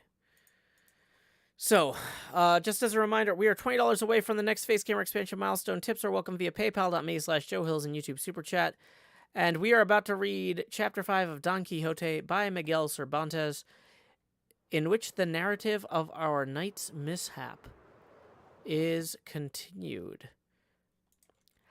Finding then that he, in fact, could not move, he thought himself of having recourse to his usual remedy, which was to think of some passage in his books, and his craze brought to his mind about Baldwin and the Marquis of Mantua, when Carloto left him wounded on the mountainside, a story known by heart by the children, not forgotten by the young men, and lauded and even believed by the old folk, and for all that, not a whit truer than the miracles of Muhammad. This seemed to him to fit exactly the case in which he found himself. So, making a show of severe suffering, he began to roll on the ground, and, with feeble breath, repeat the very words which the wounded knight of the wood is said to have uttered. "Where art thou, lady mine, that thou my sorrow dost not rue? Thou canst not rue it, lady mine, or else thou art untrue." And he went on with the ballad as far as the lines, "O noble Marquis of Mantua, my uncle and liege lord." As chance would have it, when he got to this line, there happened to come by a peasant from his own village, a neighbor of his, who had been with a load of wheat to the mill, and he, seeing the man stretched there, came up to him and asked him who he was, and what the matter was with him that he complained so dolefully. Don Quixote was firmly persuaded that this was the Marquis of Mantua, his uncle, so the only answer he made was to go on with his ballad, in which he told the tale of his misfortune, and of the loves of the emperor's son and his wife, all exactly as the ballad sings it. The peasant stood amazed at hearing such nonsense, and, relieving him of the visor, already battered to pieces by the blows, he wiped his face, which was covered with dust, and, as soon as he had done so, he recognized him, and said, "Senor Quixote," for so he appears to have been called when he was in his senses, and had not yet changed from a quiet country gentleman into a knight-errant. "Who has brought your worship to this pass?" But to all other questions, the other only went on with his ballad. Seeing this, the good man removed as well as he could his breastplate and backpiece to see if he had any wound, but he could perceive no blood or mark whatever. He then contrived to raise him from the ground, and with no little difficulty hoisted him upon his ass, which seemed to him to be the easiest mount for him, and, collecting the arms, even to the splinters of the lance, he tied them on Rocinante, and, leading him by the bridle and the ass by the halter, he took the road for the village, very sorry to hear what absurd stuff Don Quixote was talking. Nor was Don Quixote less so, for what blows and bruises he could not sit upright upon the ass, and from time to time he sent up sighs to heaven, so that once more he drove the peasant to ask what ailed him. And it could only have been the devil himself that put into his head tales to match his own adventures. For now, forgetting Baldwood, he bethought himself of the Moor Abindarez, when the alcalde of Antequera, Rodrigo de Narvaez, took him prisoner, and carried him away to his castle, so that when the peasant again asked him how he was, and what ailed him, he gave him for reply the same words and phrases that the captive Abindarez gave to Rodrigo de Narvaez, just as he had read in the story in the Diana of Jorge de Montemayor, where it is written, applying it to his own case so aptly that the peasant went along cursing his fate that he had to witness and listen to such a lot of nonsense, from which, however, he came to the conclusion that his neighbor was mad, and so made all haste to reach the village to escape the wearisomeness of this harangue of Don Quixote's, who, at the end of it, said, "Senor Don Rodrigo de Narvaez, your worship must know that this fair Zarifa I have mentioned is now the lovely Dulcinea del Toboso, for whom I have done, am doing, and will do the most famous deeds of chivalry that in this world have been seen, are to be seen, or ever shall be seen." To this the peasant answered, "Senor, sinner that I am, cannot your worship see that I am not Don Rodrigo de Narvaez, nor the Marquis of Mantua, but Pedro Alonso, your neighbor, and that your worship is neither Baldwin nor Abindarez, but the worthy gentleman, Senor Quixote? I know who I am, and I know that I may be not only those I have named, but all the 12 peers of France, and even all the 9 worthies, since my achievements surpass all that they have done all together, and each of them on his own account. With this talk and more of the same kind, they reached the village just as night was beginning to fall. But the peasant waited until it was a little later, that the belabored gentleman might not be seen riding in such a miserable trim.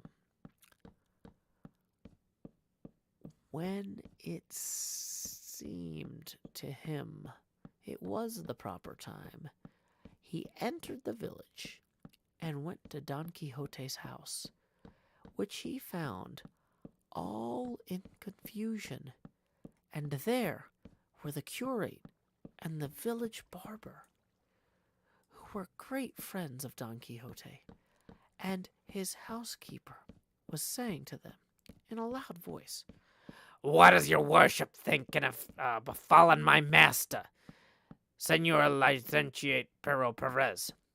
for so the curate was called.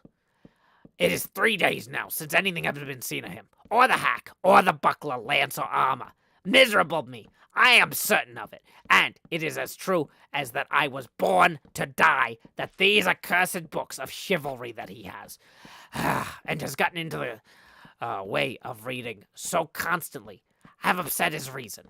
For now, I remember having often heard him saying to himself that he would turn knight-errant and go all over the world in quest of adventures. To the devil and Barabbas with such books that have been brought to ruin in this way the finest understanding there were in all of La Mancha. The niece said the same, and more. Oh, you must know, Master Nicholas. For that was the name of the barber. It was often my uncle's way to stay 2 days and 2 nights together, poring over these unholy books of misadventures, after which he would fling the book away and snatch up his sword and fall to sloshing the walls. And when he was tired out, he would just say he had killed 4 giants, like 4 towers, and the sweat that flowed from him when he was weary, he said, was the blood of the wounds he had received in battle. And then he would drink a great jug of cold water and become calm and quiet, saying that this water was a most precious potion, which the sage Esquif, the great magician and friend of his, had brought him. But I take all the blame upon myself, for never having told your worships of my uncle's vagaries, that you might put a stop to them before things had come to this pass, and burn all of those accursed books, for he has a great number that richly deserve to be burned like heretics. So I say too, said the curate, and by my faith tomorrow shall not pass without public judgment upon them, and may they be condemned to the flames, lest they lead those that read to behave as my good friend seems to have behaved. All this the peasant heard, and from it he understood at last what was the matter with his neighbor. And so he began calling aloud, "Open your worships, so Senor Baldwin, and to Senor the Marquis of Mantua, who comes badly wounded, and to Senor Abinderez the Moor, whom the valiant Rodrigo de Narvaez, the accolade of the antiquary, brings captive." At these words they all hurried out, and when they recognized their friend, master, and uncle, who had not yet dismounted from the ass, because he could not, they ran to embrace him. "Hold, for I am badly wounded through my horse's fault. Carry me to bed, and, if possible, send for the wise Urganda to cure and see to my wounds." "See there, plague on it," cried the housekeeper at this. "Did not my heart tell truth as to which foot my master went lame of? to bed with your worship at once, and we will contrive to cure you here without fetching the Hurgada. A curse, I say once more, and 100 times more on these books of chivalry that have brought your worship to such a pass. They carried him to the bed at once, and after searching for his wounds, they could find none. But he said they were all bruises from having a severe fall with his horse Rocinante when in combat with 10 giants, and the boldest to be found on earth. So, Said the curate. are there giants in the dance? By the sign of the cross, I will burn them tomorrow, before the day is over. They put a host of questions to Don Quixote, but his only answer to all was, give him something to eat and leave him to sleep, for that was what he needed most. They did so, and the curate questioned the peasant at great length as to how he had found Don Quixote. He told him, and the nonsense he had talked when found on the way home, all which made the licentiate the more eager to do what he did the next day, which was to summon his friend the barber and go with him to Don Quixote's house. Uh-oh.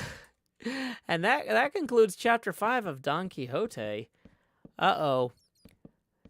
I'm realizing that this is a 1600s take on mental health, and I'm guessing that the barber and the licentiate are not likely to do a good job of helping this poor man with his delusions.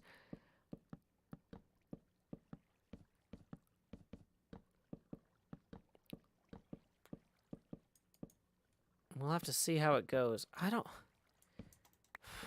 I keep going like, oh, that was such a short chapter.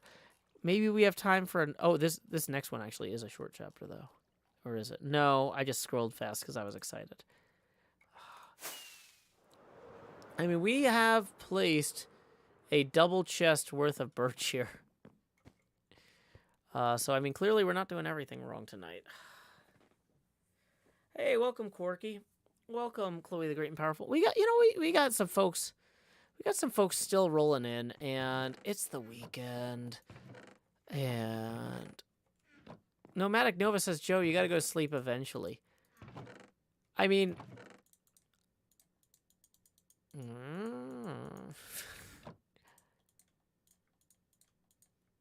I've already... I checked the kitchen when I went to move the laundry along. Like, I don't have that much stuff that I actually have to do between now and going to sleep. I still have half my drink. I think this next chapter isn't too long. And I really want to know. So Don Quixote sent out on adventure. Came back home because he realized he should have brought his wallet. And now the barber, who is presumably also the town's doctor, and the licentiate / curate, who's presumably like the mayor, are about to burn all the books that gave him his delusions, and I don't think that's going to go well. So, Chapter 6. Of the diverting and important scrutiny. Diverting and important. How can you stop reading when the next chapter is going to be both diverting and important? That means fun and relevant, which the curate and barber made in the library of our ingenious gentleman.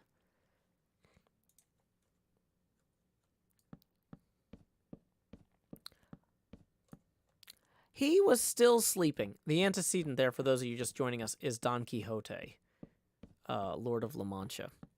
Anyway. He was still sleeping. So the curate asked his niece for the keys of the room where the books, the authors of all the mischief were. And right willingly she gave them. They all went in, the housekeeper with them, and found more than 100 volume of big books, very well bound, and some other small ones. The moment the housekeeper saw them, she turned about and ran out of the room, and came back immediately with a saucer of holy water and a sprinkler, saying, "Here, your worship, Senor Licentiate, sprinkle this room. Don't leave any magician of the many there are in these books to bewitch us in revenge for our design of banishing them from the world." The simplicity of the housekeeper made the licentiate laugh, and he directed the barber to give him the books one by one so he could see what they were about, as there might be some found among them that did not deserve the penalty of fire.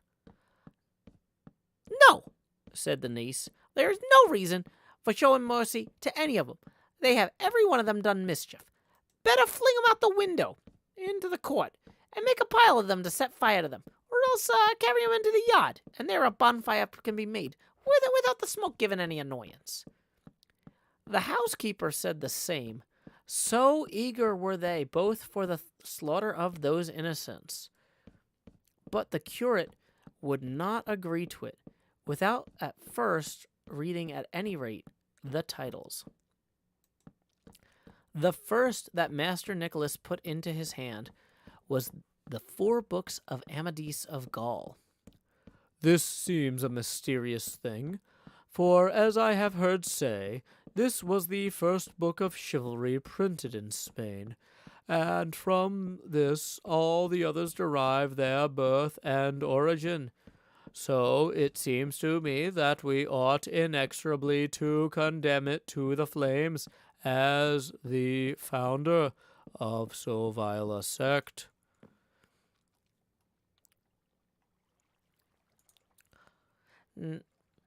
"Nay, sir," said the barber, "I too have heard say that this is the best of all books of this kind that have been written, and so as something singular in its line, it ought to be pardoned."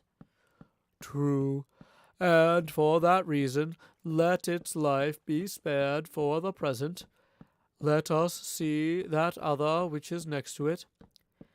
"It is," said the barber, "the Sergas de Esplandian, the lawful son of Amadis of Gaul." Then verily the merit of the father must not be put down to the account of the son. Take it, mistress housekeeper. Open the window and fling it into the yard, and lay the foundation of the pile for the bonfire we are about to make. The housekeeper obeyed with great satisfaction, and the worthy Esplandian went flying into the yard to wait with all patience the fire that was in store for him. Proceed. "This that comes next is Amadis of Greece, and I believe all those on this side are of the same Amadis lineage." Then to the yard with the whole lot of them. For to have the burning of Queen Pentaquinestra, and the shepherd Daniel and his eclogues, and the bedevilled and involved discourses of his author, I would burn with them the father who begot me, if he were going about in the guise of a knight errant. "I am of the same mind," said the barber. "And so am I." I can't do it. Hold on. Oh, boy. I can't. I'm trying to do the niece's voice. It's hard to switch. I'm out of practice at switching between these accents. While I'm screwing up anyway, let's go ahead and say thank you to Chloe the Great and Powerful for 14, who says, "I'm happy to hear some late night reading." Thank you, Chloe the Great and Powerful. Tips are welcome via paypal.me/Joe Hills and YouTube Super Chat. Crow Game says, "Hey, Joe, how you doing?" I had a really great day. I had like a rough half hour at the beginning of the stream. The beginning of the stream, I went from having a great day that I was super excited to go into the stream on, to having a really rough start of the stream where I spilled 2 separate drinks in rapid succession. I cleaned up the first one and immediately spilled the second one worse. And then I had to spend a bunch of time scrubbing the floor. So we are not letting the stream end on a bad note. We are going to have a little bit of fun reading Don Quixote by Miguel Cervantes. Okay. Where was I?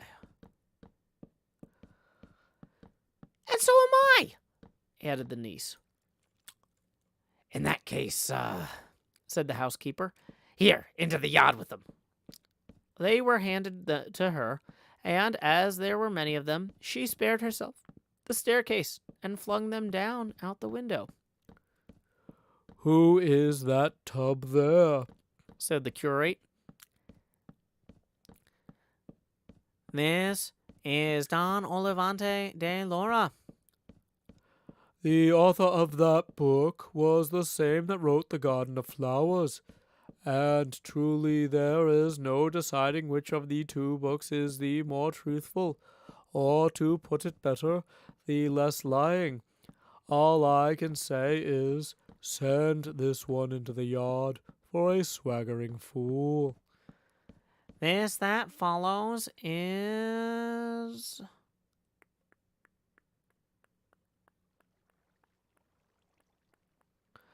Florismarte of Hicania? Said the barber. Senor Florismarte here. Then, by my faith, he must take up his quarters in the yard, in spite of his marvelous birth and visionary adventures, for the stiffness and dryness of his style deserve nothing else. Into the yard with him, and the other, Mistress Housekeeper. With all my heart, senor, said she, and executed the order with great delight. This is the Night Plateer. An old book that, but I find no reason for clemency in it. Send it after the others without appeal. Which was done. Another book was opened, and they saw it was entitled The Night of the Cross. For the sake of the holy name this book has, its ignorance might be excused. But then they say behind the cross there's the devil, so to the fire with it. Taking down another book, the barber said, The barber said, this is the Mirror of Chivalry. I know his worship, said the curate. That is where Senor Reinaldos of Montalvan figures with his friends and comrades, greater thieves than Caucus, and the 12 peers of France with the veracious historian Turpin.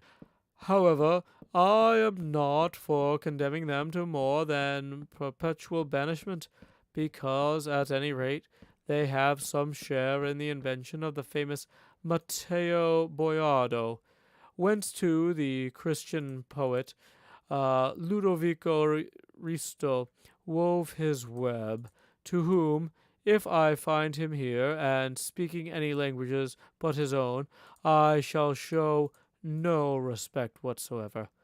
But if he speaks his own tongue, I will put him upon my head. Well, I have him in Italian, but I do not understand him. Nor would it be well that you should understand him. And on that score we might have excused the captain, if he had not brought him into Spain and turned him into Castilian. He robbed him of a great deal of his natural force. And so do all those who try to turn books written in verse into another language, for, with all the pains they take and all the cleverness they show, they can never reach the level of the originals as they were first produced. In short, I say that this book, and all that may be found treating of those French affairs, should be thrown or deposited into some dry well, until, after more consideration, it is settled what to be done with them, excepting always one Bernardo del Carpio that is going about, and another called Roncesvalles. For these, if they come into my hands, shall pass at once into those of the housekeeper, and from hers into the fire without reprieve. To all this the barber gave his assent, and looked upon it as right and proper, being persuaded that the curate was so staunch to the faith and loyal to the truth that he would not for the world say anything opposed to them. Opening another book, he saw that it was Palmerin de Olivia, and beside it was another called Palmerin of England. Seeing which, the licentiate said, Let the olive be made firewood at once, and burned until no ashes are left, and let the palm of England be kept and preserved as a thing that stands alone, and let another such case be made for it as which Alexander found among the spoils of Darius, and set aside for the safekeeping the works of the poet Homer. This book, Gossip, is of authority for 2 reasons. First, because it is very good, and second, because it is said to have been written by a wise and witty king of Portugal. All the adventures at the castle of Miraguarda are excellent and of admirable contrivance, and the language is polished and clear, studying and observing the style befitting the speaker with propriety and judgment. So, then, provided it all seems good to you, Master Nicholas, I say this, and let Amadis of Gaul be remitted in the penalty of fire, and as for all the rest, let them perish without further question or query. Nay, gossip, for this that I have here is the famous Don Bellianus. Well, that and the 2nd, 3rd, and 4th parts all stand in need of a little rhubarb to purge their excess of bile, and they must be cleared of all that stuff about the castle of fame and other great affectations, to which end let them be allowed their overseas term, and according as they mend, so shall mercy or justice be meted out to them. And in the meantime, gossip, do you keep them in your house, and let no one read them. With all my heart, said the barber, and not caring to tire himself with reading more books of chivalry, he told the housekeeper, take all the big ones, throw them out in the yard. It was not said to one dull or deaf, but to one who enjoyed burning them more than weaving the broadest and finest web that could be, and, seizing about 8 of them at a time, she flung them out the window.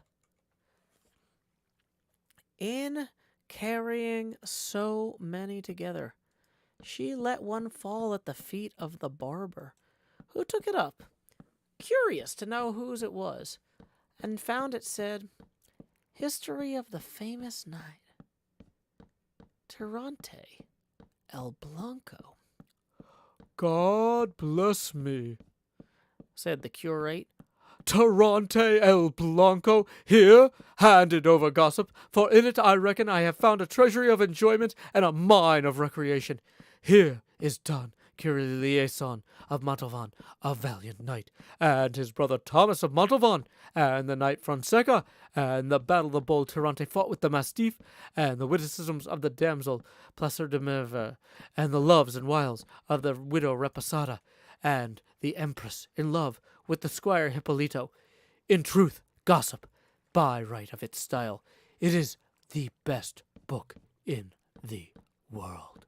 Here knights eat and sleep and die in their beds, and make their wills before dying, and a great deal more of which there is nothing in all the other books. Nevertheless, I say he who wrote it, for deliberately composing such fooleries deserves to be sent to the galleys for life. Take it home with you and read it, and you will see what I have said is true." "As you will," said the barber.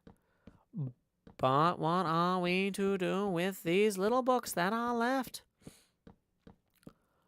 "These must be not chivalry, but poetry," said the curate.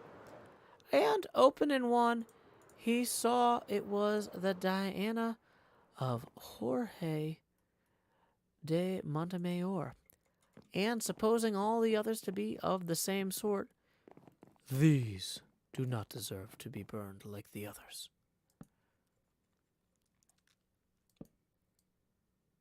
"For they neither do nor can do the mischief the books of chivalry have done, being books of entertainment that can hurt no one."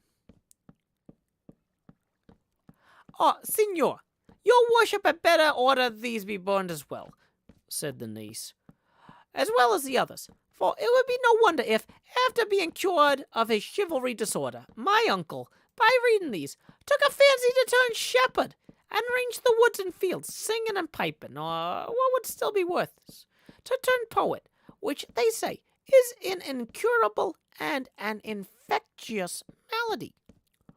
"The damsel is right, and it will be well to put this stumbling block and temptation out of our friend's way. To begin, then, with the Diana of Montemayor. I am of the opinion that it should not be burned, but that it should be cleared of all that about the sage Felicia and the magic water, and of almost all the longer pieces of verse. Let it keep and welcome its prose and the honor of being the first book of the kind." "This that comes next," said the barber, is the Diana, entitled The Second Part, by the Salamancan. And this other side has the same title, and its author is Gil Polo." "As for that of the Salamancan," replied the curate, "let it go to swell the number of the condemned in the yard, and let Gil Polo's be preserved, as if it came from Apollo himself. But get on, gossip, and make haste, for it is growing late." "This book," said the Hold on, I need to take a sip of my drink. My throat's starting to get tired. Turns out reading Don Quixote for 4 hours will get to you. We're doing it live. Let's actually make more planks before we do it live.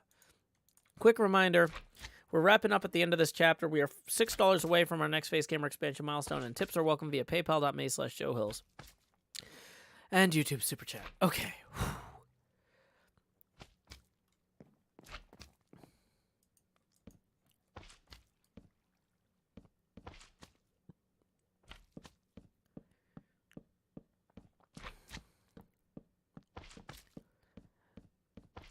"This book," said the barber, opening another, "is the 10 books of the Fortune of Love, written by Antonio de lo Frasso, a Sardinian poet." "By the orders I have received," said the curate, "since Apollo has been Apollo, and the Muses have been Muses, and poets have been poets, so droll and absurd a book has never been written, and in its way it is the best and most singular of all of these species that might have as yet appeared, and he who has not read it may be sure he has not ever read what is delightful. Give it here, gossip, for I make more account of having found it than if they had given me a cassock of Florence stuff." He put it aside with extreme satisfaction, and the barber went on. These that come next are the shepherd of Iberia, nymphs of Henares, and the enlightenment of jealousy. Then all we have to do, said the curate. is to hand them over to the secular arm of the housekeeper, and ask me not why, or we shall never have done. This next is the Pastor de Felida. No pastor that, but a highly polished courtier. Let it be preserved as a precious jewel. This large one here, said the barber. is called the Treasury of Various Poems. If there were not so many of them, they would be more relished.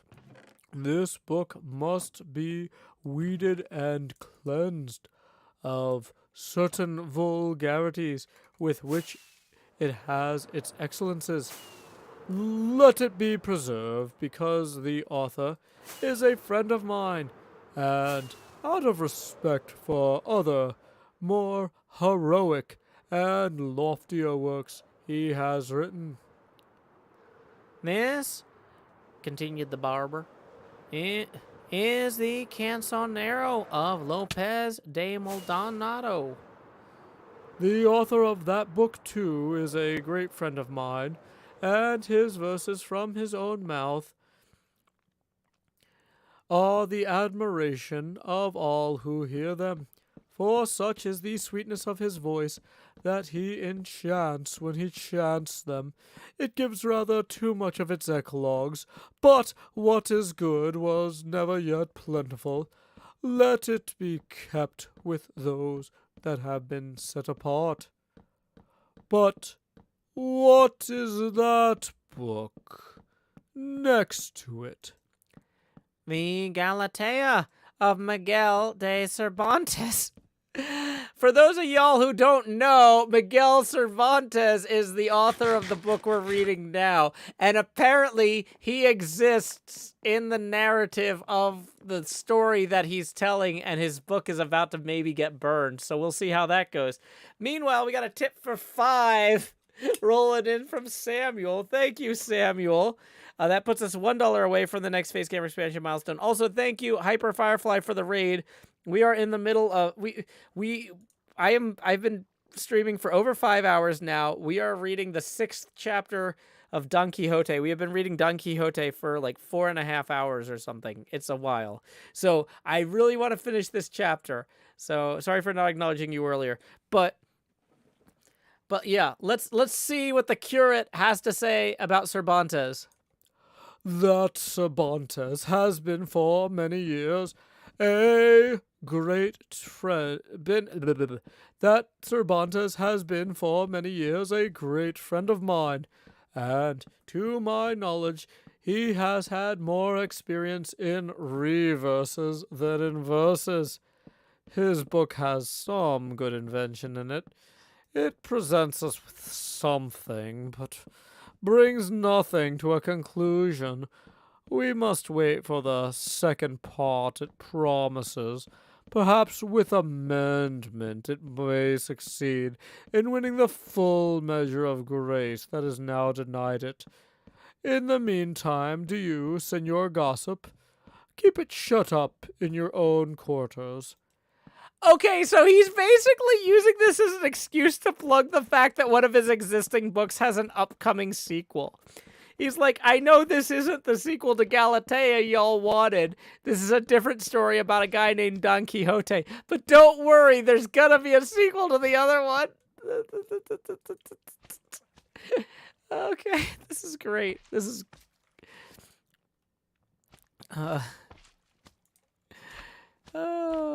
it's so fun reading stuff like this. I really have missed this. Yeah, we're not doing Dracula still.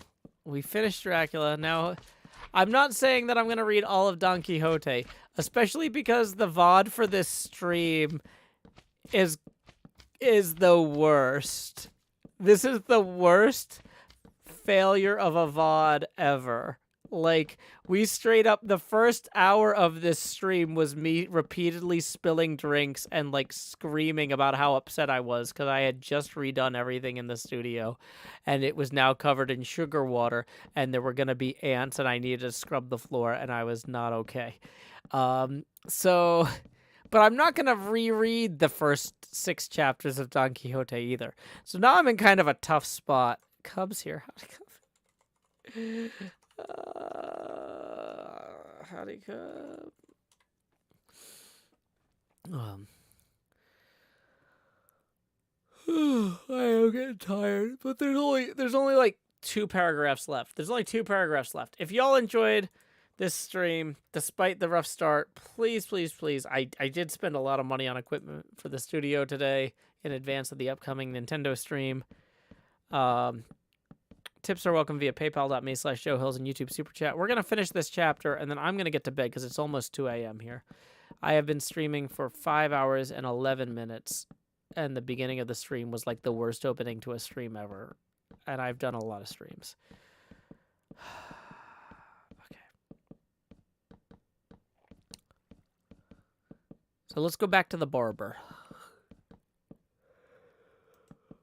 Oh my gosh, it's all hitting me at once.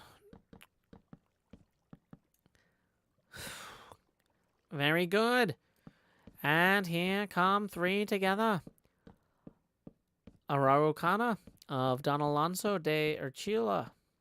The Austriada of Juan Rufo. Justice of Cordoba. And the Montserrat of Cristobal de Berruez, the Valencian poet. These 3 books are the best that have been written in Castilian in heroic verse, and they may compare to the most famous of Italy. Let them be preserved as the richest treasures of poetry that Spain possesses. The curate was tired and would not look into any more books. And so, he decided that contents uncertified, all the rest should be burned. But just then, the barber held open one called The Tears of Angelica. I should have shed tears myself, said the curate when he heard the title, had I ordered that book to be burned, for its author was one of the most famous poets of the world, not to say of Spain, and was very happy in the translation of some of Ovid's fables. Okay, so that's where the chapter ends. But that makes me think that the Tears of Angelica is a terrible... I think the punchline here is that Tears of Angelica is like the worst book. And the curate, like, wrapping up the chapter by saying, oh, goodness, we almost burned that. That would have been a tragedy. That's one of the best books ever written, right? I feel like just the way this is paced, that's the equivalent of, like, somebody throwing out their DVD collection and, like being about to throw away something, like, I don't know. I'm trying to think of a movie that got mocked a lot at the time. There was a joke in Chris Straub's Starslip Crisis that one of the only remaining film that had survived all of the purges or whatever from our era, 1,000 years in the future. One of the only films that survived from our era was Catwoman. And like the curator at the museum is just like, it's a testament to how culturally significant this piece was, that it was preserved laboriously through the centuries. Like, this is, and like, but the joke is that, like, anybody reading that comic that takes place in the future knows that, like, the film Catwoman wasn't actually, like, that, you know, big a deal. Hold on. I gotta Google this. I gotta find out what Tears of Angelica is.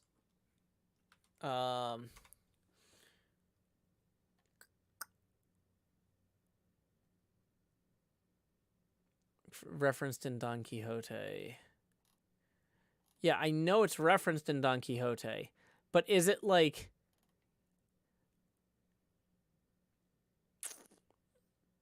Is it actually good? I feel like the joke is that it can't be good.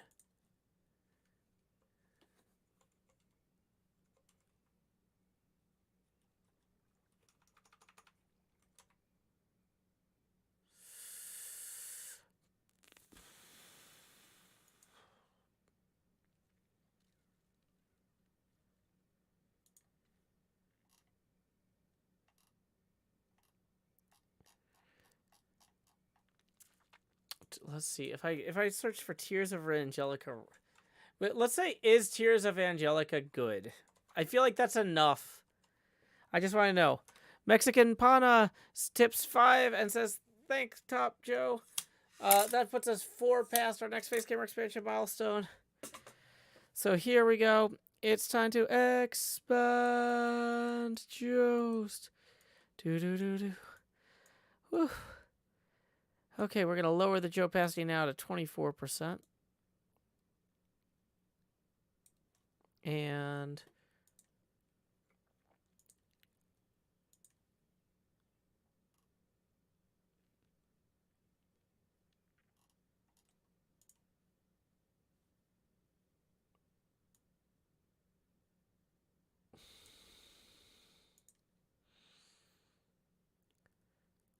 La Lagrimas de Angelica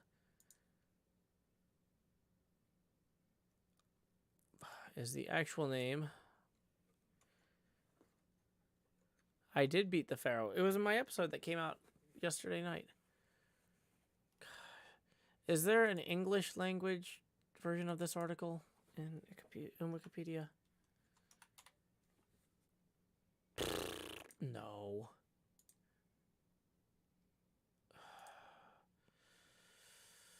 It was published in 1586. La obra se plantea como una continuación del Orlando Furioso dentro de la tendencia italianizante importada por Boscan y Garcilas. Las peripecias. Oh my gosh, I'm too tired. I'm too tired to read Spanish.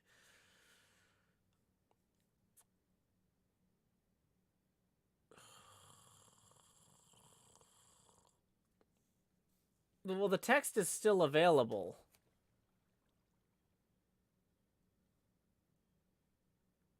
So, text is still available in Spanish. God. Is this on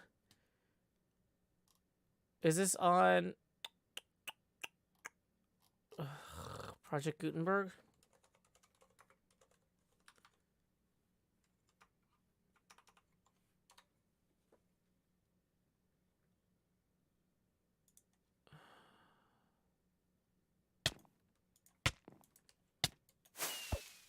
Bad spare.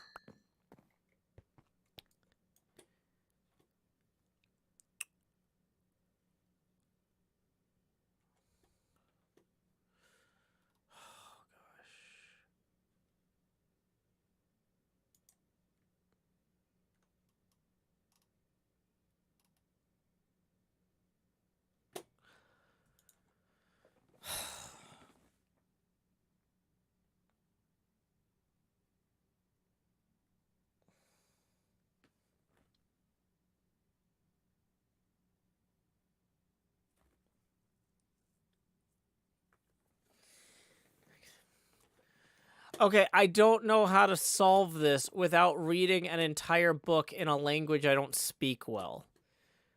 But it doesn't look like there's any English language translation of Luis Barahona de Soto's Tears of Angelica.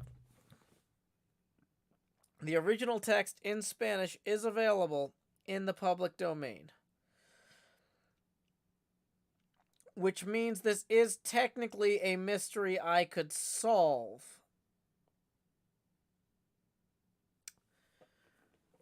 Okay. We're going to Twitter.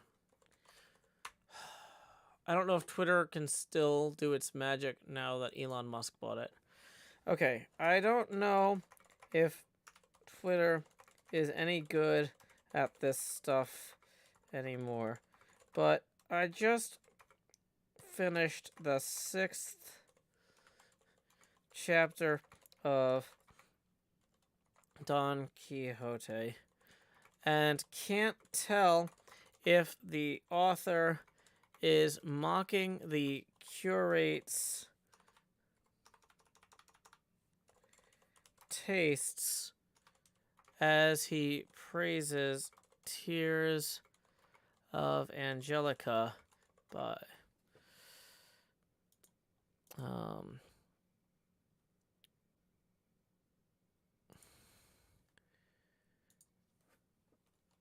as he praises the, like, it feels like a punchline.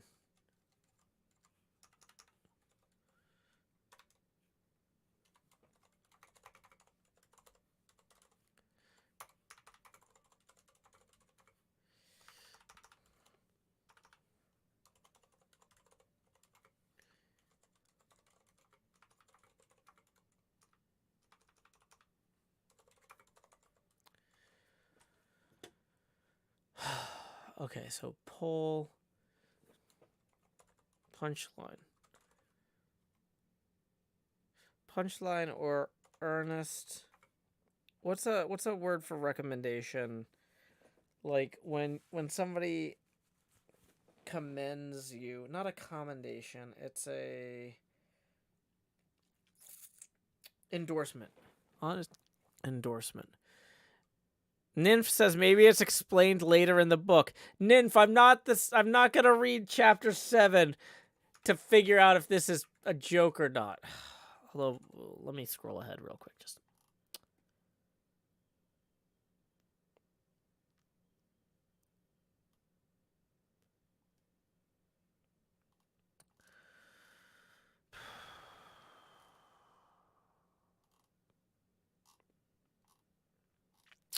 okay, I did scroll ahead, but I'm not gonna read all this out loud. It doesn't look like the answer is in there.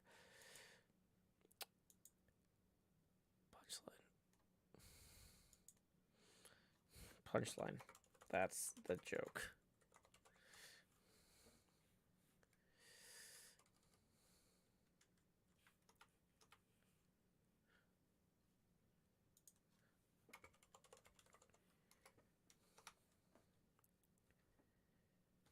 I don't know if Twitter's any good at this stuff. I don't know if Twitter is good at this stuff anymore. But I just finished the 6th chapter of Don Quixote and can't tell if the author is mocking the curate's tastes when he praises. I think I'm gonna go with lauds. The Tears of Angelica.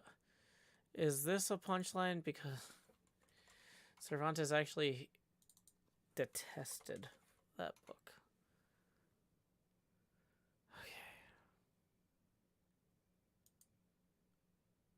And we're going to leave that open for one day because I didn't realize I could change the amount of time in there.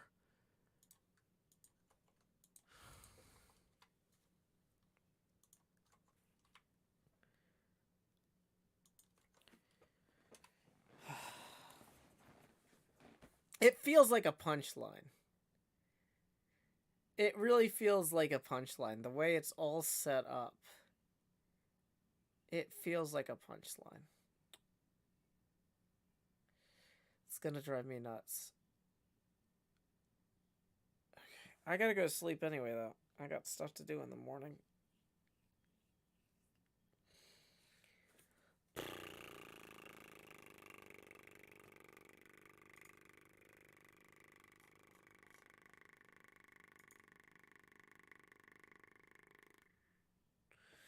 Okay.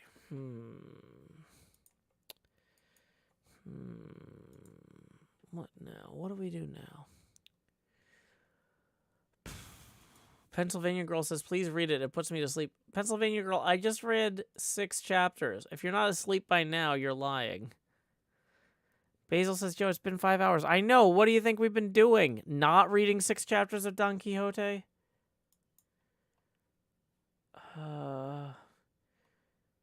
Okay, it looks like Evil Notion is... Go forward. Ah, that's so loud. You mean I was Why is drinking- that not muted?